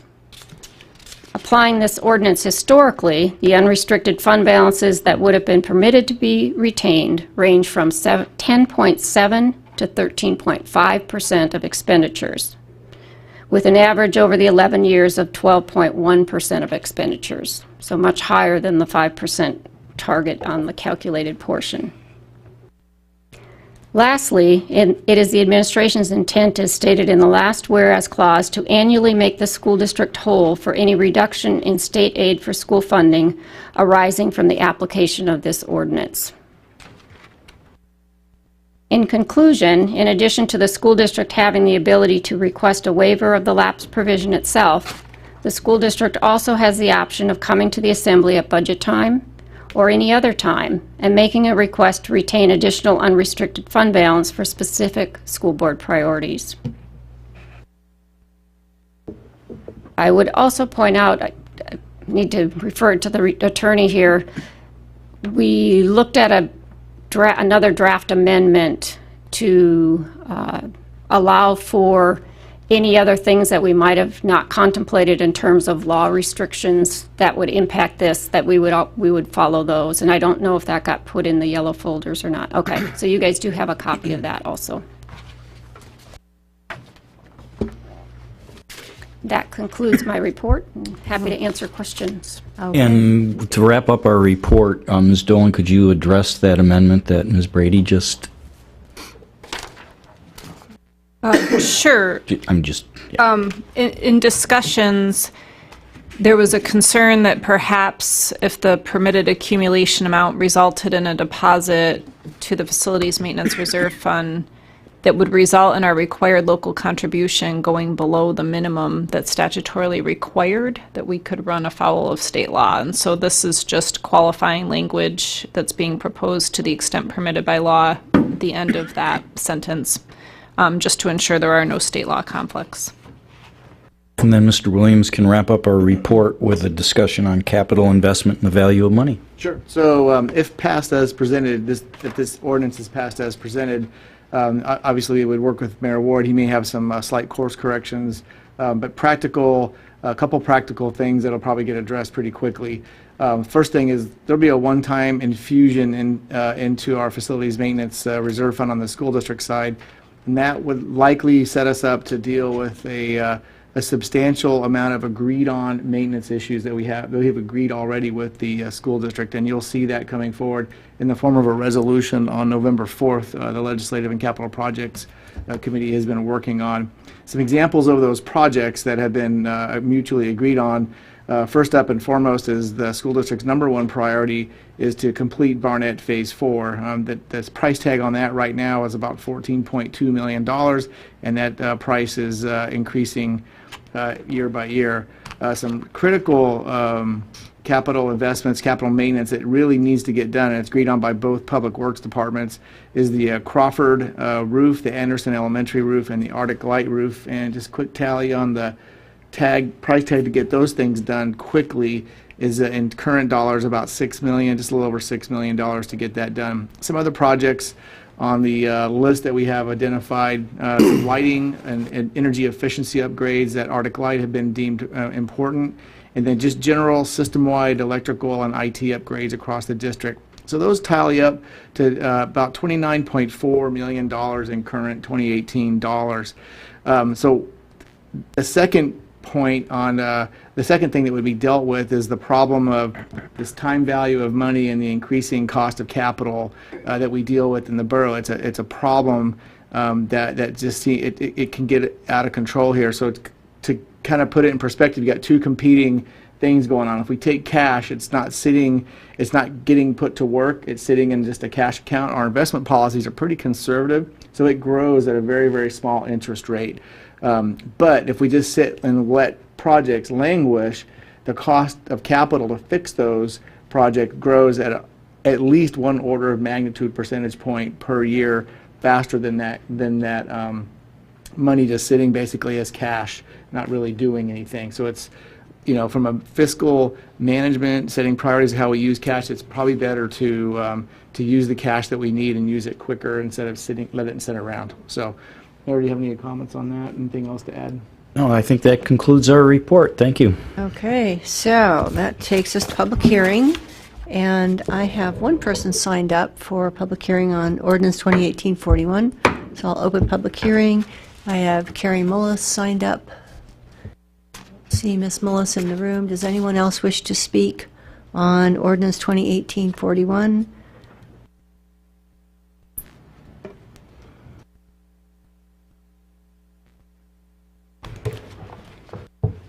Welcome. Please give us your name, spell your last name, Tell us your neighborhood, and you'll have 3 minutes. Okay. Thank you. It's Allison Lambert, Lambert, and I live in the Riverview area in Fairbanks.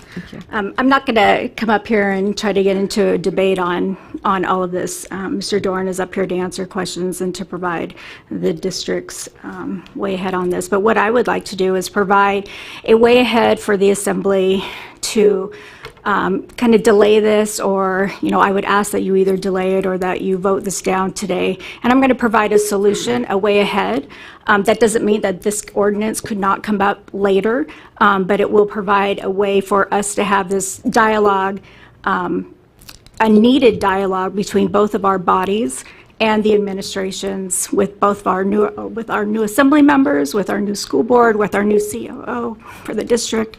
Sorry, I could get up here. Okay, and with the new mayor. So I think it's important that you get both sides of the story before you make such a substantial decision that's going to affect not only the district, but also the borough and also this community. So my way ahead is this. I think that we have a meeting already scheduled on the 5th of November. We've scheduled it. We knew that we were having communications problems. We knew there was a lot of angst and misunderstandings, and we caused a lot of confusion last year. So we scheduled this on 1 May, and it's been accepted. So we have a joint work session on the 5th of November for this.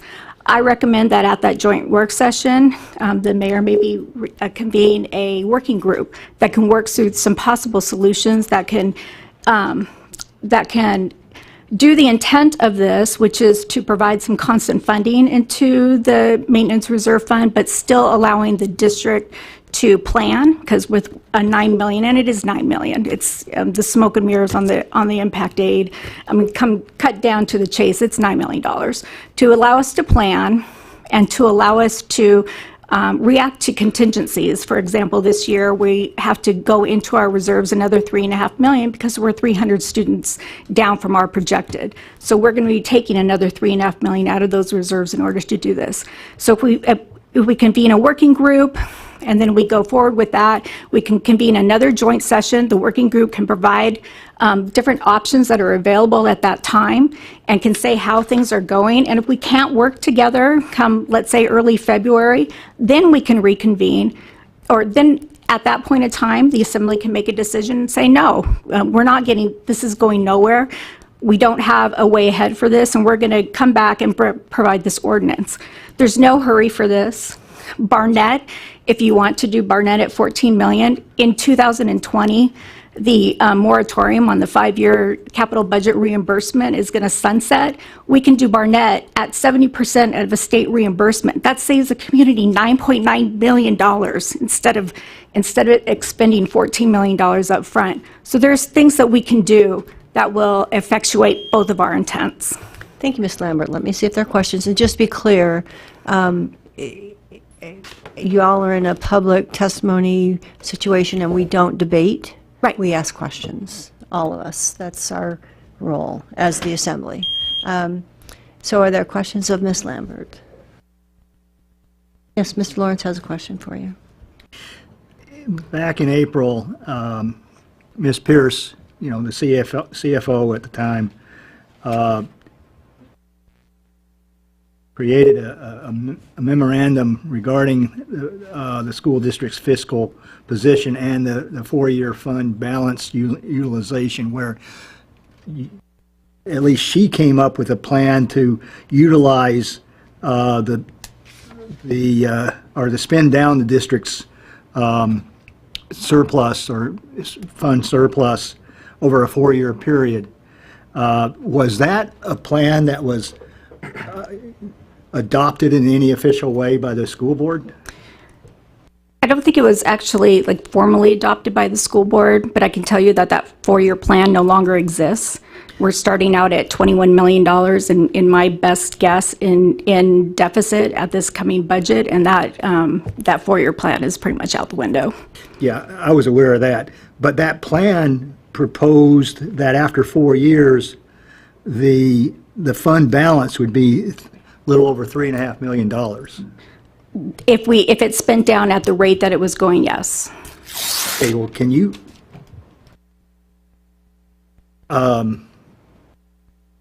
so what So what's this ordinance today provides for allows for a higher fund balance than 3.5 million? It does, but it doesn't provide us any flexibility to plan. So that 3.5 million could potentially go up or down depending on, how education funding goes in the next, few years with the new governor coming in. You don't know how education funding is going to go depending on who the governor is. So it could go up or it could go substantially down.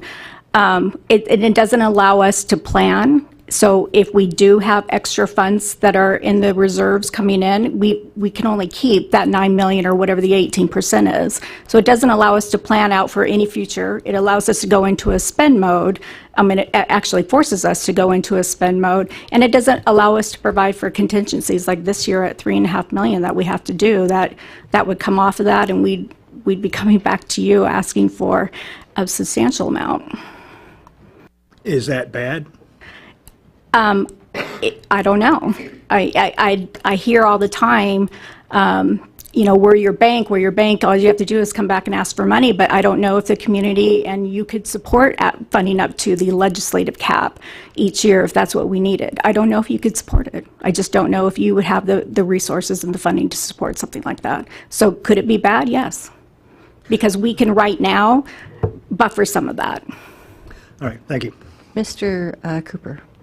I'm going to ask a bit of a technical question, so you may or may not know the answer. I was wondering if you can tell me how much in the FY19 budget of the fund balance and internal service funds you have, use the right word here, assigned for as part of the FY19 budget. This one that we're currently in, 12.5 million. Is that just from the general fund, or is that general fund plus the internal service funds? It's the funds combined. We've used 12.5 million in this year's budget. So you budgeted 12.5 million for FY19 of fund balance in those various funds. This year, yes. At the end of last year, we already budgeted 12.5 million. Thank you. So then I have Mr. Roberts and then Mr. Dorn. So do you understand that while we could hold off passing this tonight, if we do pass it tonight, that it would just be a starting point for your meeting, and that any time in this next year, this doesn't go, I don't think the money's going to instantaneously transfer. I think there's a time lapse there that somebody else can explain better what that time is. But they could pass a different ordinance to modify this based on those conversations in the future, just as well as holding this off. I understand that ordinances can be amended or changed at any time, but I also understood that the transfer is very important for the to get the projects moving. So I'm not sure about whether or not there's going to be a lag time or not. And those monies are already, a lot of them already been. Yeah, I actually would like to ask a technical question of when that transfer takes place. I should know the answer, but I just realized I didn't. Ms. Brady, can you answer that? I'm sorry, I missed the question. When does the transfer, if we pass this ordinance tonight, when is the first transfer approximately going to take place? As I stated last week, both entities are waiting for information from the state on the to implement GASB 75, the other post-employment benefits in the PERS and TERS systems. So we've gotten information over the weekend that they're going to provide those numbers to us in mid-November. I don't know how long it will take for both of us to kind of close out our books, but it would happen sometime after that because they'd have to close 18 and know what their real final ending balances are in order for the calculation to take place and determine what that amount would be. So sometime in the very end of this calendar year, I would guess. Got it. Thank you. Okay. Mr. Dorn, and this, of course, is right now we're in the middle of public comment, and we're asking questions of our commenter. I just have a question, Ms. Lambert, about the four-year plan, and if you could refresh our memory.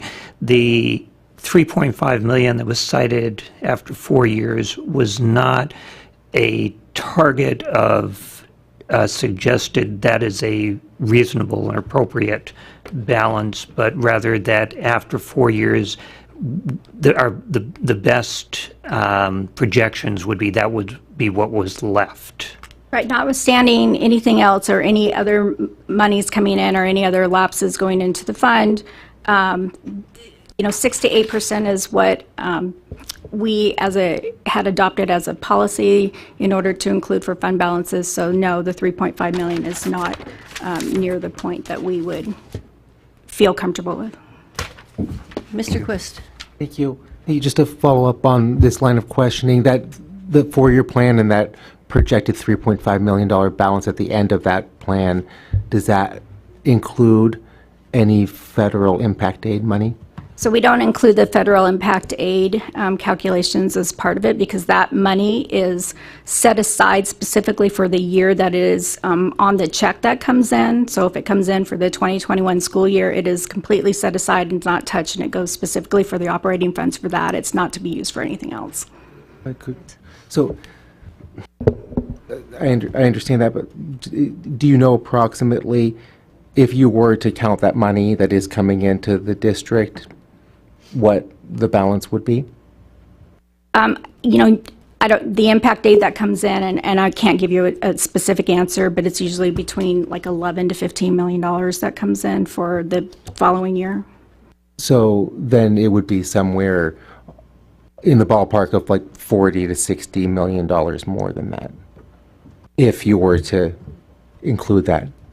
Well, if we were to include it, then you would add the 3.5 million to that. But again, that's just smoke and mirrors. Thank you. Mr. Cooper. Thanks. Another bit of a technical question that may actually be harder than the Into first the one. mic. Sorry, I'm getting there. And I recognize that the FY18 financial reports the audit is not complete yet, but do you have an idea of whether or not the total unrestricted fund equity is going up or down? Do you have any sense of where that is? I have Is not. there going to be a lapse? I have not been briefed. I'm not on the audit committee, and I haven't been briefed on where those numbers might fall yet. Thanks. Any other questions of Ms. Lambert? Mr. Quist. Thank you. You've used the phrase smoke and mirrors a couple times now. And can you just explain to me more specifically what you mean by that, please? I do. The ordinance here allows us to keep whatever 18% is, and this year it's whatever that is, 9 million dollars.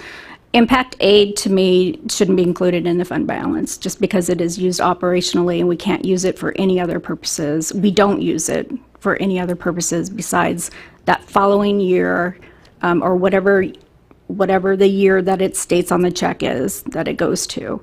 So those funds we set aside and we're not using those funds for anything. So to include that in what we have as fund balance and the community think that we have more than we do, I think to me that's why I use that term. If I could Mr. Quist. follow up on that.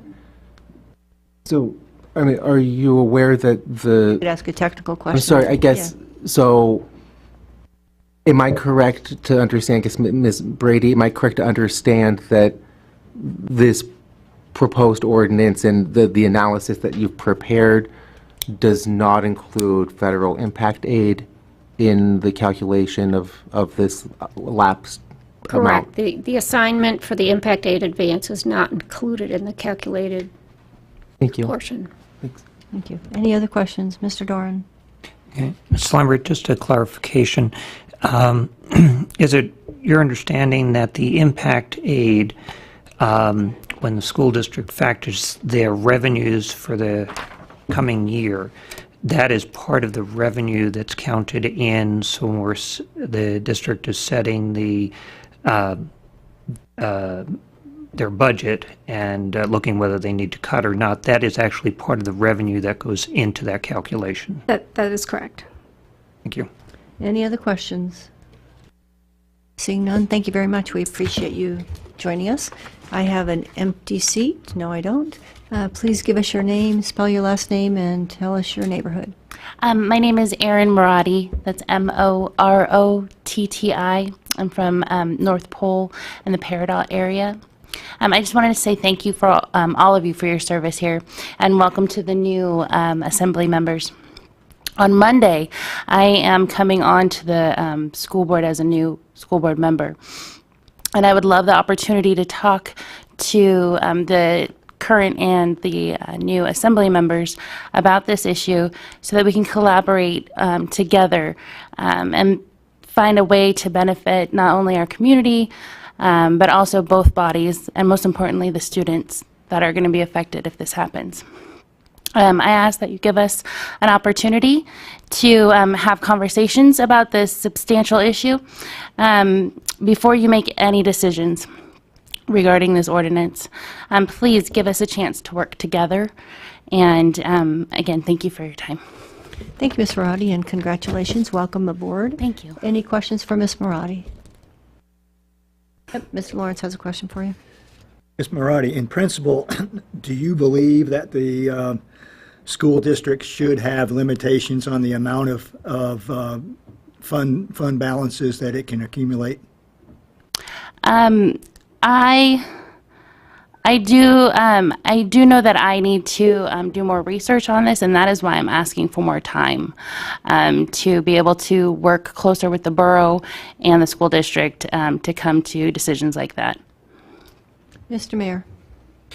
You said that the students would be affected by this, implying negatively. So in what way would this affect the students? I think any decrease in sustainability or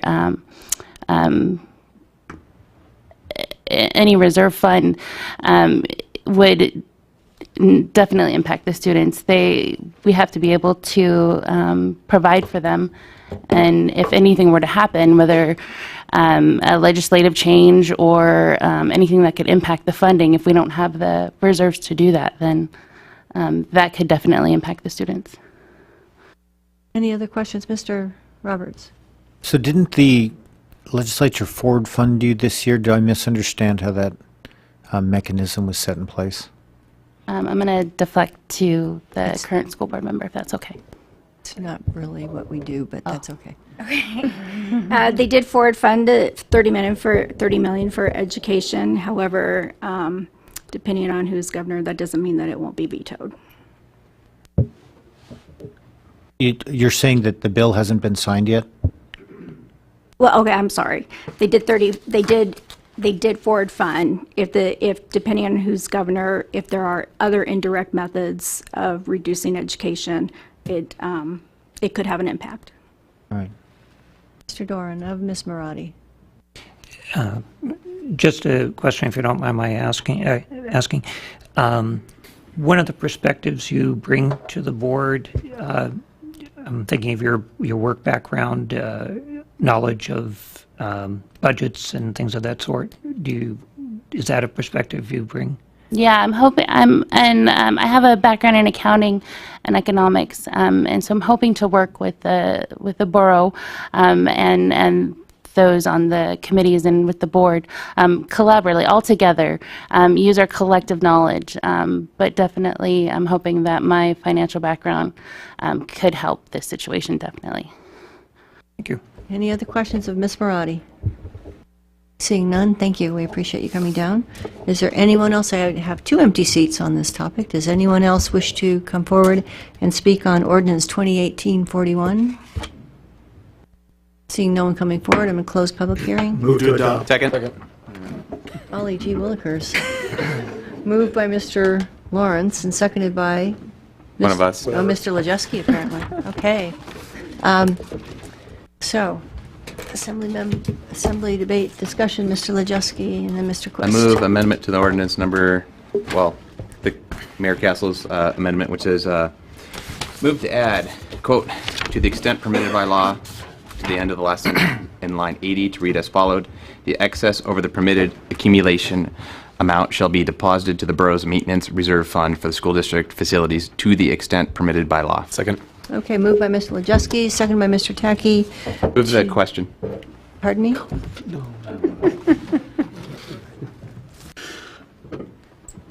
Thank you. So we're moved by Mr. Lejeski and seconded by Mr. Tacky to add the words "to the extent permitted by law" at the end of line 80. Is there any objection to the proposed amendment? Seeing none, it's approved. Mr. Quist, I had you next. Thank you. And Mr. Cooper, Mr. Gray.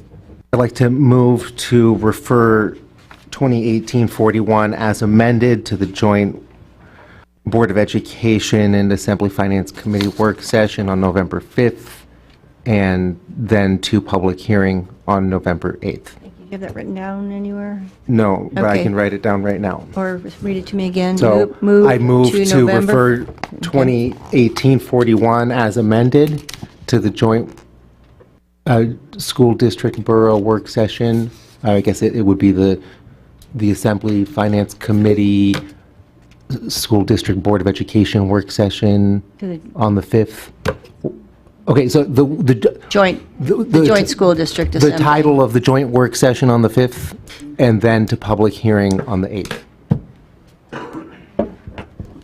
Public hearing on the 8th, okay. So Mr. Quist has moved to refer to the joint school district assembly meeting on November 5th and to public hearing on the 8th. Is there a second? I'll second it, although the clerks are, I want to hear what the clerks have to say here. The joint work session is being sponsored by the school district. Right. They are setting the agenda. So I would think that they would have to concur to add it, and we would have to make sure that I haven't counted dates yet. Okay. That we have enough time. So I just want the body to be aware of that. Okay, Mr. Quist. Well, I mean, I'd like to speak to it a bit, and I kind of have a sort of a technical question about it now, too, based on what the clerk just said. But, I mean, there's been lots of reasons stated here why I think this is a good idea. I mean, it would allow us to discuss this more. It is a very substantial change to the way that, you know, the two organizations are doing business. I think that it's worth taking at least a little bit more time on this. I'm a little bit confused, and maybe it's just because it's 2 weeks later now or a week later, but I made a similar motion when this was first being advanced. We ended up advancing it to this meeting, and this wasn't an objection then. That Maybe they thought about it since then. Okay. So, I mean, I guess I'm confused if my motion is even like valid or legal. But I mean, if it is, I think it has quite a bit of merit. Mr. Dorn, on this particular proposal to refer it, do you have information? I really appreciate the intent of the motion because it does make an opportunity for us to talk. I can't make a commitment in terms of the whole board, but I think I can give a sense to the board that we would be definitely supportive of making sure this was part of the agenda or such. Because I think that really gets the conversation. So I really appreciate that, and I think it reaches some of the things we asked for 2 weeks ago, actually, for that further discussion and getting our staffs together as well. So we're really talking about real numbers. The one, if I might, a procedural question. It's on this right now. Right, it is on this. Just a procedural question. If at the joint work session, and we did whatever was needed to make sure we had some time to talk about this, if it was decided to set a work group or such, or we needed a little more time, how does that operate? Was it going to public hearing so quickly? I'm just not sure. And I know there's a question from Les, about the next meeting or such. So, Clerks, do you want to answer that, or do you want Mr. Quist to? Have to move to this motion. If it went to the joint work session, it would have to come back before this body on November 8th for public hearing. Unless that date were changed. Mr. Quist? So that was my understanding as well, is that we could refer it to this other work session, but it also has to include a referral to a public hearing, because that's at what point this ordinance is. I would speculate that if the outcome of the joint work session included some kind of consensus that further time was needed, that then during the public hearing at the 8th, there could be a motion that addressed that. So I have Mr. Cooper, and then Ms. Wojcicki, and then Thank you. Mr. Roberts. So, I will try not to speak about the substance of the motion, but the substance plays a little bit into this issue as well, from those of you who have talked to me about this, and I've talked to a lot of people about this. And that is to say that generally speaking, I support the concept that the mayor has laid out in terms of finding a better mechanism to make this work, and I'll reserve some more detailed comments about the merits of the substance when we get there. However, at the same time, the part of the equation that has been weighing on my mind over the last 2 weeks as I've been contemplating this and talking about it with folks is the fact that I feel that I personally made a commitment to the school board and the school board members in April when we had our joint work session to a different approach to dealing with these issues. And I recognize that the approach that's before us is a valid approach. It just hasn't allowed for the type of joint conversation that I committed to pursuing to improve the relationship between the borough and the school district. So for that reason, I would support the motion to take the time to have that joint work session. It's a small delay. I do not support a long delay in this. This is a problem we need to address sooner than later. It's got real impacts for capital projects. Mr. Williams talked about the time value of money, and that's absolutely true. And in addition to that, there's the budgeting process of, if we're going to have capital projects out next summer, we got to get on that and know what we're going to do ahead of time. So I don't support dragging this out another year. I don't support dragging this out another 6 months. I'd like to give the district the opportunity to have the conversation with us jointly.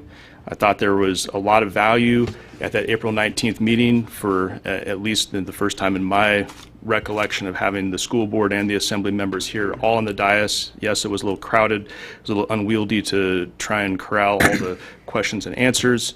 And having both administrations present to discuss, and I think that everybody hearing the same thing all at the same time was kind of a good process. So I say this because I think that from my personal perspective and and the commitment I made, I think the right thing to do is to give some limited amount of time here to get some of that same type of input from the school board. Thank you. Mr. Wojcicki. I move the previous question. Just need a second. Is there a second? Second, Mr. Roberts? Okay.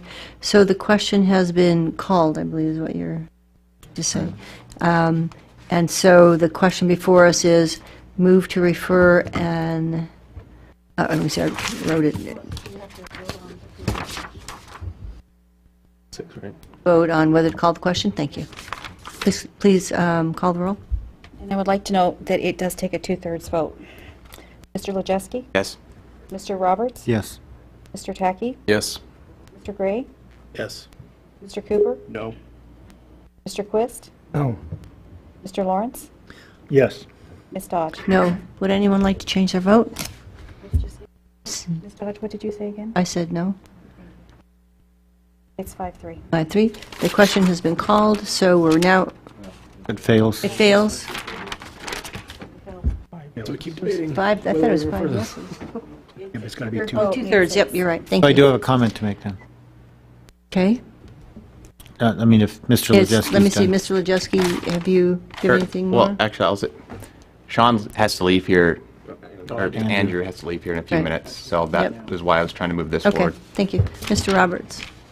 So, I don't think we need to postpone it, especially in the light of Mr. Cooper's upcoming amendment, which I think dampens the impact a lot, and so, and not necessarily in a bad way, but it makes it much less important to delay, and I certainly don't want to delay because there are things to be done, and for the same logic Mr. Cooper was bringing up, but I don't think we actually want to bring forth any delay. We will need to take care of things, and then we can have a discussion on what to do if we have Mr. Cooper's amendment in there that dampens the effect. Thank you. Mr. Quist?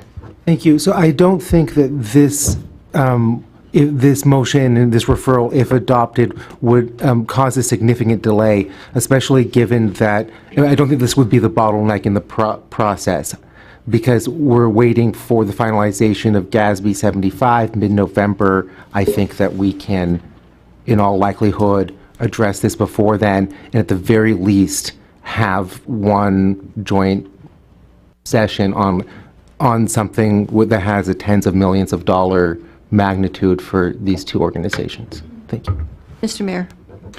I would agree with Mr. Roberts. We have an amendment coming forward from Mr. Cooper if this continues, and I think that makes this very easy, ease-in, kind of phased-in proposal.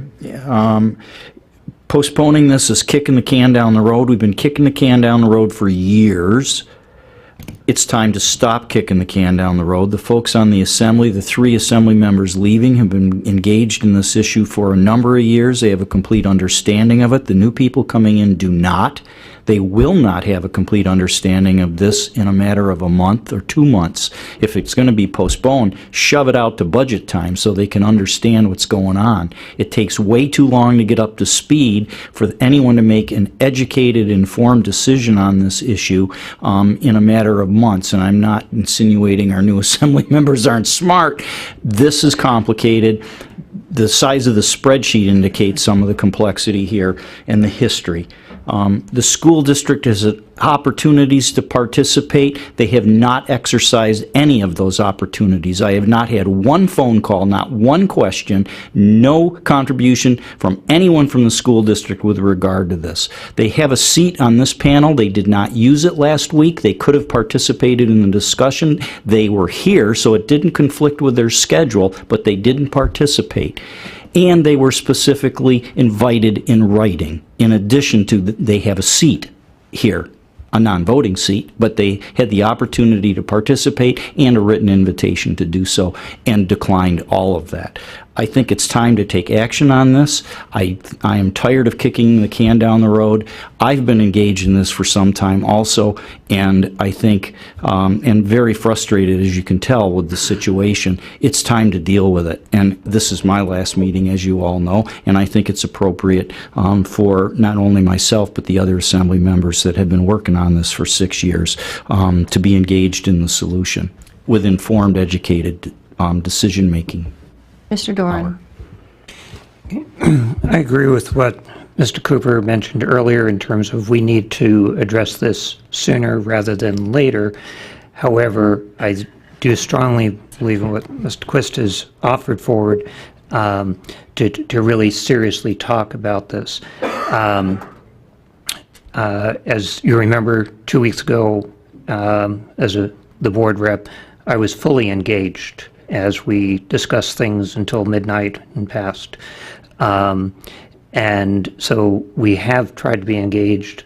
There may have been some misunderstandings as exactly what our role could have been last week at the finance meeting. We were here because we were very interested in this. I think it is a timely topic that needs to be addressed because it is in front of us and has certainly generated a lot of conversation.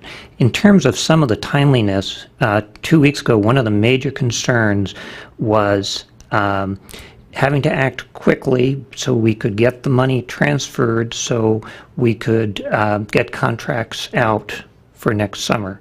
The highlights of that were primarily focused on, for instance, the roof replacements. We have checked historically. Typically, those don't go out until usually February, the end of February. They are a pretty straightforward deal, so we have time to do that.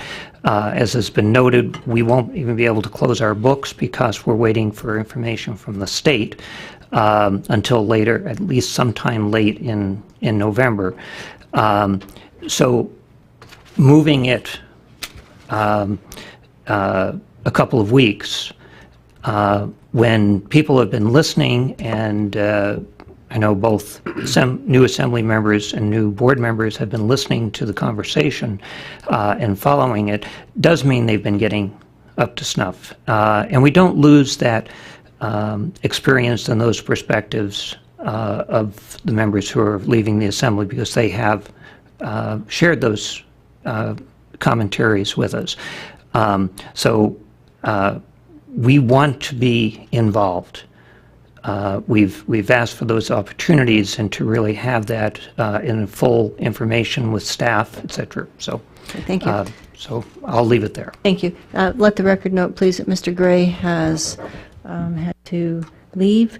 And so we're on the motion to postpone. Clerk, it looks like we're ready to vote. Do you need me to restate it? The move to postpone to November 5th joint work session and with the school district and the Assembly, and public hearing November 8th is what we have in front of us. Please call the roll. Mr. Quist? Yes. Mr. Tackey? No. Mr. Cooper? Yes.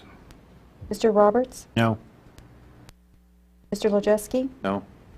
Mr. Lawrence? No. Ms. Dodge? Yes. Would anyone like to change their vote? Seeing none? 4. The move to postpone fails 3-4. So we're back to the motion before us as amended. Mr. Cooper. I will move my amendment, which is in your yellow folders. And the amendment is to add a new uncodified section to the ordinance as follows. Section 6. The amount required to be deposited to the borough's maintenance reserve fund for the school district facilities shall be capped at $7 million for the first 3 fiscal years after adoption of this ordinance. Second. Been moved by Mr. Cooper, seconded by Mr. Lawrence, to add a new uncodified section to the ordinance as follows. Section 6, the amount required to be deposited to the borough's maintenance reserve fund for school district facilities shall be capped at $7 million for the first 3 fiscal years after adoption of this ordinance. Discussion on the proposed amendment. Mr. Lojeski. I'm sorry, Mr. Cooper, do you want to speak to it before I? Sure. I'll just speak briefly. Thank you. You know, we were looking at a pretty large number that was potentially coming back to the borough if the ordinance as written was adopted, although based on Ms. Lambert's testimony of the $12.5 million that has already been assigned for FY19, it might only be, if my calculations are right, about $1 million that came back to the school district FMR account here at the borough.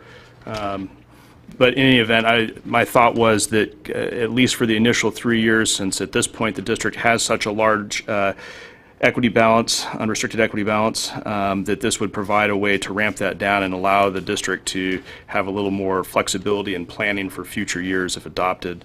Obviously, it's uncodified. It expires after 3 years. The $7 million a year was just a rough calculation based on $23 million. So the number is fungible, but it's or can be changed. But that's the logic behind it. Thank you, Mr. Lojeski. That's exactly what I wanted to ask you about, Mr. Cooper, is that number, and I'm wondering, I think it should be probably a little higher to be with the original intent of the ordinance, and I'm just wondering kind of where you're willing to go with that before I make any sort of motion, and kind of what your thoughts are on that. I don't know. I like $7 million, but I will entertain other options. Mr. Lojeski. So the mic, I just want to make sure I'm interpreting these numbers correctly. So if I just ask from staff, how much would be scheduled to lapse, or is that the correct terminology anyway, lapse into the school district facility maintenance reserve under the ordinance as written? We don't know that because we don't have the FY18 numbers yet, so we don't know. Can you take a best guess? Or give us a range? We've got some preliminary numbers from the school district on a couple of the funds, but we don't have any information on a couple of the funds. Bear with me while I get the right papers out. If I can respond to Mr. Mr. Cooper. Lojeski. Okay. I was going to say, to clarify, Mr. Lojeski, I was basing that off of not the FY18. I was basing on the FY17 numbers, and so my calculation was based on a 0 increase or 0 lapse at the end of when they're done auditing FY18. So I just wanted to make sure I was being clear that I was looking at FY17 numbers when I did that math. Yes, Mr. Mayor. So Mr. Lejeski was looking for a number. I like the concept here. I like the number 10 million a little better in that, talking about the size and scope of capital projects, the value of money as Mr. Williams was addressing and such, the backlog of major maintenance projects, et cetera. I think we want to move on repair work as fast and efficiently as we can. That's cost effective for the taxpayers, and leaving large sums of money in the bank, as Mr. Williams pointed out, is not in the taxpayers' best interest. So I think 10 million is appropriate and would allow a multiple year phase-in of this for the school district, and I think it's a middle ground that I'm very comfortable with.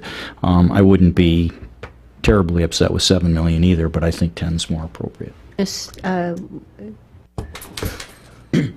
Debbie. Just some, and I need to stress very strongly that these are unaudited preliminary FY18 numbers, and they're only for some of the school districts. And these are things that we use for some of our own audit work. So preliminarily in their general fund, their unassigned fund balance is decreasing by 4.8 million. They had budgeted to decrease it by 7.575, so they did better than they were expecting. In the Risk Management Internal Service Fund, the preliminary unaudited is their fund balance is actually increasing by 880,000, and their spending plan, they don't budget for that fund, so their spending plan was that it would stay level, but it's actually going up.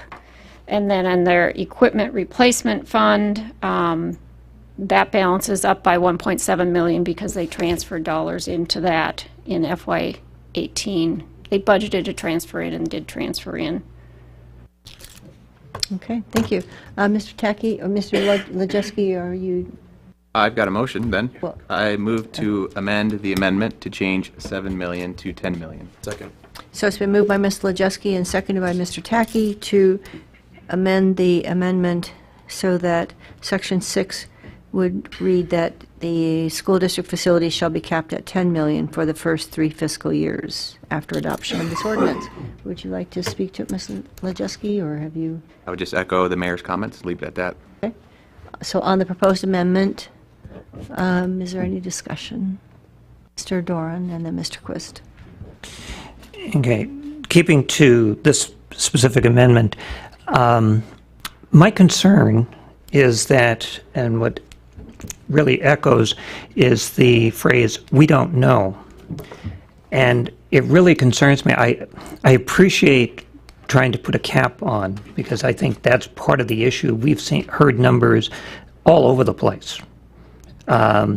Tonight, again, the numbers are all over the place, and we don't know the information, and that's, I think, one of the major gaps. We need both staffs to get together and to have that opportunity so we can have a better understanding of what numbers we're talking about, rather than just picking numbers out of the air, which is really what's happening, and that's my concern for all of us. I can pick numbers out of the air too, but I would appreciate, and I think it highlights the problem that we're not having the communication.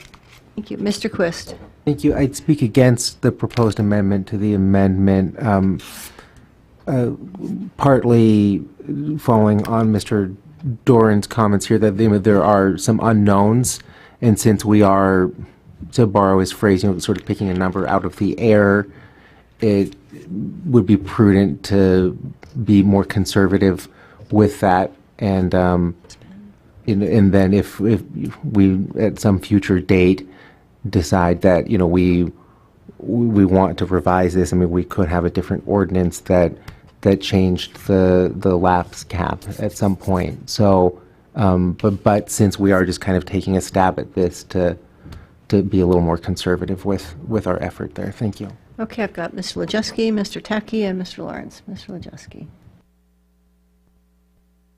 So I can understand where you're coming from, but I want you to know that our general fund, our rainy day account, is also your rainy day account. And if you need to access it, we can put that on the agenda, and all of the citizens of this borough can come up and tell us whether they think that's okay or not.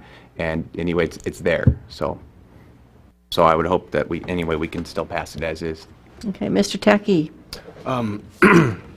I'd speak in favor of the amendment to go to $10 million. It allows us to procure more funds for facilities maintenance reserve if it's necessary, if that's actually available, if the fund balance is, $30 million or something, which I don't believe that was the case. I think they've actually spent it down. And then also, it's not unheard of to get waivers of lapses from the borough. So it seems that if we have a discussion on November 5th, or we actually get some audited figures that are finished, and we can see that, oh wait, you are hurting. We don't need to have a lapse of $10 million. We can waive it, or we can make a different number by ordinance. And so I think that those options on the table don't mean that we have to have it be such a low number. Mr. Lawrence, and then the mayor. Well, yeah, I support this amendment because it's not being conservative to put money in a mattress when the cost of repairing buildings are going up. This amendment, whether it's 7 million or 10 million, is way less. Is not a significant amount when you consider how much fund balance the school district has. And we don't know exactly what they have, but we've got a pretty good idea. And we're talking about a whole lot more than $10 million. So, this is pretty frustrating for me. I've been dealing with this, we've had work sessions with the school district, and I can appreciate Mr. Cooper's promise to have communications, but I agree with the mayor. The lack of communications is I think the result of the school district, and especially the school administration, not being interested in talking. And so I support this amendment, and that's all I got. Mr. Mayor. Well, I know there's some unknowns. We don't know what the school district is going to lapse this year, and that we don't have all of their numbers yet, but frankly, that's irrelevant. We're talking about a cap here, which is not impacted one way or another. It's a philosophical question. What's a legitimate cap to put on this as far as how much money in a particular year should go into this fund? And so I see no problem with what we don't know. It's not relevant to the discussion here. Okay. On the amendment to the amendment, clerk, looks like we're ready to vote, and this is changing the amendment to capping at $10 million. Mr. Tackey? Yes. Mr. Roberts? Yes. Mr. Lejeski? Yes. Mr. Cooper? No. Mr. Quist? No. Mr. Lawrence? Yes. Ms. Dodge? No. Would anyone like to change their vote? Seeing none? 4-3. It fails 4-3. And we're back to the amendment as proposed. Discussion on the amendment as proposed. Clerk, yes, Mr. Lejeski. I've got a question for Mr. Cooper. If this amendment passes, do you plan on supporting the main motion, or the main ordinance? Can't ask that? Okay, the clerk says it's an inappropriate question. You'll hear my answer I retract soon. it. Okay. So on the amendment before us, anything else? Clerk, I think we're ready to vote. Mr. Cooper? Yes. Mr. Quist? Yes. Mr. Lejeski? Yes. Mr. Roberts? Yes. Mr. Tackey? Yes. Mr. Lawrence? Yes. Ms. Dodge? Yes. Would anyone like to change their vote? Oh. Seeing none? 7-0. It is approved, 7-0. Mr. Tackey. I'd like to make a On the motion. main motion as amended. I'm going to move on line 78 to amend it, to change the period to a comma and add the following, but excludes the school district's committed fund balances in the local program special revenue fund and in the student activities special revenue fund. Second. Oh, we are, it's one that we already had? Yes. Yeah, we got it. So, Mr. Tackey has, thank you, has moved and, Mr. Quist seconded, thank you, that on line 78, change the period to a comma and add the following, but excludes the school district's committed fund balances in the revenue, in the local program special revenue fund and in the student activities special revenue fund. Now we recognize. discussion on the amendment? Seeing none, is there any objection to the proposed amendment? Seeing none, it's approved. On the motion as amended. Clerk, it looks like we're ready to vote. Oh, nope, Mr. Cooper. I guess this is where I get to give the, as Paul Harvey said, the rest of the story. There you go. The second half of my thoughts here. So, as I alluded to when we were discussing the motion to refer to the work group, I think that there is a lot of merit in the approach that's proposed by the mayor. It bothers me that $30 million is sitting unrestricted, unreserved, unassigned, I'll get to the right word eventually, unassigned, in the district's various general fund balances and other funds that could be used for other purposes. It bothers me that during budget time, despite that large amount of money that's sitting there, that the district takes some effort to portray that the borough is making decisions about how it's spending its money when it's the district who's making those decisions and has those funds sitting there. After talking to a lot of folks, school board members, members of the administration, the limited number of assembly members I could talk to, I actually feel that they've answered a lot of my questions about the substance of the ordinance, in that it, I think, adequately protects the district, even the retroactivity provision, because it accepts the things, the funds that have been assigned in FY19. I think that there is the option always that the district could come back and request a waiver of funds that would go into the FMR under this ordinance. This assembly could waive its own code so as to appropriate money out of the school district's facilities maintenance reserve fund if the need arose. I think that the rub for the school district is not in FY19, it's in FY20, and where and what the district can do in terms of budgeting and planning in future fiscal years. So I think that's where the real issue will be with this ordinance, is restricting how the district can use those funds after FY19. So I guess all that to say, I think that the substance of this ordinance is generally good. I think it is a more mechanical way of calculating money that should come back to the district, or back to the borough's district facilities maintenance reserve fund. I think that for me, this isn't necessarily about facilities maintenance, although that is certainly a big part of it, because just like the borough, the district needs to tackle facilities maintenance. But for me, the biggest part is how much money should the district be able to have in fund balance that hangs around. So I wouldn't fault any member of this assembly for voting in favor of this ordinance. Going back to what I said on the motion to refer, however, I feel that I personally made a commitment to approach these problems in a certain way. And I feel that without giving an opportunity for that process to occur, that I'm not living up to what I said I was going to do. So I'm giving an endorsement of the ordinance, but I'm going to end up probably voting a lukewarm no on this because of how I feel that the commitments that I made to interface with the district. So I hope that answers your question, Mr. Lajewski. Okay, I have Mr. Roberts, Mr. Doran, Mr. Lajewski, and Mr. Lawrence. Mr. Roberts. So 3 years before I got on the assembly in 2012, for the first 3 years before that, I'd been interacting with the assembly, going to meetings, testifying. And when they put this in, I remember it, and I thought it was one of the best ordinances I've seen. It just made common sense that you've got this extra money that the taxpayers have paid in, and that you would help use it to maintain those buildings. And I just never understood why the school district resisted it all these years and fought against every iteration of the lapse ordinance and the whole concept. It just blew me away. And I was worried last year, or the year before, whenever we made the last change of lapse ordinance, that unassigned fund balance thing would be abused.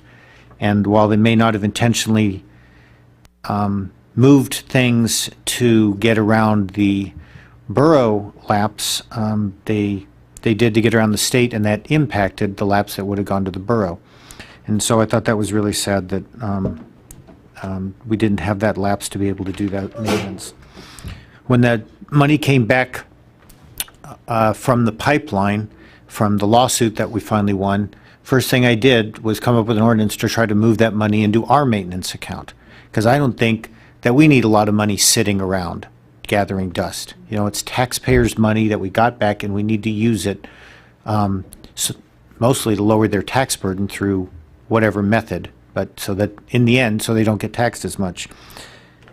And that's really the big deal here, is this is about the taxpayer, and that every time we've taxed and given the school district what turns out to be a lot of extra money, people are losing their houses. People lose their property every single year. That's how a property tax regime works. And so we always need to be working to lower that budget and to lower the taxes so that more people can afford to keep their property and keep their houses. Our number one concern on this body should be taking care of the taxpayer. They're the ones who elect us into this position. We're the fiduciaries, and we need to take care of them. And so I think this is the responsible thing to do. Now, I actually really appreciated it last year when the school district actually brought forward a plan to use it. I thought it was a decent plan, and it's sad to hear that they're not going to be moving forward, and they're not going to keep that plan going, and they're going to change their plan again, whatever that's going to be. Because I thought they had a decent plan, and they were going to spend it down, and I thought, okay, they're going to do this, and we'll see where it goes. Well, I guess that concept's gone.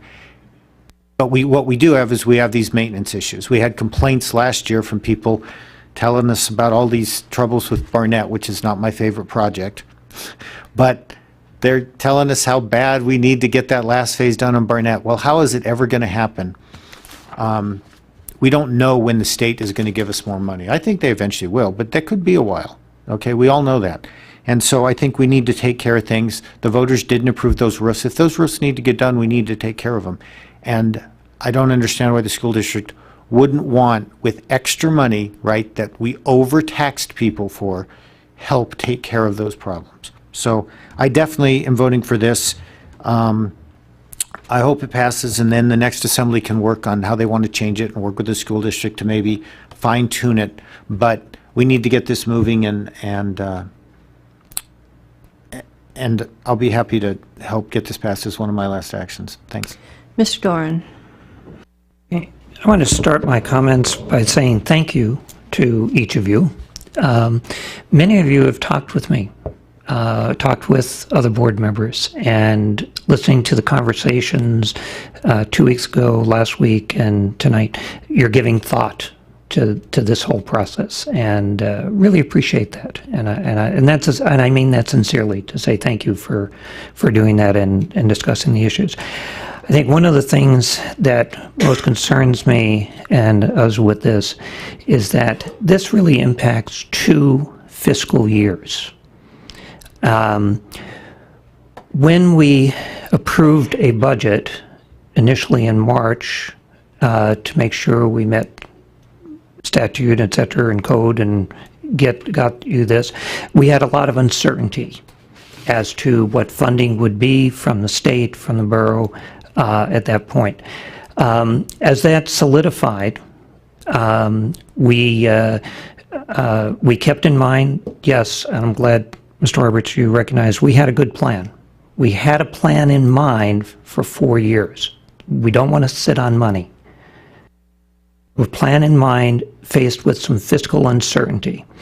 As that changed, and as conversation went on in the spring, and some of it spurred by the Assembly, and we appreciate that, in May, when we finally approved a budget, yes, we drew down that tapping 12, and I'm going to use round numbers, 12 million, 12.5 million. And we were also very cognizant that by doing that, we were able to preserve some of the services we wanted for kids, not to make the cuts that we had discussed. We were responsive to our community members, keeping in mind taxpayers. we're each one of them. And we're also looking to the future with this. So that 4-year plan quickly went to a 2-year plan, effectively. This impacts this year's approved budget that we factored in, knowing that, okay, if we made services, we've improved some services to kids, we rolled back some of the class size things to help provide those for kids, we're going to have to make that up next year, or we're going to have to do major cuts, major adjustments to the service for kids.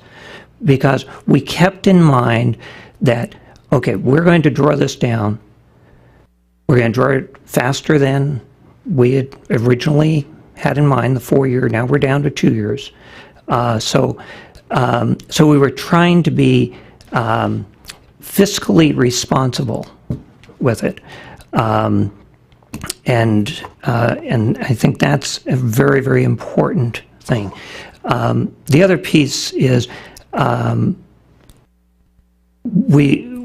if there are loopholes, if there are issues, let's sit down and talk with them. You know, I don't want to be the broken record, so I won't repeat it too heavily, or, well, I will repeat it heavily, but in a short frame. Let's work on a common solution. This is one solution. I think this is problematic. It does remove monies from this, out of the budget that was approved for this year, thinking how we operate. We do have, as been mentioned, we will have to draw from those funds an additional $3 million ballpark because our enrollment is down below what we projected. And my last point with that will be that one of the things when enrollments drop, especially since we all know we will see an increase with the Eielson growth plan, that if you cut too far, it's hard to get back because you've lost a lot of people. So I'll leave it there. Thank you. I have Mr. Mayor, do you want to speak to that, or just want? I can wait my turn. Pardon me? Okay, thank you. Mr. Wojcicki? Mr. Cooper, what do you think about this for a potential amendment? Make this effective June 30th, 2019. I really want to get your support for this tonight. And I'm trying to figure out a way to make it happen.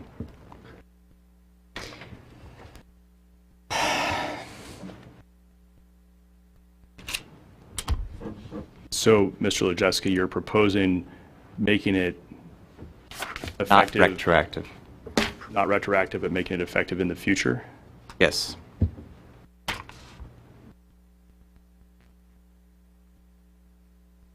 I would be more amenable to that because I think that it gives us time to talk. I don't know. I think one of the downsides of a potential approach like that is that it, well, I guess it's an encouragement to deal with the money that's sitting in those accounts right now by the school district to a certain extent. Yep. But, so, possibly? Okay, I have a motion, if I may have the floor. Okey doke. I move to change the date in line 101. Not only change the date, but let's have 101 read, effective date of this ordinance shall be June 30th, 2019. Is there a second? I'll second it for the sake of discussion. Okay. Do you want to speak to it, Mr. Wojcicki? I'd like the administration's take on it. No, I'll listen to, I want to hear what the administration has to say, actually. Mr. Mayor, on the amendment. Well, obviously, it just delays everything a year, which, when we're talking about the value of money and all of that, that's a problem. Mr. Cooper identified, potential shuffling around of funds or whatnot. It's kicking the can down the road. I mean, I wouldn't be in favor of this. If this is the right kind of a policy to have, it's the right policy to start now, not a year from now. It's just the same as postponing the decision essentially to another night. We lose a whole year. There's a lot of work we can get accomplished in a year. I think the phase-in that Mr. Cooper offered, and it was approved, lessens the impact of it, and I think it pertains to this, the comments that were made about this being a cut and then requiring additional money in next year's budget. Don't track, because this isn't a cut. This is money that wasn't spent. It's a lapse, and so it wouldn't have any negative fund balance impact on next year's budget. So we're not putting them in a fiscal reduction position that would affect next year's budget. So it doesn't need to be delayed. This is why that comment's tied to what you were saying, for a year, because this is lapsing fund balance money that's just sitting in the bank and is going to continue to sit there. So there's no need, in my mind, to delay this. Ms. Dolan, did you have So I don't want to weigh in at all on the decision here, but I want to make sure that there's an understanding of how this ordinance is drafted now with the fiscal years. Because the fiscal year 18 budget was the budget, and the only thing this ordinance would propose to touch is the excess accumulations after the year end. As far as the FY19 budget, there's the provision on lines 96 to 98 that says, to the extent the district assigned those monies for subsequent years' expenditures, they aren't touched by this ordinance. So in some respects, Mr. Lejeski's motion to change the effective date has already been accomplished by the terms here. So provided that the funds were assigned and budgeted for, or they're otherwise going to be spent, this ordinance doesn't impact them. So I just want to make sure there's an understanding of what this ordinance is really doing before you start tinkering with an effective date, which is, I think it's not, I don't want to say it's legal, it's just, then we're tracking an ordinance out into the future, and if you make other changes between now and then, we have codification problems sometimes when things like that happen. So I can't tell you it's not legal, but it wouldn't be my preferred option of how you deal with this. Mr. Roberts? Yeah, I'd like to suspend the rules to finish this ordinance and the one that's on the table. Second. Moved by Mr. Roberts, second by Mr. Tackey, to suspend the rules to complete this ordinance and the one that's on the table. But Mr. Quist? Well, I mean, I can't talk about it, but it's not debatable. Okay. So on the move to suspend the rules, clerk, please call the roll. Mr. Lejeski? Yes. Mr. Roberts? Yes? Mr. Tackey? Yes. Mr. Quist? No. Mr. Cooper? Yes. Mr. Lawrence? Yes. Ms. Dodge? Yes. Would anyone like to change their vote? Seeing none, the rules are suspended to complete this ordinance and the one that's on the table. I'm back to my list. Mr. Roberts, I presume, did you have anything else? Thank you. So I have Mr. Quist, Mr. Cooper, Mr. Lawrence, and Mr. Doran. Mr. Quist. Thank you. So I don't like a lot about this motion. I think it's kind of like a weird way to do it. I think that if we actually adopted it and then followed it, and actually implemented it in June of 2019, that would be too long. But I would still support the amendment because I think effectively it does what I was trying to do earlier, which was just buy us a little bit of time. We can have the joint meeting, and then we can bring it back in a couple of weeks and actually work with it. I mean, so as problematic as it is, I would support it. And at the risk of being out of order, there's other stuff on the agenda, like assembly comments and stuff that would have been nice to get to, especially given it's the last night for three of you. And there's others. Anyways, It's thanks. 1 o'clock. We don't. Mr. Cooper. Thanks. I think I appreciate Mr. Lejeski's amendment. I share the concern because I said early on, like, I don't want to wait a year to deal with this. I want to deal with it sooner than later. And that was why I was looking at the early November timeline for dealing with this. And frankly, I think for me to get there on this, it was being able to live up to what I said I was going to do back in April in allowing the district to have a, to approach this from that perspective and have that ability to have a joint discussion. I'm, as you can tell, I'm very torn on this ordinance, and in any event, that for me that is the biggest thing. Like I said, it's not necessarily the effective date, but being able to have, even within the next 2 weeks, that type of meeting and then voting on it. And I think that whatever came out of our discussions with the school board, I would end up supporting. So, On the 2019 amendment, I have Mr. Lawrence, Mr. Dorn, and Mr. Tackey. Yeah, I oppose this amendment, I think because there's some unknown consequences. And, I remind this assembly that that the school district at this point is sitting on taxpayer money that's not being used, and that could be effectively used for maintaining school district buildings, and needs to be used. And the longer we postpone that, the more that deferred maintenance is going to cost the taxpayers. And we're just talking about this particular. I have more to say, but not on this. But on this motion. Mr. Dorn, on this motion. I have a question to Ms. Dolan and a comment on the amendment, this motion, if that's appropriate. Try. Clarification, Ms. Dolan, on your reference to lines 96 to 98, where it had been specifically part of our discussion that we would need to draw on these, what are we using, unrestricted funds in order to operate next year without major cuts, other things being equal. Is, from what you were saying, that allows us to use those, keep those, or because it is a direct impact on subsequent year, but.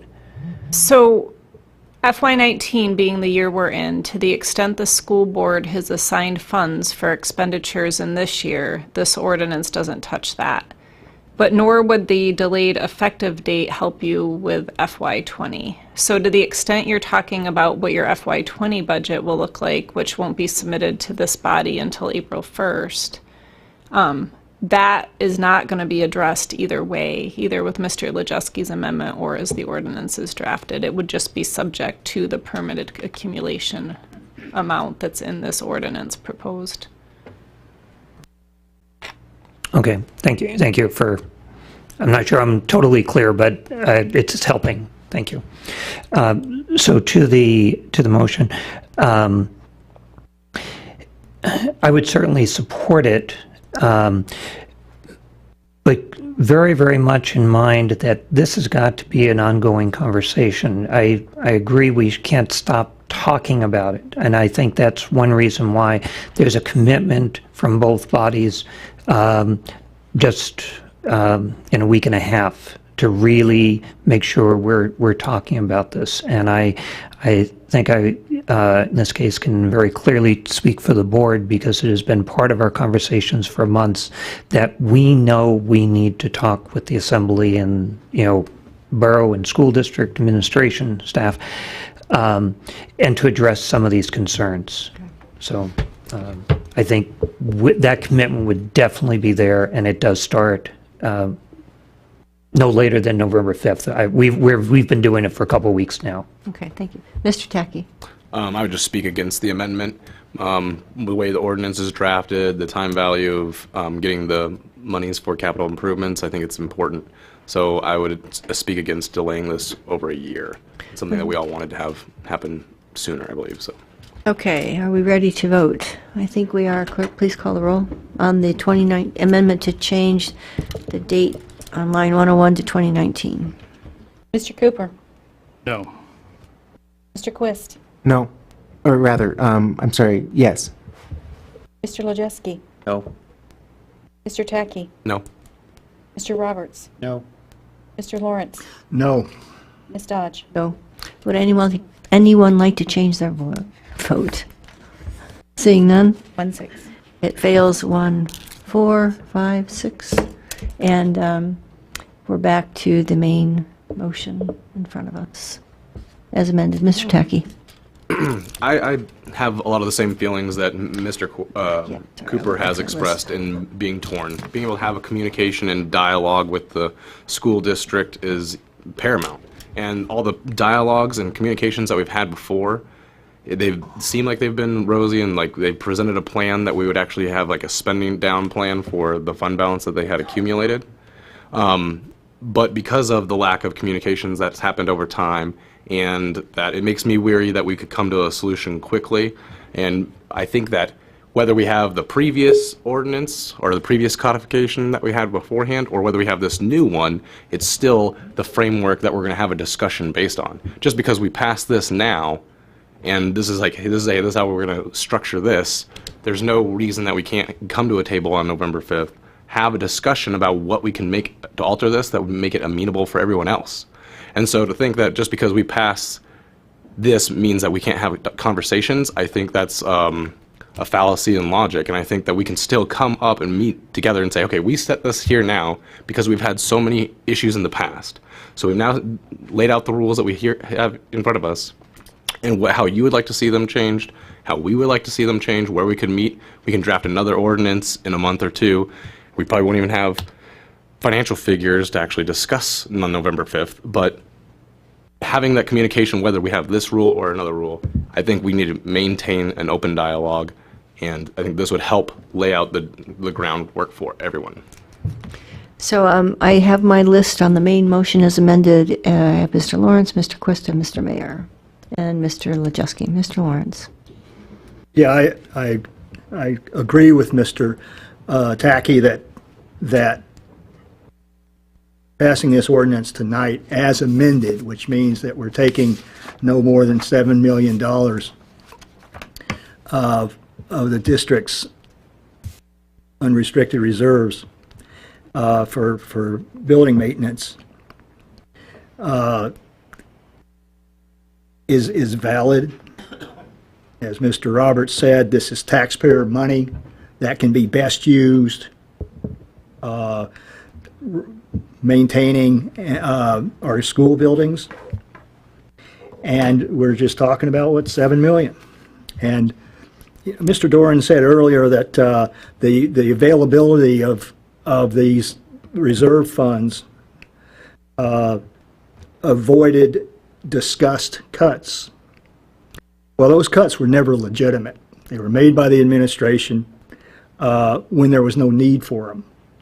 And that's how the school district accumulated $33 million, is by making unnecessary cuts that the school board didn't really fully understand. And when they finally did this last spring, they said, wait a minute.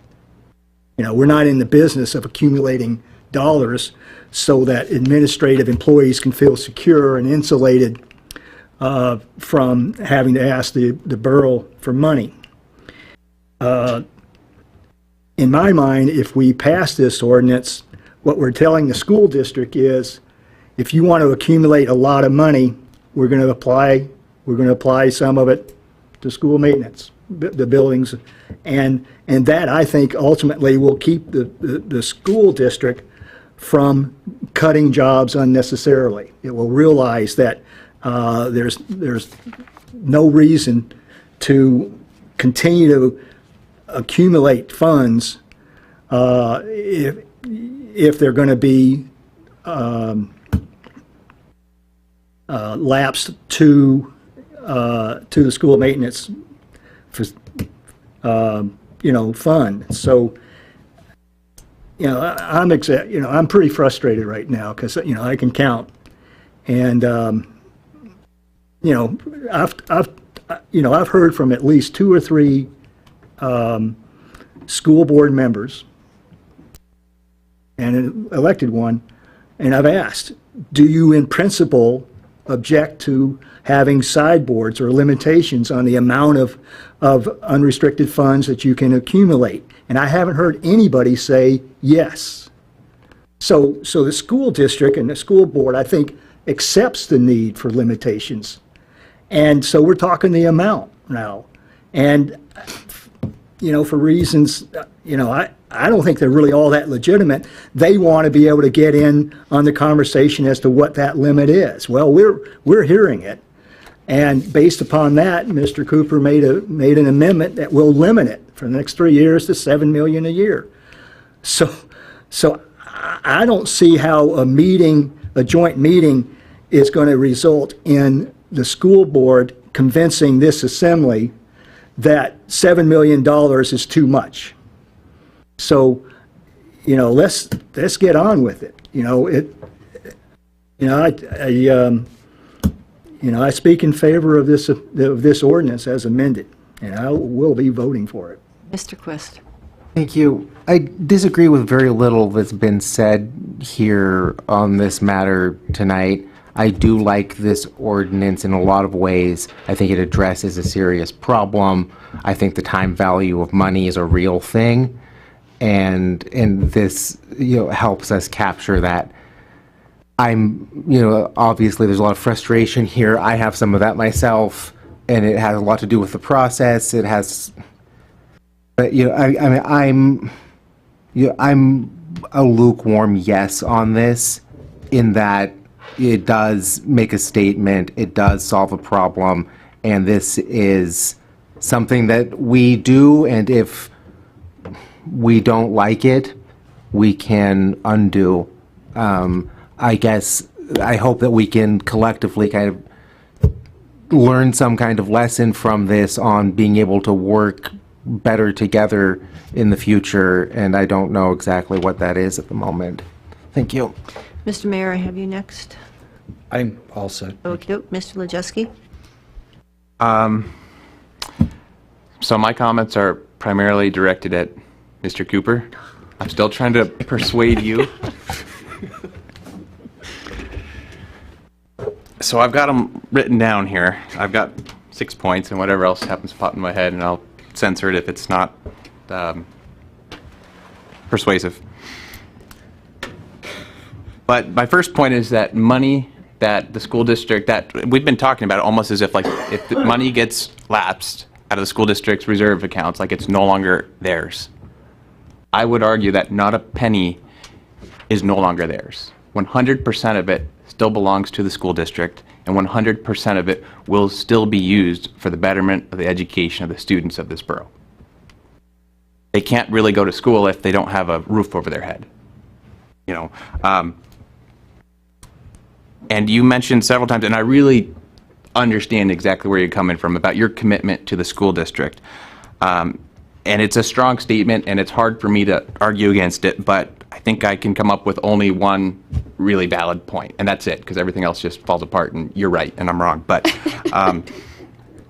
remember the plan that was kind of presented to us at that joint meeting, that 4-year spend-down plan. Now, I'm not, you'll know the details, but it seems to me that you kind of made that commitment when you thought that there was a different plan, when the facts were very different.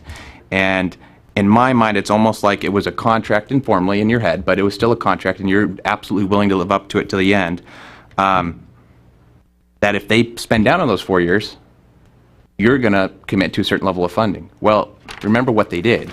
They're not on the 4-year plan. They broke the contract. You're no longer bound by it.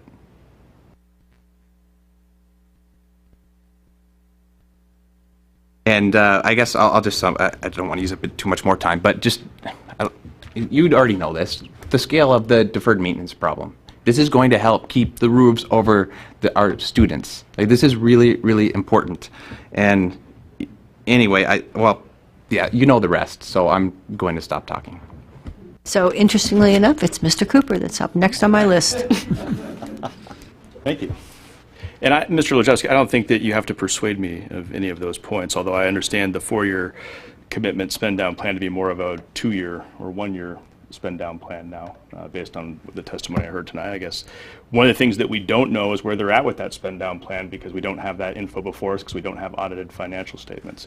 And I think that, as I tried to explain in my testimony, this isn't necessarily about those points. This is about well, I'll take a step back. Mr. Lejewski, you one time asked me at a meeting, not an assembly meeting, what personal code I ascribe to. And one of the things that is most important to me is to keep my word and do what I say I'm going to do.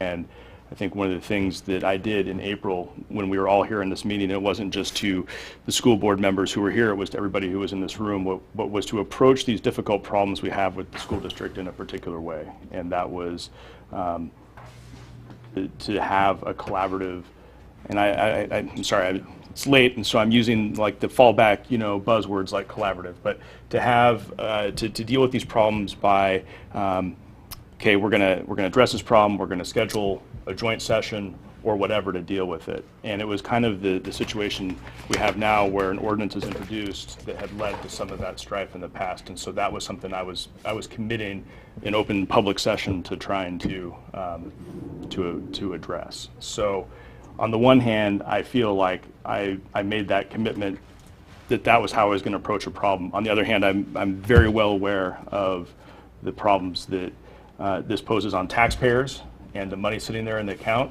and not being used and being accumulated. And so you can see the tension between two very important principles here.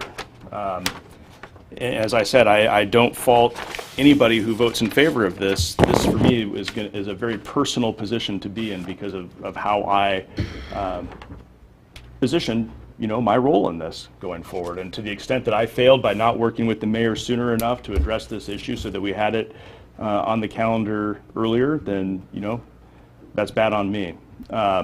Frankly, I didn't know that it was going to be introduced until it was introduced on the agenda. I mean, so I didn't jump in earlier because I didn't know it was coming up. Regardless of what happens, whether it passes or whether it fails tonight, and this is what got me in trouble in April, so it'll probably get me in trouble again here. We've got to address this, whether it passes or fails. We've got to address it now. We can't keep kicking the can down the road. I realize that that's how it appears when I support a motion to refer it. Although to put it in perspective, I was asking for 14 days, before it came back. So I didn't feel that was too long of a time, and I felt that gave me the ability to balance all of the competing issues that I'm weighing back and forth in my mind. So regardless, I think that if it passes, then I'm going to make it one of my missions in this upcoming assembly year to continue to work on this issue. If it fails, I'm going to make it one of my missions this upcoming assembly year to work on this issue. So I would really like, and I told this to the mayor, I told this to the superintendent, I've told it to school board members and assembly members, I would like for the time we go through the next budget process that we have made significant progress on the relationship between the borough and the school district, that we go in, we're working together on what the budget is, we all know ahead of time that we come in, we're all in agreement that this isn't one of the situations where there's kind of, last minute, we want this or we want that, but that this is something that we've all worked together on and that we're in agreement on. I mean, obviously you can't predict how people are going to vote until they vote, but I just think that it's been, as I've been on here for 4 years, and I'll stop talking in a minute, I've seen the relationship between the district and the assembly get worse. I've seen it go down. I've seen a larger amount of distrust on this assembly with the actions of the district, and I think legitimately so. I think that we have not always had clear and correct answers to the questions that we've asked in a timely manner. I also think that there have been significant changes at the district and the finance department that I think are going to alleviate part of that. So that said, that's a long-winded way of saying that I feel like for me this is a very personal vote that I have to make, and regardless, we cannot maintain the status quo of the relationship between the two entities. Okay, I have Mr. Doran next. Point of clarification, as Mr. Lotiski was talking, is it correct that the school district facilities maintenance reserve is, I don't know what particular word we want to use, assigned, committed by ordinance, but that ordinance could be changed and that money could be used elsewhere? I'll ask someone on staff to answer that.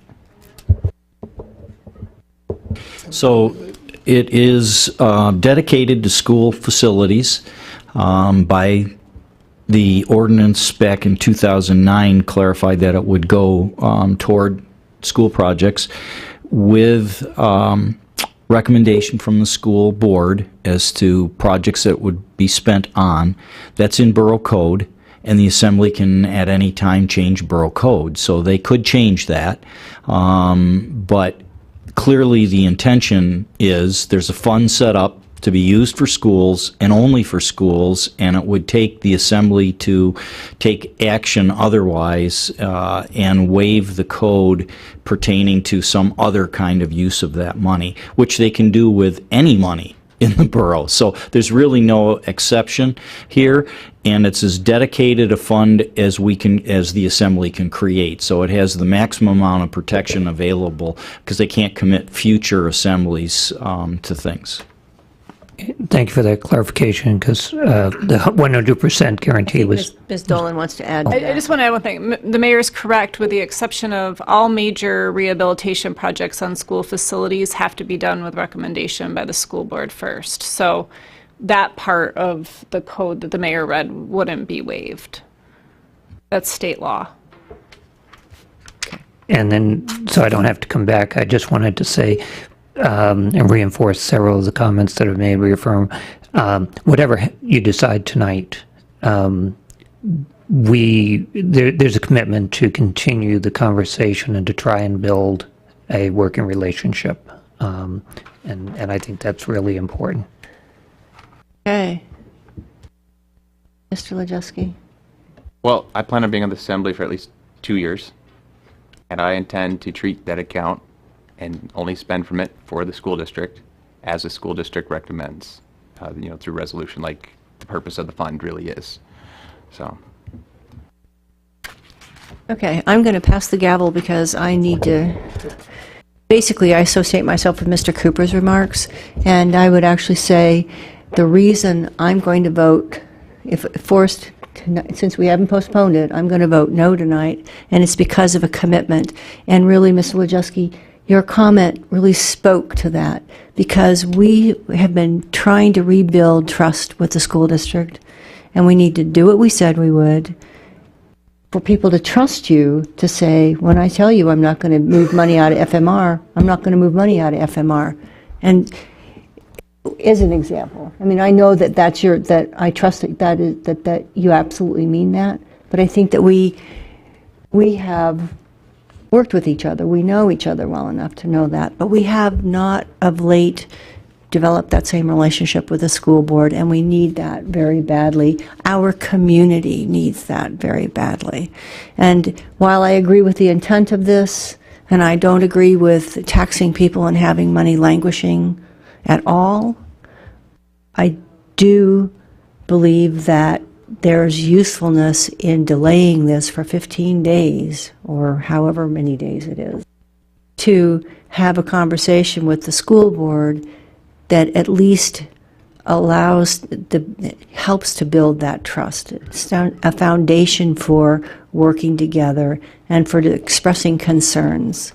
Further, we received some memos and some letters this week, and we haven't had a chance to really inquire of either staff about those letters, and I think that's important. So I am, like Mr. Cooper, a reluctant no here tonight, but it's really because I feel that what we need to do is focus on a relationship and get to yes, but get to yes in a way that builds trust. Thank you. All right, let me just make sure I'm clear on something. The motion to postpone failed. Yes. So this is an up and down vote on the ordinance as amended at this point. Yep. All right, further discussion. Mr. Quist. Very briefly, so what Ms. Dodge just said makes a lot of sense, and one of the reasons that I find it particularly compelling is that this relationship, I think, has been damaged, and I think that there's been a lack of good faith, And I think the way that we can start to mend that relationship is by acting in good faith now and not taking an action without actually sitting down with the school district. And so we can have this, we can sort of reset the tit for tat in a positive way. Thank you. All right, Mr. Lejeski and then Mr. Tacky. So everyone listening in the public knows the reason for my urging to move this along is because I really, really value the 3 assembly members here, their experience, and I think this particular issue, being the least experienced assembly member here tonight, I value that experience, and I feel far more comfortable having this assembly make the decision rather than the next one, purely as a matter of years of experience. And it just, and I think the reason why it came up now, why the mayor brought it up now, is because Prop 1 and Prop 2 failed. If they would have passed, I have a hunch he wouldn't have done this, but I see a clear cause and effect relationship there. So, I rest my comments. Thank you, Mr. Lejeski. Mr. Tacky. I'd just like to urge my fellow assembly members to vote yes this evening on this. It gives you a framework and something to work forward, rather than like voting on ordinances and government policy on personal feelings or personal positions. I think you should be voting on what is the best policy for government in our community. Thanks. Further comment? Mr. Lejeski. I'll have one last go at this. So if you guys remember, and this is going to relate, okay? You don't need to moderate me. It's thought out. If you guys remember, Senator Lisa Murkowski made a controversial vote lately where she abstained, and it was on behalf of another senator.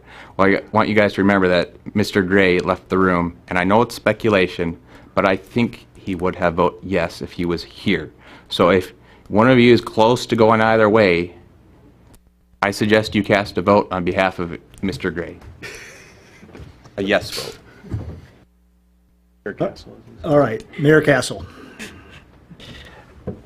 Obviously, I support passing this. It's why I brought it forward. I'm tired of kicking the can down the road on this issue. We've been doing it for some time. I think not dealing with it now, particularly those people that have been experiencing the behavior from the school district, not letting them make this decision. I mean, I know it sounds like 2 weeks, that's a great soundbite, but it means a whole different assembly by 3 people, a third change in the assembly, a third of the assembly changing. We have talked about this for years. We've given the school district a number of opportunities to succeed. We have changed the code repeatedly for them to make it more appealing. And instead of getting better, it's gotten worse. The last audited year, they moved money around to put 0 into this account. We talked about it. Mr. Roberts referenced it. We said, we're making this code a little more palatable for the school district. We've talked. We're going to give them the benefit of the doubt. We identified specifically this could very easily be abused by the school district by moving money. It gives them the ability to do that and have a 0 lapse. But we're going to operate in good faith here. We're going to pass this ordinance. I stuck my neck out for it also at the time I was on the assembly, and we gave them the chance to succeed. And they failed miserably. They put 0 in the account for the last 3 years, while their fund balance went from $8 million to $33 million. If that's not the most blatant trend that I've ever seen, when their contributions to facility maintenance reserve went from $800,000 to 0, and their fund balance went from $8 million to $33 million. It's ridiculous. And we have continually given them the opportunity to succeed. And we've had these discussions, and they haven't succeeded yet. And I haven't heard the kind of language from them that would indicate they have any interest whatsoever in succeeding on this. The language we get is we shouldn't be putting money into this account. They're your buildings, you do it. I disagree with that. It's a philosophical question. They're school buildings. We're trying to support education here. And we're currently overtaxing the people in this community and putting it in the school district savings account while we don't have the money to maintain those school facilities. We can keep talking about it. We can kick the can down the road farther. Yeah, we sure can do that. We can put it back another year yet, but that's what we've done for the last 6 years. We keep talking, and they keep abusing the system and looking for loopholes. This ordinance takes the loopholes away. And I think that's absolutely important to do. We're not being unreasonable here. It's the same way we manage our money, because it's a responsible way to manage our money. Take lapsing dollars, put it into maintenance. That's all we're trying to do here. We have, through Mr. Cooper's amendment, we've given them a glide path down. I think that's appropriate, and it makes it more palatable for all parties concerned. In the 11th hour at budget time last year, they brought this great 4-year spend-down plan to us. And we've heard that it's already thrown in the trash. And the budget numbers that we're seeing so far, the numbers we do have, shows they didn't even implement it this year, because they haven't been spending down as they indicated they would in the accounts that we know the balances are. Not only did they not go down, the risk management account went up $881,000. We're not making any headway here.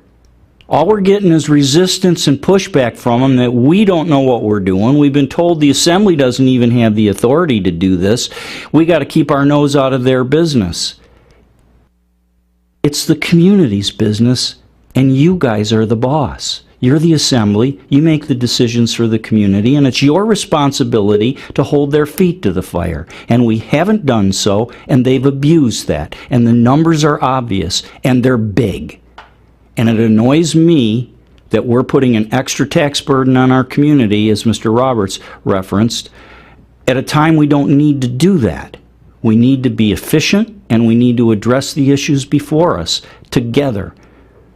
And this ordinance takes us in that direction, and I really hope you approve it so we can start moving forward, and the new mayor can patch up the relationship the old cranky mayor created with the school district here. If you want to blame me, I'm fine. Blame me. I don't care. This is right for our community. It's the responsible thing to do. Let's do it and then move forward. Thank you. All right. Mr. Roberts. So I would say that I don't remember this assembly with regards to this issue or school district funding ever acting in bad faith. They've always given them way more than I thought should be given based on circumstances. It's the school district who's constantly fought the whole lapsing concept, even to the tune where I don't think it was good faith that they asked, some assemblyman member was asked every year to put up an ordinance to do a waive, and so we keep waiving it, but yet they're $800,000, they're lapsing millions for the last 3 years. So that's not good faith. I think the Assembly has dealt things in good faith. You know, we've had this out there, we've had those conversations, and once again this year they manipulated it, and we ended up again with a zero. And to me, that's not good faith. We've done the good faith part, and I think the school board needs to really look at not just the size of their bank account. They need to look at what it does to the community, where that money comes from, and what that effect is. Just sitting there, it's not productive, and we have things that definitely need to be done with that money. So I hope people will think about that, but mostly I just wanted to make the point that I think we've acted in good faith for the entire history of this lapse fund, and it's always been the school district who's fought against it and had us waive even in high lapsing years. Thanks. Ms. Dodge. Thank you, and I would just say that it's surprising the school district with this ordinance that was what was done in bad faith, or had the appearance of bad faith. If we had worked with them, if we had had meetings, and even if we disagreed as a result of those meetings, That's what good faith would have looked like to me.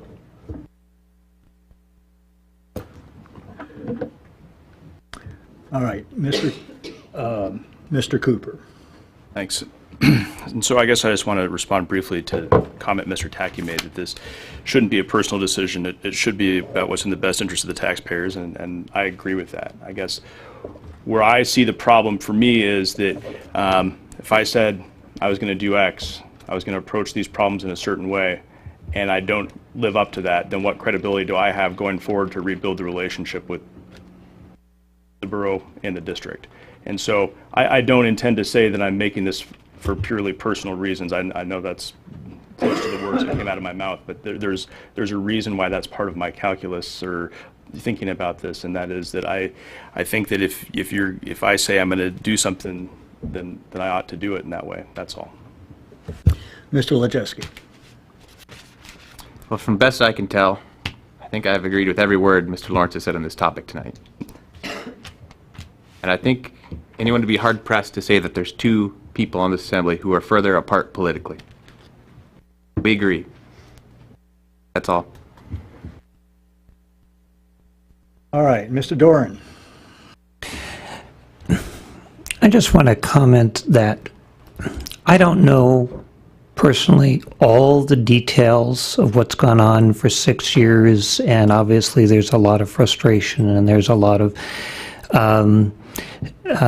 upset for perhaps a whole variety of reasons.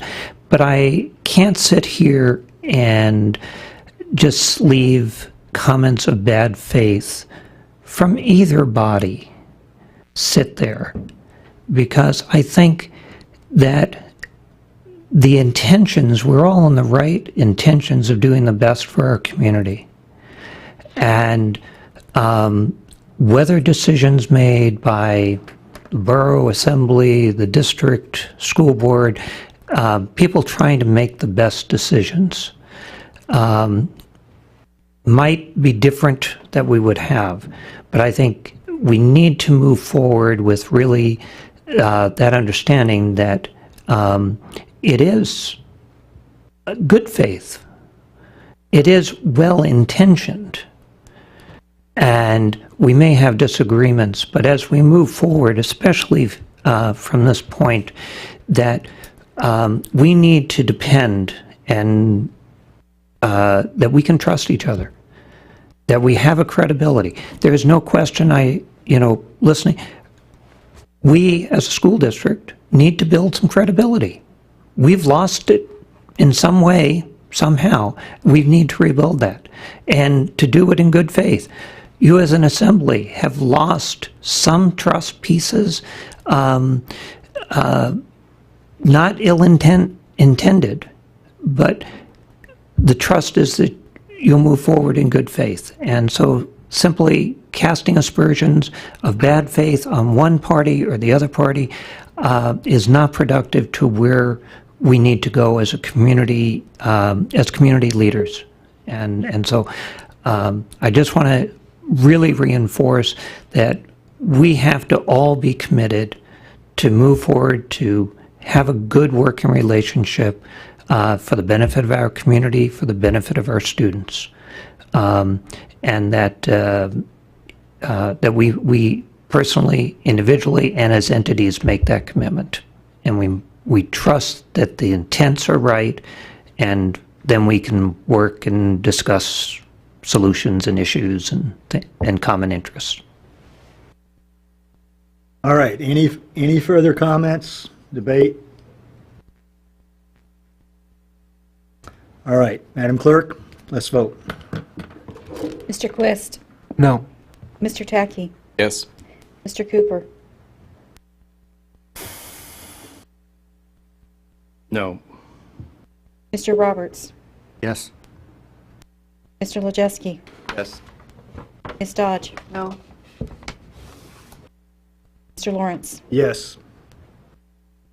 Anyone want to change their vote? Yes. Yeah. Okay, Mr. Lajewski? I want to change my vote to no. All right, Likewise. Mr. Tackey, you as well? Yep. All right, any other changes of vote? All right. 2-5. 2-5, the ordinance fails. We're going to take a break. 5 minutes.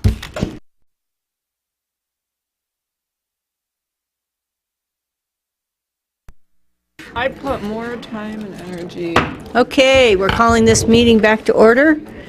And we are back on ordinance number 2018-25.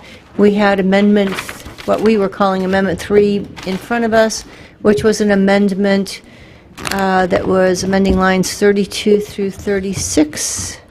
And it was adding taking out kennels, and adding and accessory overnight lodging with more than 9 guest rooms. And my list. Oh, we need to, thank you, a motion to pull it from the table. Thank you. I would move to bring ordinance 2018-25. number, 2018-25 off the table. Second. Moved by Mr. Lawrence, seconded by Mr. Quist to move ordinance 2018-25 off the table. And I think we have to vote on it. Is there any objection to moving it off the table? Seeing none. Mr. Quist? Thank you. I'd like to move to suspend the rules to complete 13D 2018-25, 10 messages from the borough mayor, and 20 assembly members' comments. Second. That's been moved by Mr. Quist and seconded by Mr. Do you have that written down? No, I'll write it down though. Or but just- it's 13D 2018-25. 13D. Item 10, messages from the borough mayor, and item 20, assembly members' comments. But I'll write it down now. Well, or I just need to repeat it. So it's been moved by Mr. Quist and seconded by Mr. Cooper to essentially to suspend the rules to complete the ordinance in front of us and messages from the borough mayor and assembly member comments. Discussion, debate. Oh, we don't do that. Please call the roll, clerk. Madam Chair, can we just take it at ease? I want to make sure that you can suspend your rules after you've already suspended your Okay. rules. It's not. Suspend I'll the make sure it's suspension, like to amend the amendment? Okay. Can I just take just a moment here? Either that Sure, or could would we you be willing continue for us as to long as I maybe continue get a and- chance Okay, to thank make you. the motion before we vote on this overall main motion? So we're back on Amendment 3. We were on Amendment number 3 and having a discussion about overnight lodging with more than 9 guest rooms, as I recall. Further discussion on this? Are we ready to vote on? So I'm not ready to vote because as soon as we vote, we're adjourned. No, we're not. No, this is just an amendment. Oh, I'm sorry. I thought we were on the main motion. We're Okay. Amendment number 3. I don't believe we voted on. Okay, I'm sorry. And I the thought we were clerks on the tell main me we motion. didn't, so, on Amendment number 3, which was the overnight lodging, any more discussion? Be careful of stretching, I might call on you. Sorry. Mr. Lejeski? I'm sorry, can you Trying to stay repeat awake. the amendment? Sure, the amendment is, Oh, never mind. I have it in front of my okay. face. Does the listening audience need me to repeat it, are we? Yeah. Okay, so the amendment would amend lines 32 through 36, and it would read as follows. Commercial outdoor recreation means a commercial use that focuses on recreation opportunities undertaken predominantly in the outdoors or on natural landscapes. This definition excludes recreation buildings, amusement establishments, kennels, and accessory overnight lodging with more than 9 guest rooms. Examples of commercial outdoor recreation include aurora viewing, off-highway vehicle tours, and dog sled tours. So what the purpose of the amendment is to add accessory overnight lodgings with more than 9 guest houses to excluded uses. Okay?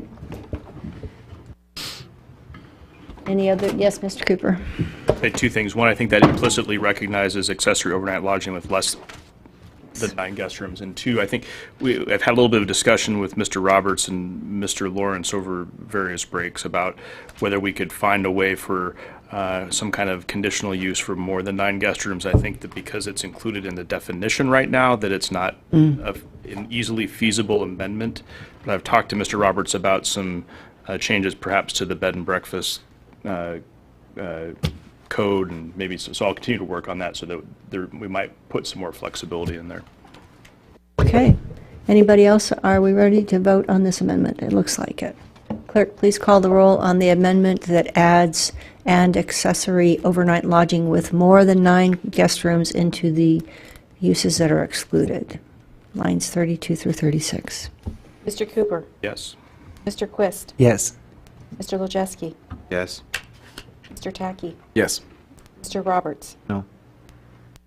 Mr. Lawrence? Yes. Ms. Dodge? Yes. Would anyone like to change their vote? Seeing none? 6-1. It's adopted 6-1. Mr. Quist, do you have a motion to make? Yeah, if I can, I'll try again. I'd like to move to suspend the rules to complete this ordinance 13D 2018-25, and also to complete agenda items 10, messages from the borough mayor, and 20, assembly members' comments. Seconded again. Okay, so it's been moved by Mr. Quist and seconded by Mr. Cooper, is that correct? To suspend the rules to complete this ordinance in front of us, 2018-25, and agenda item 10, which is messages from the borough mayor, and 20 assembly member comments. May I read what the code says? Certainly. So what the code says is that if the duration of the suspension of the rules is not let me start off, except as otherwise provided in these rules, the Assembly may suspend the rules, may suspend the application of its rules to a particular item of business or until a time certain by a vote of 2/3 majority. If the duration of the suspension of the rules is not limited as provided above, the suspension shall remain in effect for the duration of the meeting at which these rules were suspended. The Assembly may reinstate the rules at any time by a 2/3 majority vote. And if you were to reinstate your rules, then you would adjourn immediately. Yeah, I was going to say that would be... So I'm looking through Roberts right now under suspension of the rules to see if you can actually amend that, but based upon what I read in code, I don't. You don't believe that we can suspend our suspended rules? Okay. Is there any discussion about that? It doesn't, we can't any disagreement, Ms. Dolan? No. Okay, thank you. So it would appear that it was a lovely try, and we can turn the mics off and chat. No, I guess we can't. Okay, so we're back on the ordinance as amended. Is there anything else anyone wishes to? Oh, clerk, I think we're ready to vote. Oh, no, Ms. Lawrence. Well, I didn't mean it that way, my but it sure came out that way. well, I just want to briefly say that it's been an honor serving the people of this borough. and for that reason, I'm going to be voting yes on this ordinance. Mr. Mayor, do you have anything to say?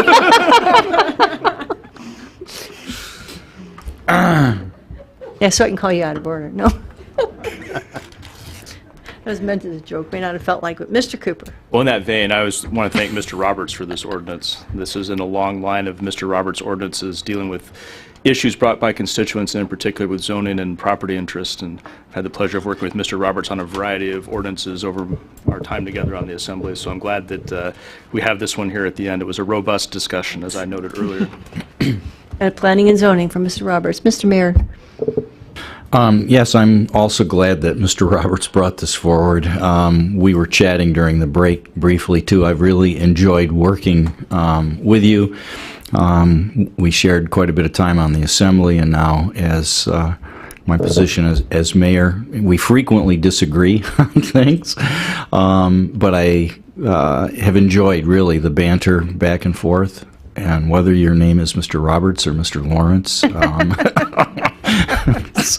it's always fun, and we've certainly had good times, which is why I am endorsing this ordinance, because I got to speak to the ordinance. And I appreciate Mr. Lawrence's support on this also, and working with you all these years on the Assembly. We shared time, all three of the outgoing, Ms. Dodge and I also shared time on the Assembly, and I enjoyed that time and working with you as mayor too. So thank you, and because we have such a great working relationship, I hope you support this ordinance as amended. Thank you. Thank you.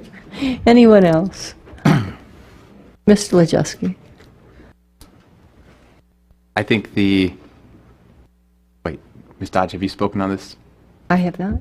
Well, I think that had you spoken on this, I would have found your words highly persuasive, as I have many of your other words in other meetings, and for Mr. Lawrence and Mr. Roberts, I find your support for this to be compelling, and as well as, again, your support or your work on ordinances in the past, and so thank you for that, and I'll be voting yes. Thank you.